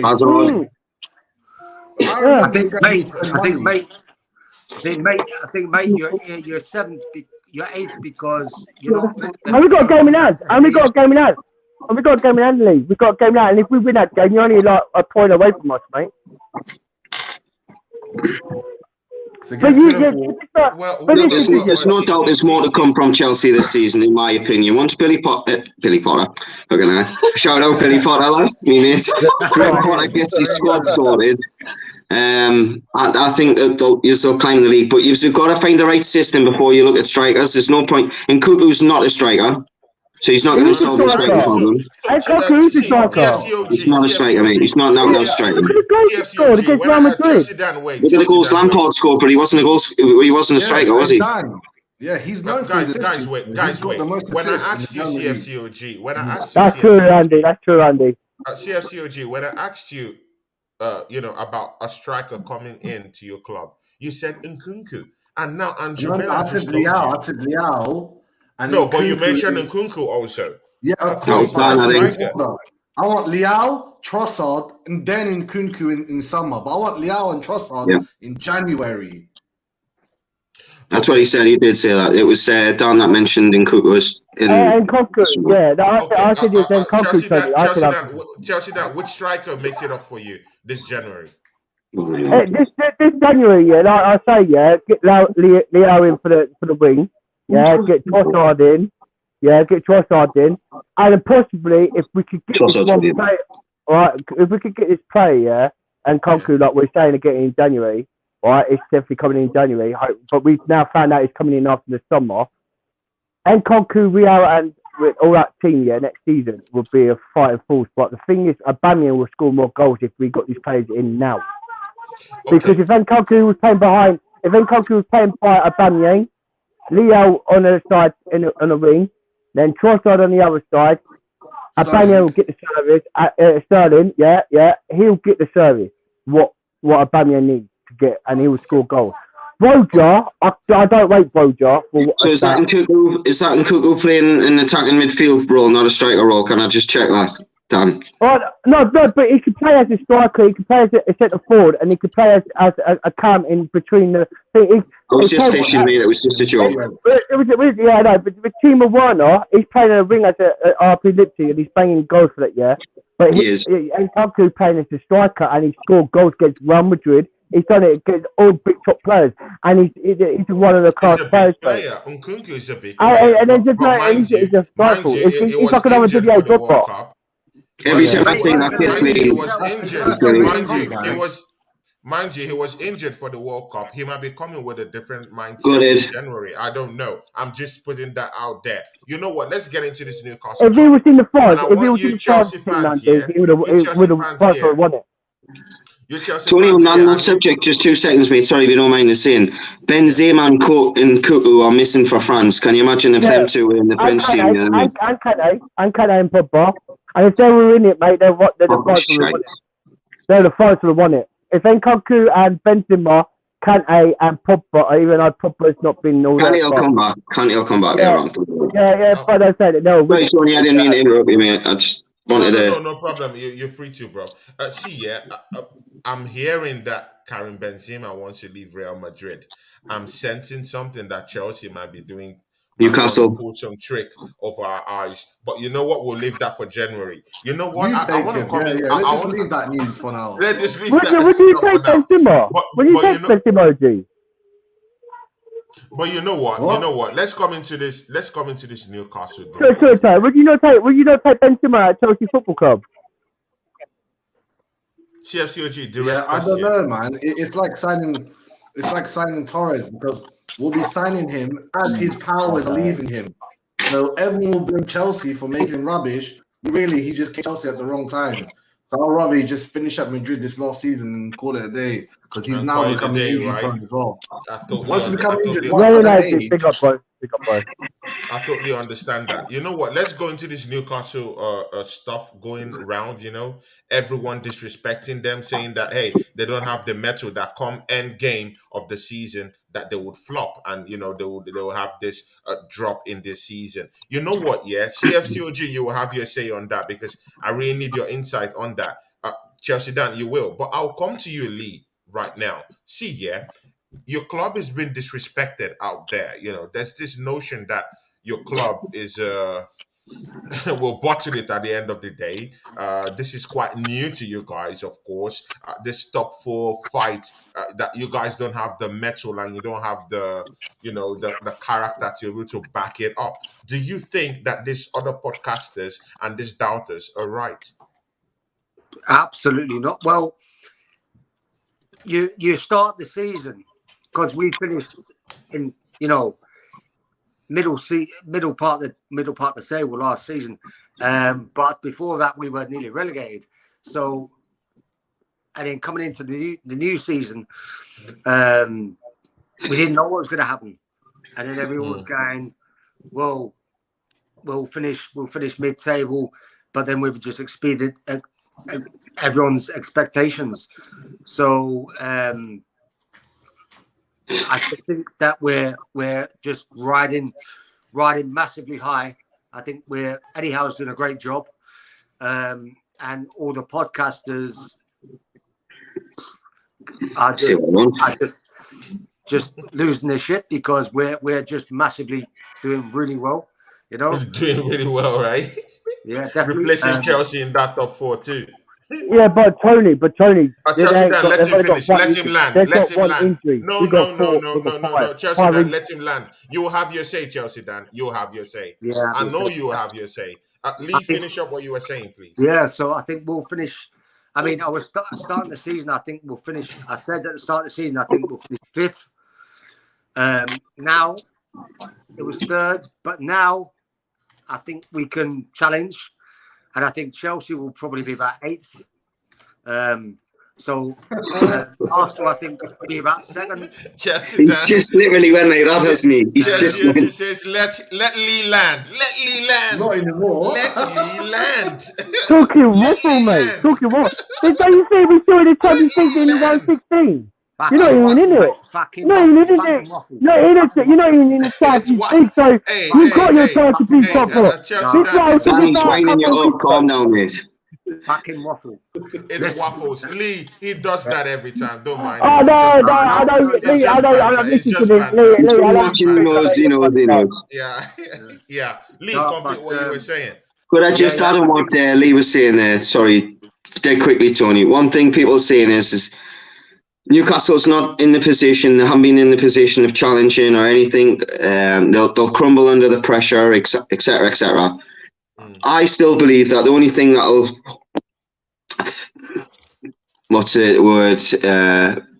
put us rigid to getting top 4 this season is the business that we're doing in January, because we still have the same problem. We bought a striker that's got a little bit of an injury record in Isaac. We've got Wilson, and then the problem is with the backup that we've got is Chris Wood. If one of them two stays fit, ASM can play 50-60% of our games, and Bruno stays fit, then we've got all the chance, because last season our backs were against the walls. There was new players came in. Bruno could have just shied away, put himself in the shop window and left in the summer. He didn't. They dug in together, and the amount of players that have been literally Arsenal out of the door at Newcastle, and now they're playing in the first 11, i.e. Murphy, i.e. Kraft before he got his injury. Look at the likes of Dan Burn has been, how he's not in the England squad. I know I'm going to be biased. I went to the same school as him, etc., etc. But the guy statistically has been one of the best defenders in the Premier League. There's no English defender got more clean sheets than him in the Premier League. So, and I think if we do go into the end of the last few weeks of the season, and we have got a chance at top 4, all we've got to do is have the same mindset as we did last season. Got to win the next game. because look what Leicester did from literally nearly getting relegated. I'm not saying we're going to do Leicester. Yeah. But I think that was the reason why they had the season that they had, because they were stuck in the same mindset. Good. Okay. You know what, Chelsea Dan? It's time for you to, release your attack dogs on these guys. The Geordies are in the show. Now you can release your attack dogs on them. Release your Alsatian dogs on them. I'll play easy on them. I'll play easy on them. Do you really think that Newcastle are serious top 4 contenders this season? No. Are they a joke to you? Are they clowns to you? They are clowns. Yeah. Okay, now state your case. All right. They're doing all right. They like it's like Arsenal and Newcastle. They haven't got much injuries like what the other teams have had, like the Chelsea Football Club, like the Liverpool this season. Liverpool, they've injuries, right? We've got more. We've had Kante out for 4 months. We've had Fofana out for 2 months. Yeah. We played the Champions League, and this is what I said about. If you look back on my month video, yeah, there's a thing on there, yeah, about on the show when OG was in there. We said, yeah, it should be. Why does not lower teams, yeah, take advantage of bigger teams while they're in the Champions League to go top of the table for a minute? Because where we play like the tournament, Newcastle's not even in the Champions League. They've got whole week free to rest their players, right? You've got the likes of Southampton who can rest their players, not in the UEFA Cup or the Champions League. You've got the likes of Leicester City, yeah, got rest players. So you Newcastle fans, yeah, bigging up your top 4 because you can rest your players. They can have rest for the whole week. You don't have games in the week. You don't have Champions League. You don't have Champions League. You don't play actually games you play every weekend, apart from only if it comes to cup games, the FA Cup games. Yeah. But the thing is, let me land. Yeah, Andy. Right, could you let me land? Yeah. Yeah. Sorry, the thing is, when we got the Champions League. When we got the Champions League and we play regular football every game, like the weekend, and when our players ain't resting and we get injuries from the Champions League games, you guys should be taking advantage of being up where you are right now. I no, because if you was in the Champions League, would you? Guys, read the chat. Right. If you're, let me land. Let me land. Right. I want one question from you, Newcastle fans. You haven't beaten us last 2 seasons, and our team was poor against you on that game. Yeah. Yeah, we was poor. No, it wasn't shite manager because it's our lack of ability. But if we had like Reece James, yeah, and that, yeah, I guarantee you would have beaten us that day. Because but in the day, I'm saying, Andy, Reece James is a baller, and you Newcastle fan, you Newcastle played the scale of him. So is Alan St. Maximum. He didn't start that game either. We still managed to get him. Right, yeah, but St. Maximum, yeah, yeah, but I'm saying St. Maximum ain't all there for a minute because he's greedy. He's a baller, but he's greedy. He don't pass the ball to you players when he's on the pitch. But my coming to my thing this year anyway, yeah. Newcastle this season won't finish top 4 this season. Yeah, we might not. Wait, guys, wait. So wait, Chelsea, you just said that Newcastle won't finish top 4 this season. No. Jesus. Okay. I don't disagree with them, but I just like Andy just said, because you got 2 strikers. You got Wilson, and you got that other striker who plays for you, who you bought Burnley. He's crap. Isak. No, I'm not on about Isak, but I'm on about the other striker you got that who don't score goals. You mean that didn't play, the point that you were just making about injured player. No, Isak. No, who's the other striker? Who's the other striker out of Wilson? You got that other striker. Chris Wood. No, it was Chris Wood. Who's shit? He's dog shit. Right? He don't score goals. You got the lights. And Isak. And who is Isak? He scores against low clubs. He's good, man. Yeah, like it's good. Yeah. But Liverpool. Come on, Liverpool this season have been shit. You didn't score. If Van Dijk was playing his best, and if Liverpool was playing their best for this season, None of your teams would have scored goals against Liverpool. Come on, be real. Bro, I'm not. Dan. And Amel last season, he didn't hardly anything Chris last Wood's not season. that He's having a good, bruv. good season this week. Dan, this Chris Woods is crap. This Nah, hypothetical bullshit, being bullshit. the uncle. Bro, What's happening? Dan. Your best players are I've got one more player. Your best player on the pitch is Gomes. That Gomes for a Brazilian is one of the best players on the pitch. I like that guy, and that's a good signing for Newcastle. That guy and the centre back who you just bought. Sorry, Tony. For the question. Wait. Guys, read the chat. Nobody landing. Nobody landing. I'm listening. I'm just on the top. This is landing the planes like 9/11, brother. Guys, fucking hell. Are you guys? It's a fucking car crash. This is anarchy. Chelsea Dan. Oh my This God. Brentford guy, he's supposed to be Brentford, and he's sporting like Arsenal. Is he an Arsenal? Is he a Newcastle fan? I don't even know he's a real true Brentford football fan. Going back and forth. Okay, yeah, wait. You know what, yeah? Listen, Chelsea OG, are you there? I think he's seen the same.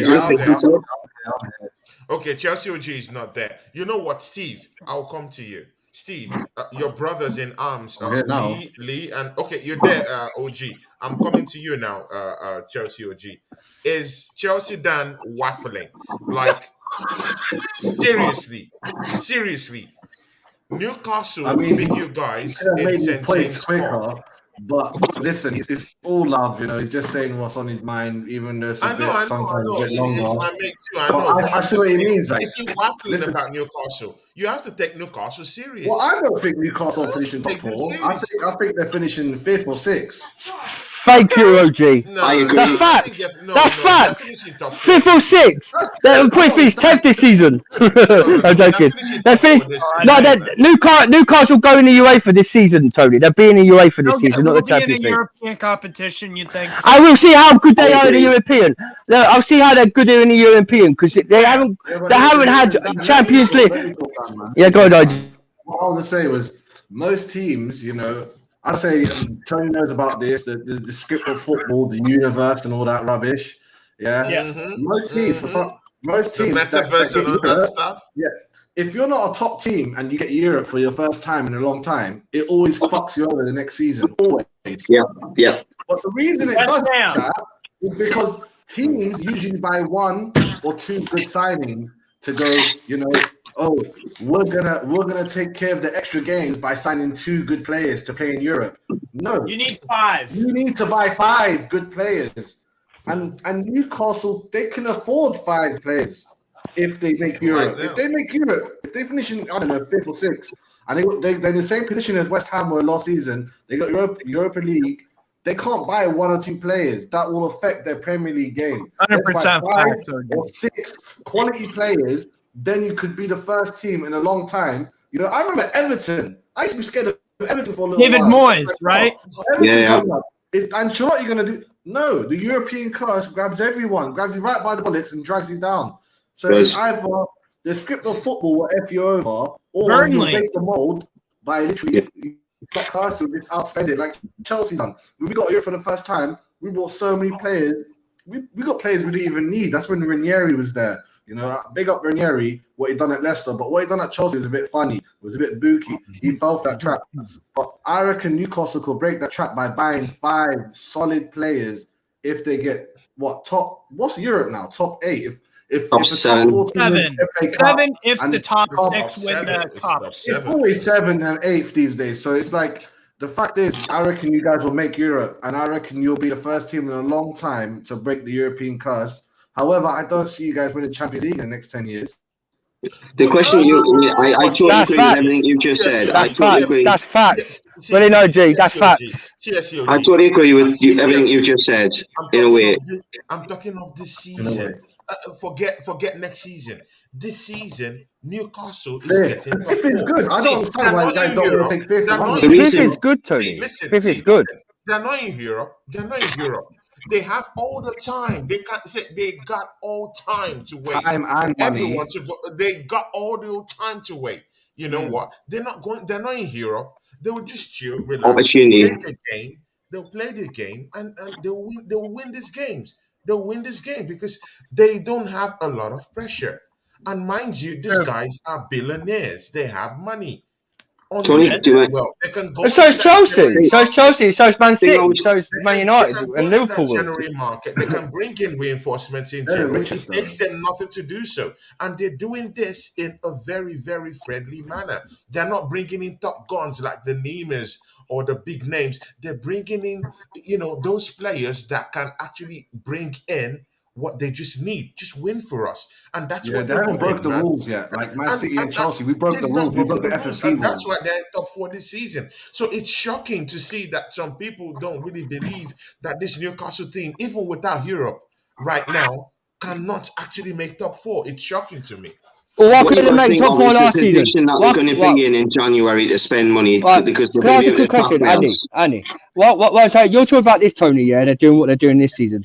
What about last season? Last season When they were not in European. What? Don't make a difference. We was in European football, and No, you we're weren't. all You gonna still dunk had your on you players if free. that's seriously your Steve, point. your players, had 3 weeks. You did have European football last season, and you could gone up to the top where you We are. had an owner that had a net spend in 15 years of £9 million, mate. That's why. That's Mike Ashley's fault, isn't it? Really, that's the same, my brother. Precisely. What I'm saying is, in January, players that were humming and hawing about coming to it in January, the summer, we're thinking, okay, you've stayed up from relegation, but exactly how far are you going to go? Well, they wouldn't have thought that would be in the top 4 come January, which we are nearly guaranteed to be. We will be in the top 4 at Christmas. We've got 2 games between then in the Premier League in January. We win one of them games, we're guaranteed to be in the top 4. We then are classed as a top 4 club going in to a January window to attract players. If a player doesn't think he's going to be able to come in to improve a team that's already in the top 4, does he not think that team's going to finish in the top 4? I don't see it happening. I just don't see it happening because the thing is, Newcastle ain't got they haven't got really the quality. They haven't really got the quality to finish the top level. They have Miggy scoring for fun. It was see you get in January. Tony, let me down for a minute. All right, yeah, but what? Wait, Chelsea, Dan. You've been. This one. You bet your Arsenal and Arsenal Newcastle talk about Chelsea. Guys, listen. Miggy has been scoring for fun this season, man. Let's just don't even go into what he has been doing. He's been scoring for fun this season.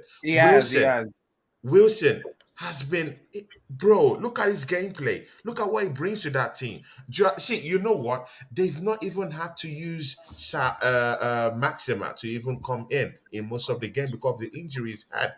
They have quality just sitting out there. So Chelsea, Dan, when you say that Newcastle don't have quality, I doubt what you're saying. I sincerely doubt what you're saying.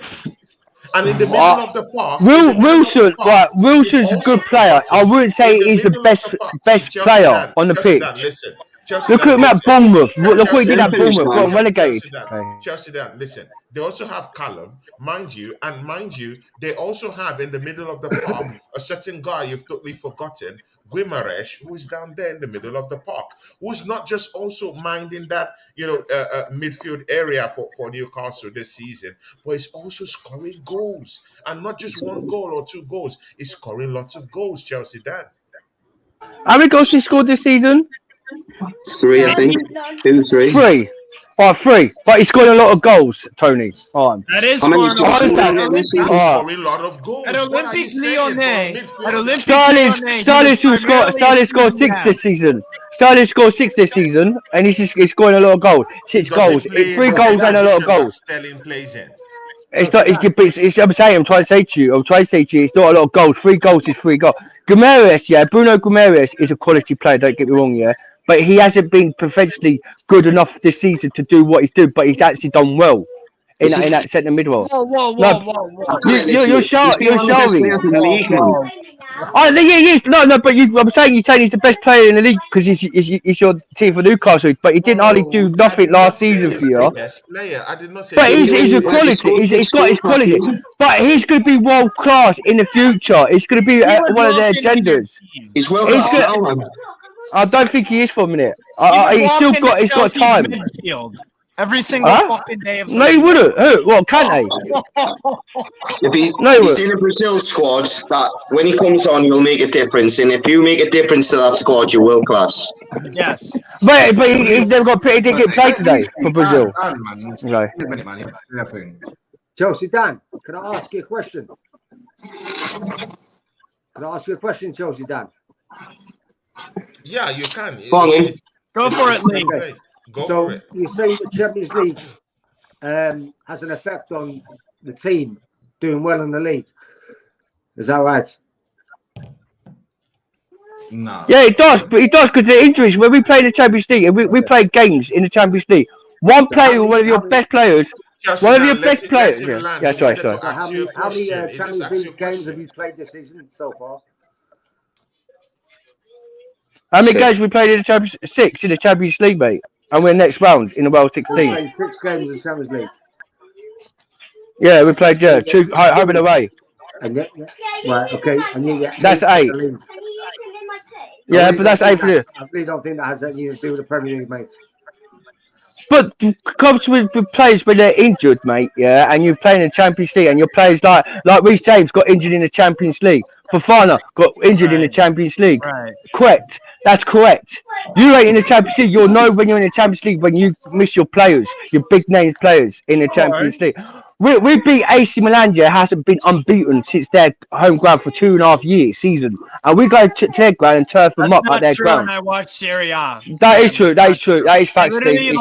It's facts, mate. It's true for OG, and everyone will tell you, mate. Everyone that is true, mate. Spezia last year at home in the When? league. Lost to Spezia. Milan as well, beat them, I think, away. In the Champions League, I'm talking about. I'm talking about the Champions League. They haven't lost in the Champions League away game for the 2.5 year seasons, but in the Champions League, I'm not talking about it into But they've never getting on the group stage for years, so that's only about 12 games. But they do get into the Champions League. They get it all the time more than any other club like Man United or the likes of Arsenal. No, what about AC Milan, not Chelsea? No, but I'm saying AC Milan. AC Milan gets more in the Champions League than Man United and Arsenal. That's facts. Yeah, not lately though. They have. Not lately. No, they haven't. I don't know. Last season, they were in. Before 2 seasons ago, the last AC Milan Champions League campaign was 2013-14. Yeah. And in between then and 2018-19, they were not in the Champions League group stage. Hell, there were years where they did not even finish in the top 8 in the Serie A. That's what they had fucking bombed. It's fact. It might be facts, yeah. You know what? Chelsea down. Wait. Let's read the charts. Please, let's read the charts. Wood scored the other day, of course, referring to what Chelsea Dan was saying, that Wood was shit. So someone is answering. He's not amazing, but he's doing a job relatively. Wood scored the other day. And of course, he says here, Dan chatting bullocks. Dan chatting bullocks again. And he said, Dan landed, crashed. Tony, this B, don't know nothing about his don't nothing. Because I don't even know he's a Brentford football fan. Wait. These charts are so funny, man. Guys, wait. Dan landed and crashed. And the other guy said... Broke a collarbone, I think, when he landed. I haven't crashed, though. The other guy said, Dan landed and blew up. Well, I did blow up. I did blow up, though. I'm just talking facts. I'm talking facts for a minute. Steve's just explaining to you that it's not facts because they didn't qualify for the Champions League for 4 years. It's not a fact. No, for about 6 actually. But Steve, Steve, that's like that's you're looking at our history. You're a history teacher. That's the old history. I'm talking about now and since last season. We still haven't beat. They haven't lost at their home ground because the commentary said, even though G will tell you, they haven't lost at their ground since we played them and smoked them at their home ground. Dan, you must have misunderstood. No, I ain't misunderstood. Understood. Anyone, By in the way, punt, bro, anyone in Chelsea. Bro, I don't get everything right either about stats. Sometimes I fuck them up, but I know for a fact that AC Milan haven't played Champions League football for a. You can't always rely on Wikipedia. That's what you do. Look on Wikipedia.com about their history. Sometimes I they're look wrong. on UEFA.com actually at AC Milan's record in the Champions League. I look at the Serie A website if I want to know the thing. Guys. Now, guys. Hold on, Tony. If can I just interject on this? Yeah, sure. Let's think about it. If we're gonna talk about Newcastle in the top 4, how about we look at the last time that we were in this kind of conversation, which is the 2011-12 season where we finished 5th. So I've already talked to Andy and Lee about this, but I want to ask. I'll ask Chelsea OG Nas for a sec. Do you think that? Do you remember the 2011-12 Chelsea? Like what was going on, who they had, and shit. Yes. Do you think this squad that we currently have at Newcastle is a little bit better? That maybe we could break into the top 4? Because how many points did we finish outside of 4th place? It was tight, right? 2011-12. It wasn't like 10. It was tight. You should have won that game. You lost that. Yeah. You should have won that game. You'd have gone into top 4, but you that penalty buggered you up. I remember that year, that season. 3-1 loss at Everton on the final day of the season. And Arsenal won and Tottenham. Well, they had a Moreras, who was a quality Belgian player. Remember Moreras? We were not good that season, Rob. We had Sturridge. I remember that season, man. Mata was still there. Okay, guys, see, there's something important here. See, just read this comment, but there's something big brewing in there. It says, Tony, have you got a quit to buy Liverpool and United? See, both Liverpool and Man United. We'll get into this Chelsea discussion and what we think that they would land this season. And of course, I gotta head out though, guys. I gotta head out. Yeah, big up, Steve. I'll talk to you later. Brilliant hanging out with you guys. Take care. Big ups. Yeah. See, we'll come to that Chelsea conversation and Arsenal conversation. We'll make it short so that everyone can go to sleep. But you know what? There's something big here brewing in this comment. It says, Tony, have you got a quid to buy Liverpool and United? See, everyone, the whole panel. See, Liverpool is for sale. Manchester United is for sale. Does this spell any kind of danger for the league in any way at all? Because see, if the Saudis or the Dubai guys or UAE or Qatari guys come in here and buy up this whole clubs, then of course Newcastle already has been bought by the same oil money and things like that, obviously. So we have Chelsea with a billionaire, we have Newcastle with an oil billionaire. We have Manchester City with an oil billionaire. Potentially, it's only this Dubai and Qatari people that might actually invest in Liverpool and Man United. I just heard that Apple have rejected a chance of actually buying Manchester United. So it's all up for this Qatari and UAE guys. So see, does this spell any danger for the Premier League in any way? Because the top 4, top 6 will be, it should just be with these billionaire guys, from the Qatari kingdom. What do you think? Would this spell any doom for the Premier League in any way? All of us can answer that question.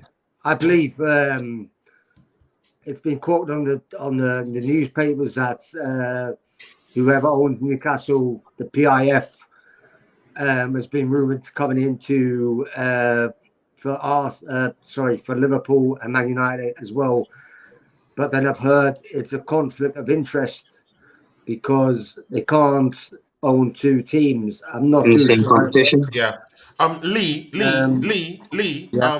We have a special guest who comes off and on, Miss Melina. She owns an Arsenal Fan TV. She's just here. She just came in. I just want you guys to say hi to her. She's a lovely person. Miss Melina, say hi to the guys. Hi, everyone. Hi, everybody. Andy, I'll ring you. Lee and Andy, don't take the hard money, but I'm only just like banning. You're doing well this season, but I don't think you're just like next year you'll be in the top. Because remember that Keegan time when you nearly won the Premier League, you scraped that off and mucked it up. Yeah, But you're doing well. So yeah, But you're doing well for a minute, mate. So Lee, this is Miss Melina. Hi, Miss Andrew Bell, Lee. you've not met Miss Melina. CFCOG, I'm not sure if you've met her, but I know you know her. So I this think is we've Miss been on the same Melina. stream one other time. Okay, good. But either way, this is Miss Melina. It would be nice for you guys to work with her too. Miss Melina, you're welcome to the show. Who was talking? Lee, can you continue, please? I forgot what I was going to. PIF, conflict of interest. Yeah. So I believe that they are rumored to be in. They're interested in grabbing both Man United and Liverpool, but I think it's a conflict of interest because I don't believe they can have. I don't know the rules. More than one team, but if I've heard they can do it around. They can work around it because if they make limited companies, they could get around it that way. So I don't know, but I think that's their plan. They're going to take over the world, aren't they? So when there's a pound note, there's a wheelie. That's a problem. Yeah. Yeah. Okay, Andrew Bell, can you answer that question before CFC? Seriously, Melina. When it's been linked to the Saudis and the Qatarians, and I think more specific to the Saudis, it's more of a kingdom and the PIF that we're talking about. I don't believe that there's many wealthy people in Saudi Arabia. But I think the worrying thing for us would be, Newcastle-based, was if another Saudi group consortium were to buy Liverpool, do the people that's then connected to the PIF that might invest in that lose interest in us? And like Lee's saying, there's a conflict of interest. You cannot be seen as a stakeholder or a financial beneficiary of any club if you've got another club financial interest in another club in that same competition. So I think, especially with the owners' tests getting changed with the PIF getting Newcastle, apparently the rules are getting a lot stricter. But I mean, you've got Qatarians that own. You've got Sheffield United owned by Saudi Arabians as well. Qatar own 2-3 championship clubs. Is it that worrying? Liverpool are that big of a brand anyways. They're going to have money to spend. Same with Man United. So, yeah, I don't know. I just think it's a lot of rich people playing football manager at the moment. Yeah. CFCOG, come in there, please. I agree. What is going on? That. Man United for sale, Liverpool for sale, already in the oil money. Manchester City is there in that trail. Newcastle is also there. Of course, Chelsea is owned by a billionaire. You guys spent nothing less than 200 and something million pounds this summer just to become 8. But can you tackle that question? I mean, listen, I feel like I don't want to go down the conspiracy route, but if the governments can, they will always make the deal flow towards a westernized company like an American conglomerate. If the government can, there's going to be 1 or 2 cases where this oil money will find the right club at the right time where they could invest like they want to do Liverpool, or outright buy a club like United are for sale right now. So, I mean, it depends on which route they take, and it depends which club. I feel like the government really doesn't want these big clubs that represent a bit of British culture and westernized society to actually fall. Look at the Qatar World Cup. It's getting so much backlash. I'm always hearing stuff. I quickly just swipe through. I don't like listening to all this BS stuff. But what I'm saying is, aren't North London worried? Because Tottenham, we know Levy. I'm not going to say nothing bad, nothing too much to get us cancelled, but Levy is not selling. That Red's dying with that club. Yes, so I don't know how they're going to get the money. And you guys, like, if you guys are stuck with Kroenke Senior, I'll be worried for you. But when I see Josh, I'm like, this guy might just let the purse, open up the purse a bit and spend some money. Because technically they're billionaires. Like, I think his mother's family is the second richest family in America, something like that. In America? Yeah, exactly. They are rich. I know they don't want to. They got other teams and they care about American sports. But from what I saw on All or Nothing, I think for the first time, Arsenal will be spending money from now on. So it kind of just leaves Tottenham out of the top 6-7 clubs that are not going to spend money as the years come. So I feel bad for them a bit. I'm like, well, their best players are getting old, like Son and Kane, and they're going to get injured and sold on and old. And after that, unless they, you know, they can't keep getting these Bales and these Kanes. Basically, they're free. To me, they're free. Kane come from the system. Bale costs so little money from Southampton. Unless they get those, or some stupid club buys Harry Kane for 120 million, like United or even Chelsea if we're desperate. That's the only way Tottenham could carry on. I reckon Tottenham will jump out the top 7. And if Arsenal think for 1 second, oh, maybe I should just spend 50 million this season or 100, you'll quickly be out. You need every team needs 100 million per window, 200 million in one summer. It's like the minimum from next. That's what it's come to. That's what it's come to. Sadly, it has.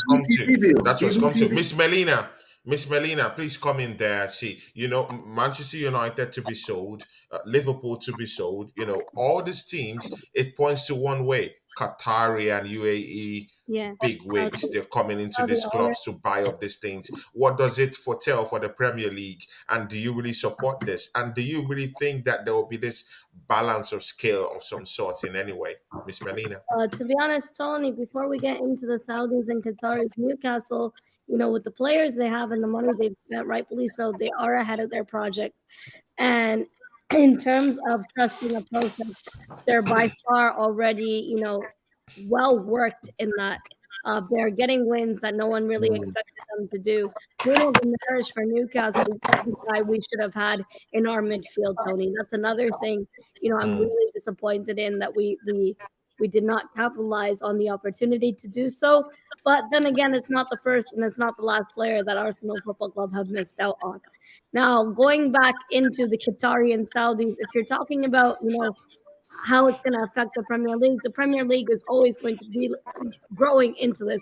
Now, with regards to Liverpool and Man United for sale, I think Liverpool has a more appealing project. They have less, you know, money to spend in terms of the reinforcements and also in terms of, you know, their project. They're ahead of Manchester United. Manchester United have a lot of work to do, not just in terms of the club from top to bottom, but also they have players they need to get rid of. They have high wages. Yes, they're saving wages on Ronaldo, but they have a problem with a fridge called Harry Maguire that rightfully so I don't think anyone wants to buy. They have a lot of problems in terms of, you know, players they have on loan that they have to deal with. I think Liverpool have a more attractive project than Manchester United. Now, with that being said, I don't think Arsenal fans should be worried about what happens with our neighbors.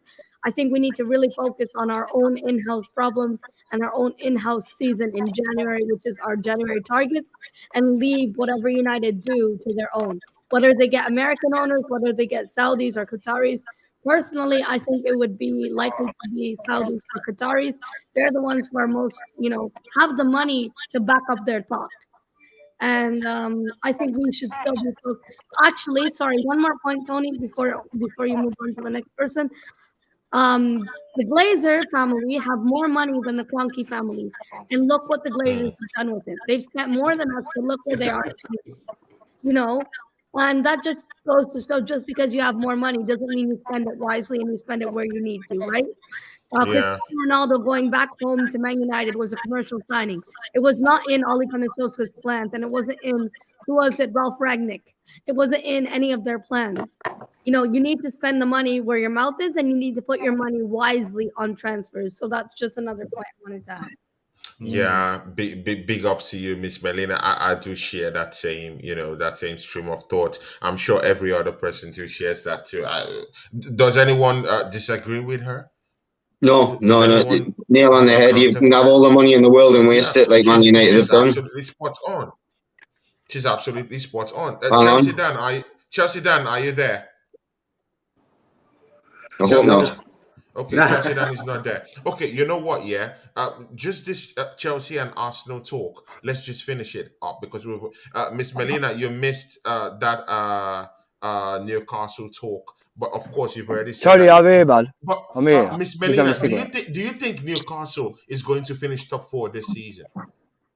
I know you said that they're ahead of schedule, but do you think they're going to finish top 4 this? Do you think they have the mettle and the balance to finish up top 4? No, I don't think so. I think she's right. Unless one Thank you, Miss Melina. The caveat is if they sign Cristiano Ronaldo as a free agent, then yes, I think they can. I disagree with that.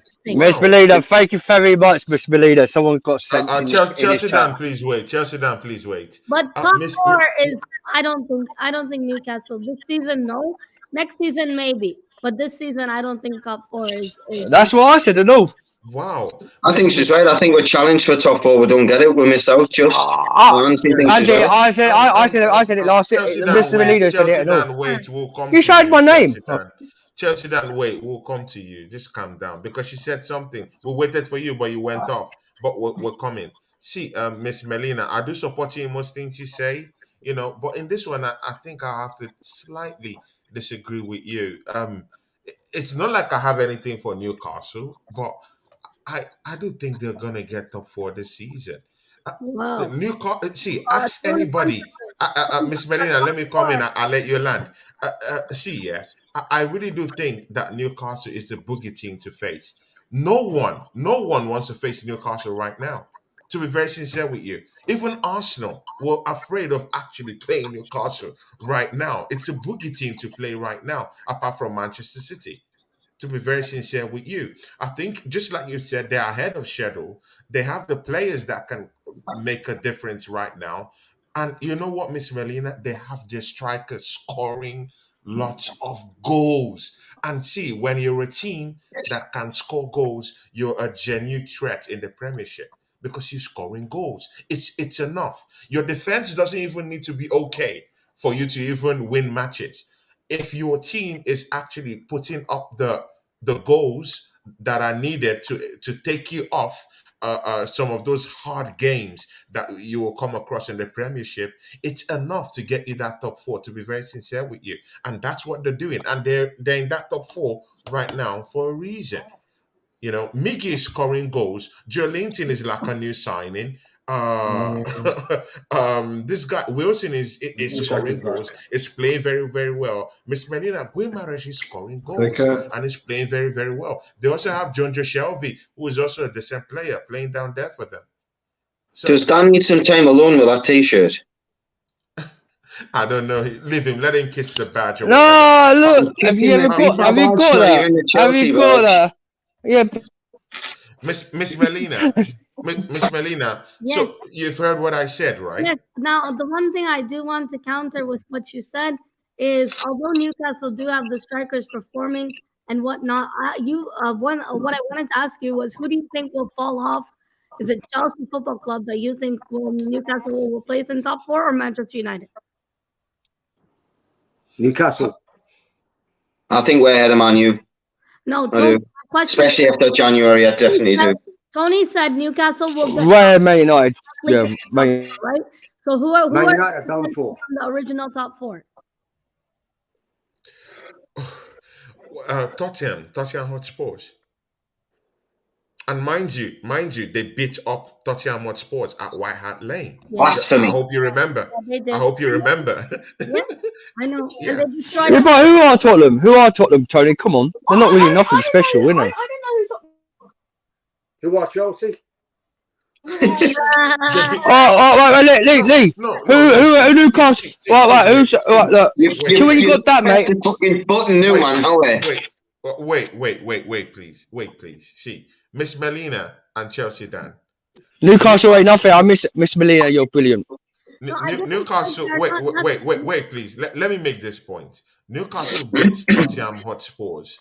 They took points away from Manchester City, this club that everyone have given them the title already this season. They drew with Manchester United. They took points off Tottenham Hotspurs in their own home, right? The only top four match that they actually lost this season in the traditional top four was Liverpool. Of course, I mind you, Liverpool still beat Man City, even if they're that bad this season. See, for me, that's top four spot. That's top four stuff this season. Yeah, that's top four stuff. So I'm still waiting for someone to give me a reason why Newcastle won't be in that top four this season. It's early start of the season, man. It's early to start of the season, Tony. You're like bigging it up like it's the end of it. I understand if it was the end of the season that where they were, but it's only to start. It's only like what 14 games in. And you're talking that's the third of the season, Dave. Just in case you need help with that. I know, but brother, yeah, it's like it's not half mid of the season. You got 32 games, but you could be where you are. But Newcastle, Miss Molina's right. Miss Molina, yeah, with Newcastle for a minute, they're not good enough to do it this season. But next season, when you will. I got no problem with Newcastle. Do you think that we deserve to beat you then? Just getting away from what you're saying there, do you think that we play better than you? Well, for a minute, yes, you are playing better than us because you ain't got Champions League football. Like I told you, if you had Champions League football, it'd be a totally different. No, I'm not getting into that. All I'm asking is about that one game. You said earlier on, you said that we lacked a little bit of quality, etc., etc. Well, what I'm saying to you is, if we are able to keep that type of performance up, do you not think that we could, if we can beat a good Chelsea side, i.e. they're in a little bit of a transition period, I'll give you that. And I think Chelsea will get better as the season goes on. They will. We thought about the Premier League as well. Yeah, no, but Lee, I love you guys. Sorry. All right, let's call it. Of course, if you can be consistent and continuous, even if you have injuries, this is the difference between Newcastle and us. This is the difference between Newcastle and Arsenal. When Arsenal have an injury in the midfield, we have to see torture of Sambi Lukonga for 90 minutes of football in that midfield. Whereas when Newcastle have an injury in midfield, you have quality coming off the bench, which Tony Claude, we sacrificed in January from not signing fuck all in January. Who's the quality that we bring off the bench? Can I ask them, Elena? I don't mean to challenge you. I'm just asking you a question. You have players. Joe Willock can do a better job than what's his name at the moment. Arsenal big mistake getting rid of him. The thing is Kieran Trippier. Almiron has more goals than Gabriel Jesus at the moment. Single-handedly, Almiron has won you guys games. Callum Wilson, say what you want about Callum Wilson. He has goals in him. Sharp. You mentioned midfield. I'm asking specifically about midfield because I think that's one of the areas where, in short, compared to our squad, we are strong. But in overall Premier League standards, we are quite weak because if Bruno comes out that side, we are an entirely different team. We do not have another player. That's an excuse. That's an excuse. Every Newcastle fan, everyone, like Stephen, everyone's picking up Shelfie's being one of your best centre mids, and he's been like crap for the last season. But he's been quality for the season. It's been good this season. It's been good this season. Longstaff gets around about the pitch, but he hasn't got the quality of Bruno. Then okay. Well, no. This is the facts. Why players about players being injuries with like Newcastle. Look at Chelsea Football Club, the injuries, the prones, well, we've got our best players out. We've got our two best players out. But name one good right back for Chelsea, or name one good midfielder for Chelsea. You keep going back to Reece James, but I'm talking about ASM and Isaac. They're two huge players for Newcastle. You've got a big squad. We haven't. You got Loftus-Cheek, England International, Pulisic coming off the bench, Diaz coming off the bench, Roja coming off the bench. Ruben's Loftus-Cheek is crap for a start. He's fucking shite. He's better than Longstaff. I would say he's better than Shelby. Squad, you can't keep on talking about injuries. Right, we ain't got a massive squad. We got Ashby who's older, right? I tell you, Conor Gallagher is not a Chelsea player for a start. You're talking about he's world class. He's won a World Cup. If you think he's good, he's crap. No. What I'm saying to you is he any better than is he better than Sean Longstaff? Well, I think he is. I don't think he is. I don't think he is. Sean Longstaff, yeah, he's better than Conor Gallagher. Conor Gallagher needs to show. He's got more experience. You start with him. So how can you not say good? Conor does start with him. He's average, all right, but he ain't like the best to be at Chelsea for a minute. And everyone, this is what everyone says about Conor Gallagher's world class. Everyone says that he's good. He ain't. He ain't. He got you 3 points against Crystal Palace. You've got a short memory. Oh, wow! One good goal from the last 10 or 11 games. Oh my God! Anyone could have scored that. Okay. Now let one person talk. Now, Miss Melina, you want to say something? I said he's just a kid. He's being so hard on him, and he got them 3 points against Crystal Palace. But these Chelsea fans, I'm not saying Dan, but in general, oftentimes Chelsea fans, when they're winning, they'll praise their players, and the minute they're losing, it's they're shit, they're crap, they don't deserve to play. The minute they're Hang on. No, Miss Melina, I don't do that. I don't do that at Chelsea Well, Football you Club. just done it. So, No, I just don't rate Ruben Loftus-Cheek. I haven't rated him since he come to Chelsea Football Club.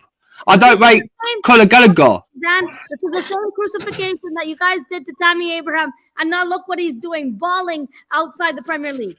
Yeah, but Tammy Abraham, right, yeah. Miss Melina, Tammy Abraham, I love Tammy. I told Tony this all the time. We wish we kept him at Chelsea Football Club. Yeah, you said that. Because so you don't. It's every single Chelsea fans from the fake fan side of the Chelsea base, do it. But the real Chelsea fan base, right? We don't do it, right? But the thing is, I can't.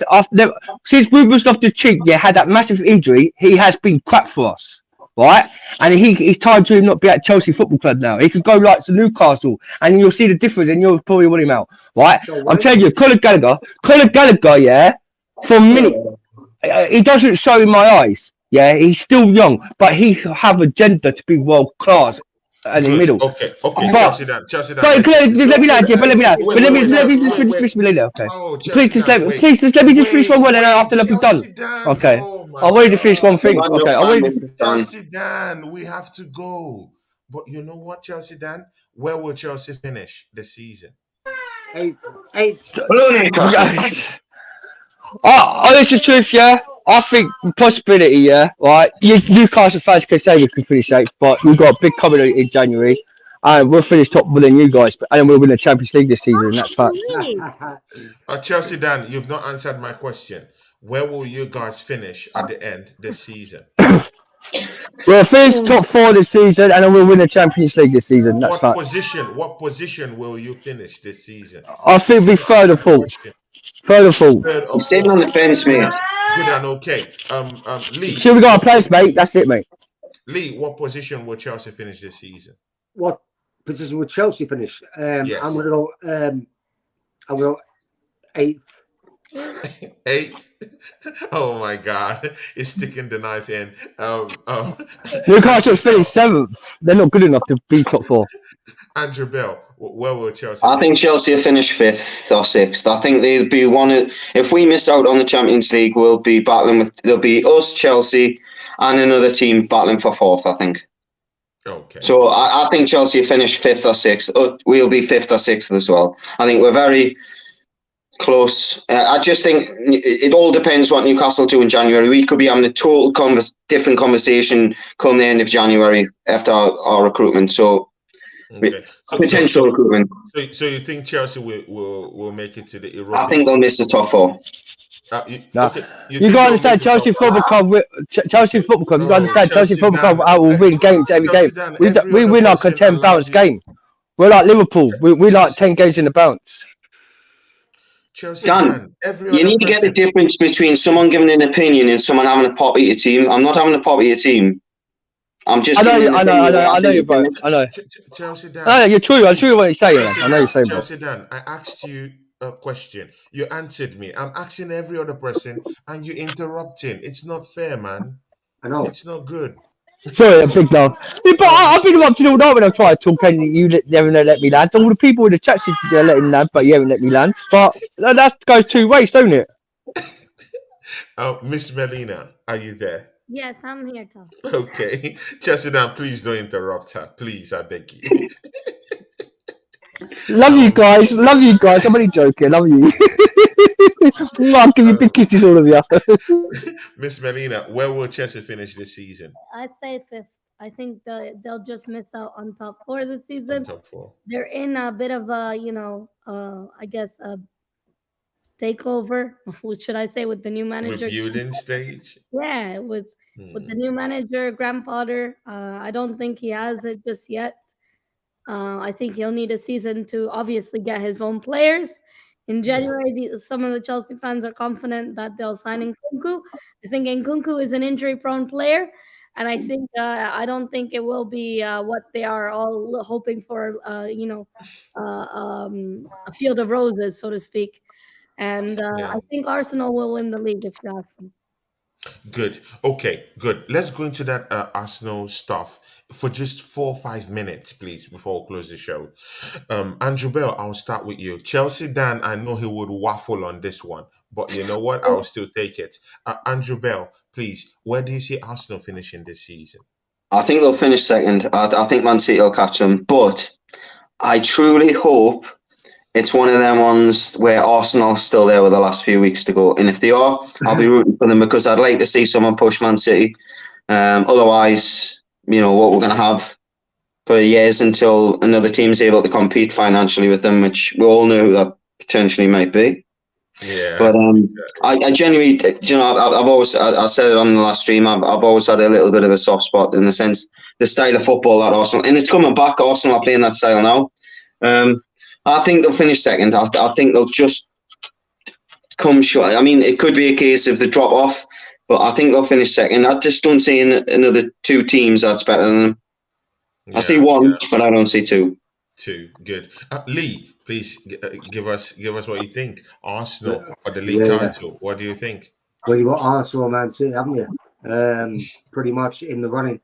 I think Man City are up there, but I think they'll have a good goal. But I think Arsenal will win it.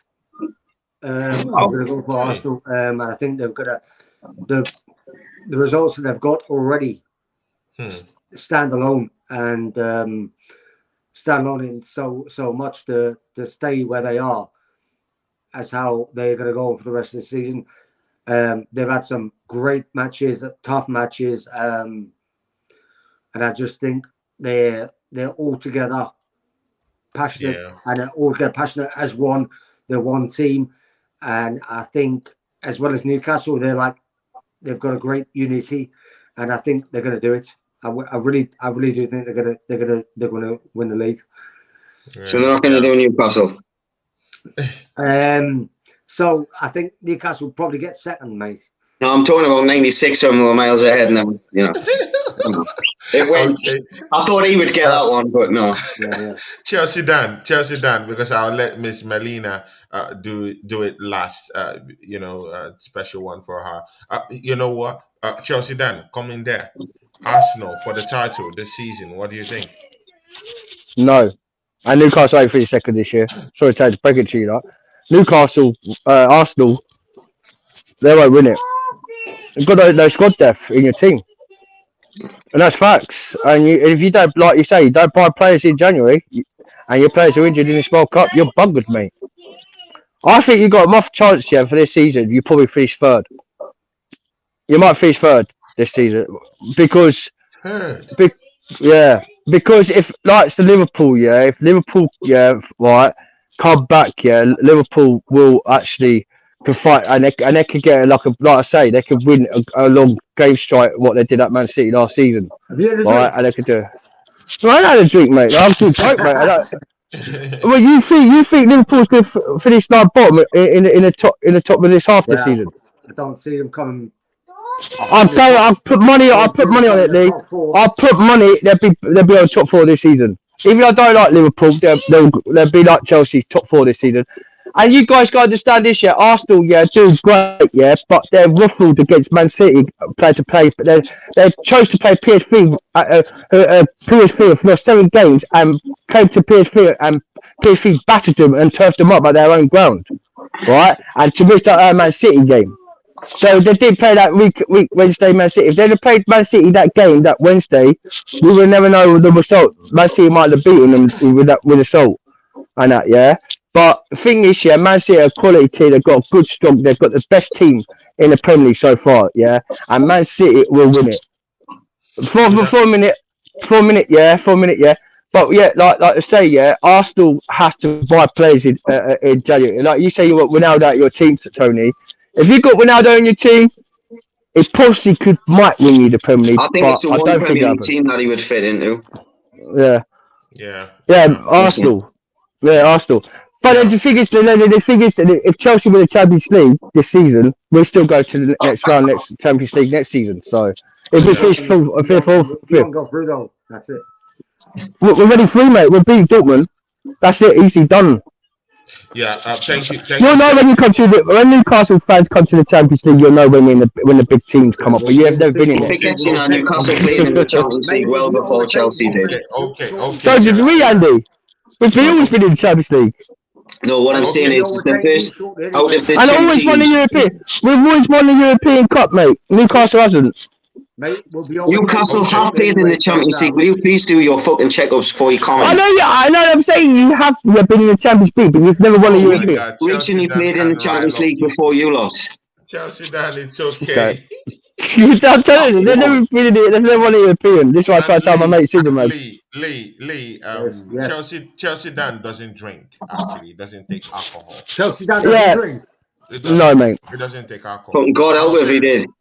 No, he doesn't. He doesn't drink. Do you drink, Lee? He doesn't. Or do you smoke weed? Lee doesn't drink. Or do you smoke Gengar? I don't drink either. If you think Newcastle second, mate, you must be smoking some waffle. Could carve some, I know. I'll buy you some. Can I buy some? Yeah, no, joking. I'm only joking, Lee. Lee, the thing there is that, of course, Chelsea Dan. It's not hidden stuff. Chelsea Dan actually has a speech impediment actually. So of course, when I'm disabled. Yeah, I'm disabled. So when he talks sometimes, yeah, it will be like maybe he's taking something, but no, it's not. He just have a speech impediment. So okay, yeah, right. I didn't know. I apologize. I've got Asperger's, mate. I'm disabled. That's why. Yeah. Okay. Yeah. But it's all good. Miss Melina, Yes. come in there. What do you think about Arsenal and the league position? Big ups, Lee. I think our league position really depends on whether we will strengthen in January. Sorry, my voice sounds so croaky. Yeah. I think time in January, the reinforcements we need, but also we have a player coming back from injury named Emil Smith-Rowe, and it will feel like a new signing. Yeah. He was crucial for us last season and really impactful on our goal scoring tally last season. I think he will be that impact player we have, and he'll be ready to fight for his place back in the starting 11. I think we have it to edge up against Man City, and we will cause upset to everyone and their nan this season. Shame not to see Emil Smith-Rowe at the World Cup. Sorry to interrupt you there, Emily. I just thought missed this. It was a miss at the World Cup. I was looking forward to seeing him. Yes, yes, Smith-Rowe. Yeah, he's quality, man. Quality player.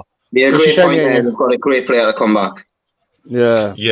See, guys, to just top off what Miss Melina have said there, Arsenal is going to win the league this season. You know, I've been saying it from the start of the season. You know, when I went to all these other shows at the start of the season, they were all laughing at me. To be very sincere with you, Chelsea Dan will tell you the truth. You know, I went to all these places. They mocked me off. You know, at the start of the season. But right now, guess who's laughing? I'm the one.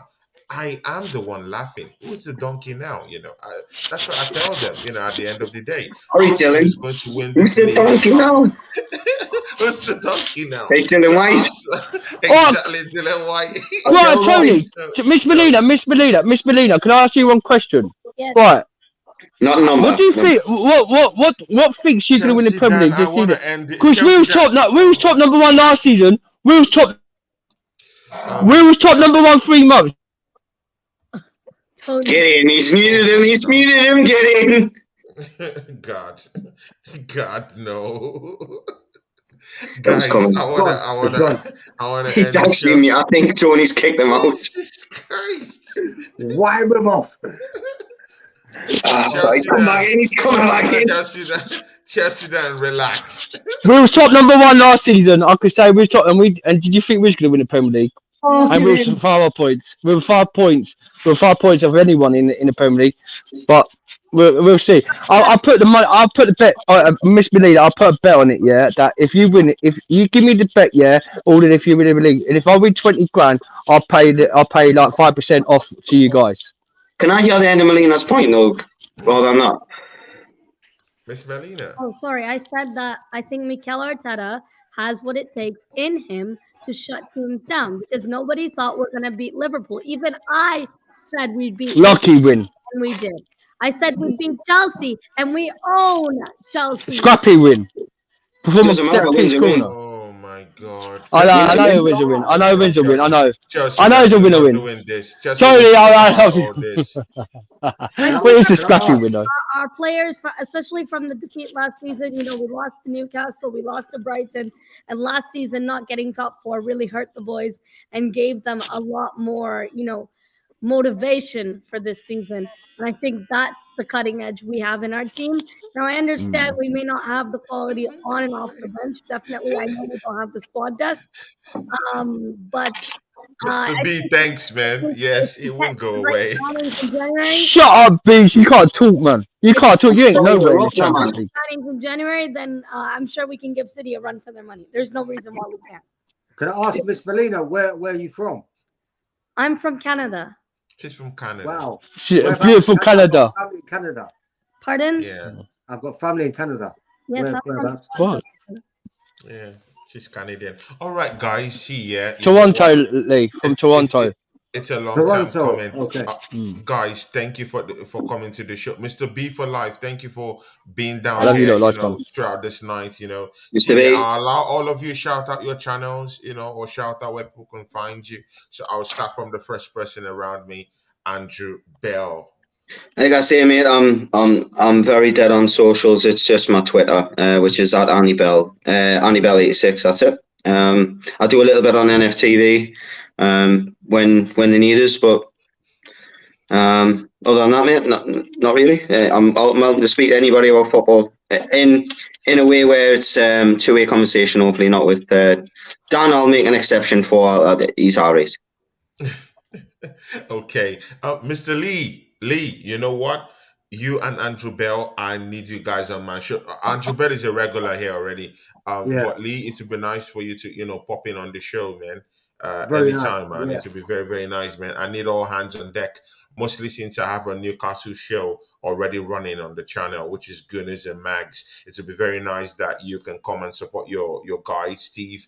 Andrew Bell is already a regular here. I love him. I love his family also too. It's been lovely. Lee, It's been lovely. It's been lovely to come on and lovely chatting hello and it's been lovely to come on and say hello and give a little bit of opinion and to hear Andy's opinion, your opinion, other opinions, and it's been great. So thank you very much for inviting me on your show, and it's been great. So I much appreciate, really much appreciate. So thank you very much. Yeah, thank you very much, Lee. But Lee, where can they find you? Andrew Bell, do you have his number or something? You can send it to me on WhatsApp. Which number? Sorry, I've sent me a mobile number. Okay, you sent it to me, right? Yeah, the one I was chatting on earlier today. When we were talking about Ronaldo diving, that's my number. No. I mean Lee's number. Oh, Lee's number. Yeah. I'll send you Lee's number. But he changes it every week, so. Yeah, so that just in case Gunners and Max comes Will up, that I need to get two of you guys, in with Steve. It would be nice for us to, have a good debate. Thank you, Lee. I'll hit you up later. Chelsea Dan, please shout out your channel and where they can find you. Chelsea Dan, now Chelsea Dan, brother. What my channel? Yeah. Anyway, Lee, big up to you, man. It's nice to meet you, man. You have to come on my watchalong tomorrow for England's game, man. Yeah, man. And I did ring you today, Andy, to see what you was doing for tomorrow, but it came up that your phone was switched off, unless I put a wrong digit number wrong. But yeah, anyway, it's Chelsea Dan as a big D. Yeah, so everyone us knows the big D. The big C, the big D, innit? Big D C, you know what? Yeah. All right. You know what I'm on about us, us boys got the big D, innit? So yeah. But yeah, Chelsea Dan, just type on YouTube, come and subscribe to my channel, man. I talk about a lot of football, man. Like World Cup, even rugby, if you like rugby. I talk about rugby because it's a proper man's game than a football's game. Rugby is more a proper man's game. Peace out, Mr. B for life. Peace out, Mr. So, B for yeah. life. We love you. Yeah, peace out. Yeah, peace out. Be for life. Yeah. Miss Melina, please shout out your channel. Our lovely one, Miss Melina. TV. Subscribe to my channel. I'm often on here now, but also my own channel. It's called Miss Melina. Do check out my content first. If you like what you hear, if you like my opinions, check out my content first before you subscribe. and I do fantasy Premier League content also. But most of the time, I'm helping out my friends and just having a chill out talk about all things Arsenal or football. Miss Melina, but quick question: Are you coming on the England watch long tomorrow on my show with me and Tony? Send me the link tomorrow. I'll be there. What time? Okay. What about you two guys up the top? Do you fancy jumping in? I've got some Liverpool fans there. If the little one's asleep or something, I've got Lee round as well. So if you've got me, you've got him. If you've got him, you've got me. Yeah, so. Okay, Andy, I know you're back with kids because I've got kids and all. Yeah, I've got kids myself, you know, so I know how it feels with the back noise. He's just little. He's got autism, so he won't stay quiet. So yeah. It's exactly like my little boy who's 3 years old. He's got autism. Yeah. And my neighbours next door, they take the piss out of my little boy and that, and like they don't know what's going on, and it's hard. It's hard when you have an autism kid. It's really hard to try and stop them crying or try to talk because they like certain things, and it's hard with kids because they're like my boy. I feel I'm glad.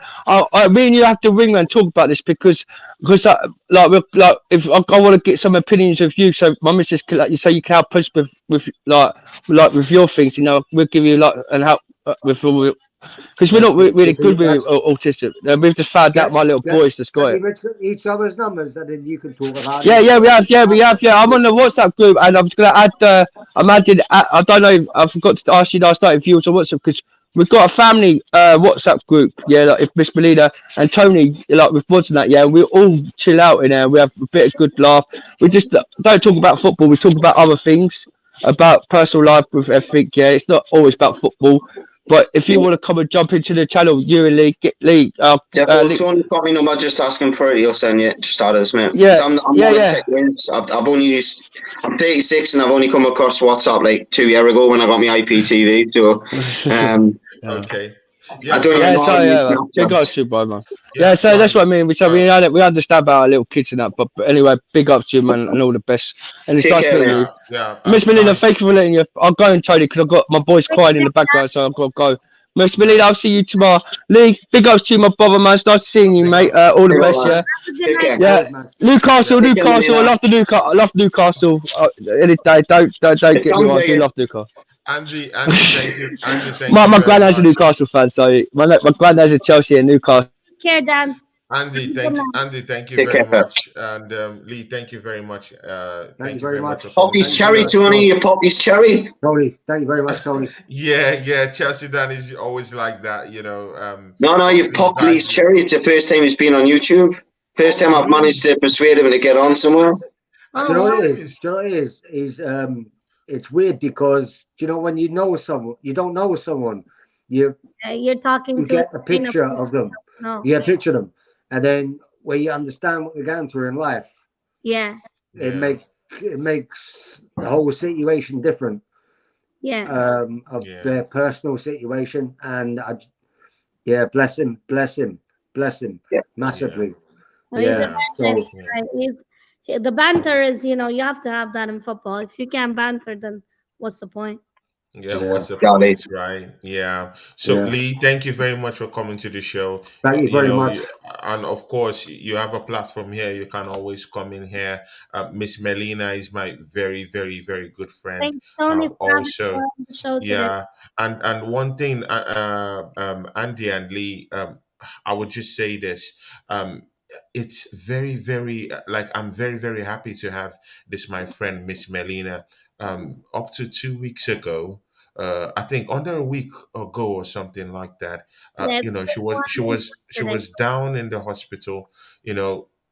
Actually almost lifeless. So for some couple of days. So for her to just come back, she went to the UK. She came back to Canada, and she just took ill. She got pneumonia, and for some reason, it. Like everyone in the industry was really shocked at what happened to her, but everyone had been praying and she came back to life. I'm very, very happy to have her back, because glad you helped her. Thank you. Yeah. So Miss Melina, we appreciate you, and just heal up, He always gives people a chance, and not all platforms do that, especially big channels. they don't give people new people a chance. So Tony, it's very welcoming for new people to join, as long as everybody's respectful to one another. Yeah. That's one thing, but their disrespect is another thing, and there's always a line you don't cross. And I think Tony does very well to handle that and make sure lines are not crossed and people don't make fun of anyone. Yeah, I mean, he's tested at times with interruptions with Dan, but I mean, Dan's a character. You just got to let him get on with it. I enjoy it. I enjoy it with him. But I'm sure for viewers at times it's going to be like, I wanted to hear what that person was going to say. Do you want to shut up, mate? But you know, we all do it. There's times when things come into your mind and you're like, hang on, I want to get that out. Shit. You know, we all do it. Yeah. Bagav, I know you're already late, but you know we've just all logged out. But of course, you know I respect you. That's why I put you up. We got. Hey, listen, Tony. This show got to end at 4 hours. It's gonna end at 4 hours. We got exactly how many? We got 6 minutes left, right? You want to talk about Neymar's injury? So, don't get me started on Neymar, man. He's my favorite player. Everyone knows it. Listen, if you're gonna be all right, so did you know about how many times did Serbia foul him today? Do you know about that? No. Did they what? Sorry. 9 times. 9 times. Most foul player in World Cup. That's Some of them on a foul on. Hey, listen. Physicality. I get. Appreciate the chat, guys. Thank you very much. Yeah, I'm gonna have my rant about this because big up. Yeah, I'm gonna have my rant about this because physicality. I love physicality, right? I play defense now because people, I love defense, now. But I'll put it this way: 9 times in a game, and you targeting him, and this is Neymar. With Neymar, he's so good to compete. You actually have to do this, right? But there comes a point where it's if you just to compete, you got to try and injure him. There's a problem with it. That's not competitiveness, if that makes sense. Do you agree though that there's certain times, for example, there's 3 or 4 times where a player tonight, Serbia, took liberties a little bit. They went in and on, and they left something in on him. But he did about 19 rolls, and then the next time there was a 50-50 with him, he got the decision when he shouldn't have. For me, there was a few times when Serbia have just challenged them, shoulder to shoulder, put a foot in front of him, bullied him, and he's getting a foul. And it stopped the game. Serbia never got into the game because that was their plan. They were going to get around Neymar. They were going to get around Paqueta, and they couldn't do it because as soon as they got the hand on them, they were getting pulled up for a foul. And if the standard of refereeing, now we used to, the Premier League isn't the greatest, especially VAR. You rugby tackle a player in the box and you don't get a penalty, right? Now, this isn't me being bitter about England. I'm just using it as an advantage point. Hey, listen, 4 minutes left. 4 minutes left. We're ending it at 4. We're ending it at 4. Then you get Ronaldo, for example. For me, dive of the century. Yeah. Gets to get a record goal. Now, if I was him, I would be saying I don't want to be in the records book for that goal because I shouldn't have had the opportunity to score that goal. He had 2 opportunities early in the game. He should have scored. But I just think some of the, not the South Americans, but some of the Spanish-speaking, the Portuguese team and the Brazilians today set out for me what you're going to have to do to win the World Cup, and that's buy fouls. Grealish, as much as I don't like him, is perfect for that because he holds on to the ball, players commit to him, and he gets fouls. Because you're not allowed to go shoulder to shoulder or you're not allowed to challenge for the ball anymore. What's going on? It may be me. I'm 36. I'm showing my age, but I remember the days. We got 3 minutes left. I was playing for the school. 3 minutes left. I had half an inch stud all the way through my leg, and I didn't even get a foul. And I'm like, hang on. So come on. 3 minutes left. So we got to wrap this up. Sorry. Yeah, man. I'll put it this way. You sound like I don't know if you're English. I don't know where you're from. Yeah, Jordan. But I'll put it that way. You love physicality. You play the game. I feel like me and you. We'll talk backstage. You love physicality and you love all that. The thing is, if you're gonna foul somebody just because you can't compete, I don't like that shit. No. That makes sense. That's like, I mean, that's something else. Like, I mean, you know, like if you can, like, you know, like physicality, I don't mind it. Like, I mean, I have to do that like every once in a while because like just to like set the tone of the game. I feel like you're a boxer too, by the way. Like for some reason, I feel like you're a boxer. You got a boxer. Very good. I look like this for a reason. I wasn't very good. But I'll put it this way, like you look like a boxer actually. Yeah, you look like a boxer, man. Like you look like a boxer. I feel like you get that, like, but I've tried it. I wasn't very good. But I'll put it this way, like Neymar, this is the second World Cup. Like this is the second World Cup, and like he's really that good. And if that's the only way you can compete, like I mean, there has to be something against that. Like I mean, like I hope he's okay. I think he'll be okay. I'm praying he's gonna be okay because I want to see his skills, and I think he'll be there. But like for now, like I'll put it that way. Like that's something else. Andrew I'm pretty Bill, pissed off about it. Andrew Bill, who will win the World Cup? We got 1 minute left, by the way, so we gotta end it. We gotta end it at 4. We gotta end it at 4. We gotta end it at 4. I did say France. I said yes to France yesterday, and I'll stick by it. But I had a conversation with Steve the day when Spanish played, and the conversation I had with him, I'll be as quick as I can, was for me they were the best team at the Euros when we got the final. They played better than Italy. They just lost the game due to just bad luck, in my eyes. Now that's just my opinion, but I think there is a trail of people that would agree that the Spanish during that tournament were very good. Yeah. It'll be remain to see. I'll still say the France, but you got to look at mate. Looking at the rest of the teams, you got to look at England. You have, but I think France. I think England's been like the best actually for now in the group stages. Yeah, but I think Brazil is gonna pick it up. There's gonna be some teams that pick it up, so I'm gonna end it there for like Tony, like finish it off because we gotta end it. I mean, you know, we gotta make it happen. Yeah, Angel, thank you very much. much. Back in the physicality, just quickly, 10 seconds, mate. What I mean is, it's not laying in on somebody. What I mean is, when you're jumping for the ball or when you're running next to each other, if someone gives you one of them, that's not a foul. That is, we're gonna go shoulder to shoulder with each other, and I'm stronger than you. I want it more than you. Now they're getting called up, and you're like, oh, for fuck's sake. Really? Yeah. It's 4 hours. It's 4 hours. It's 4 hours, exactly. Back up. Thank you very much, man. Andrew Bell, thank you very much. Take care, lads. Congratulations, man. Yeah. It's record timing for me, man. 4 hours. My missus was mine going for 4. I'll not say that. I know. Hey, if you're on here tomorrow, like we're gonna talk about this. Don't worry. Yeah. Big ups, guys. And one love, man. One love. Yeah. See you guys tomorrow. Take care, everybody. I will invite you guys tomorrow. So take care. Later. Yeah, later.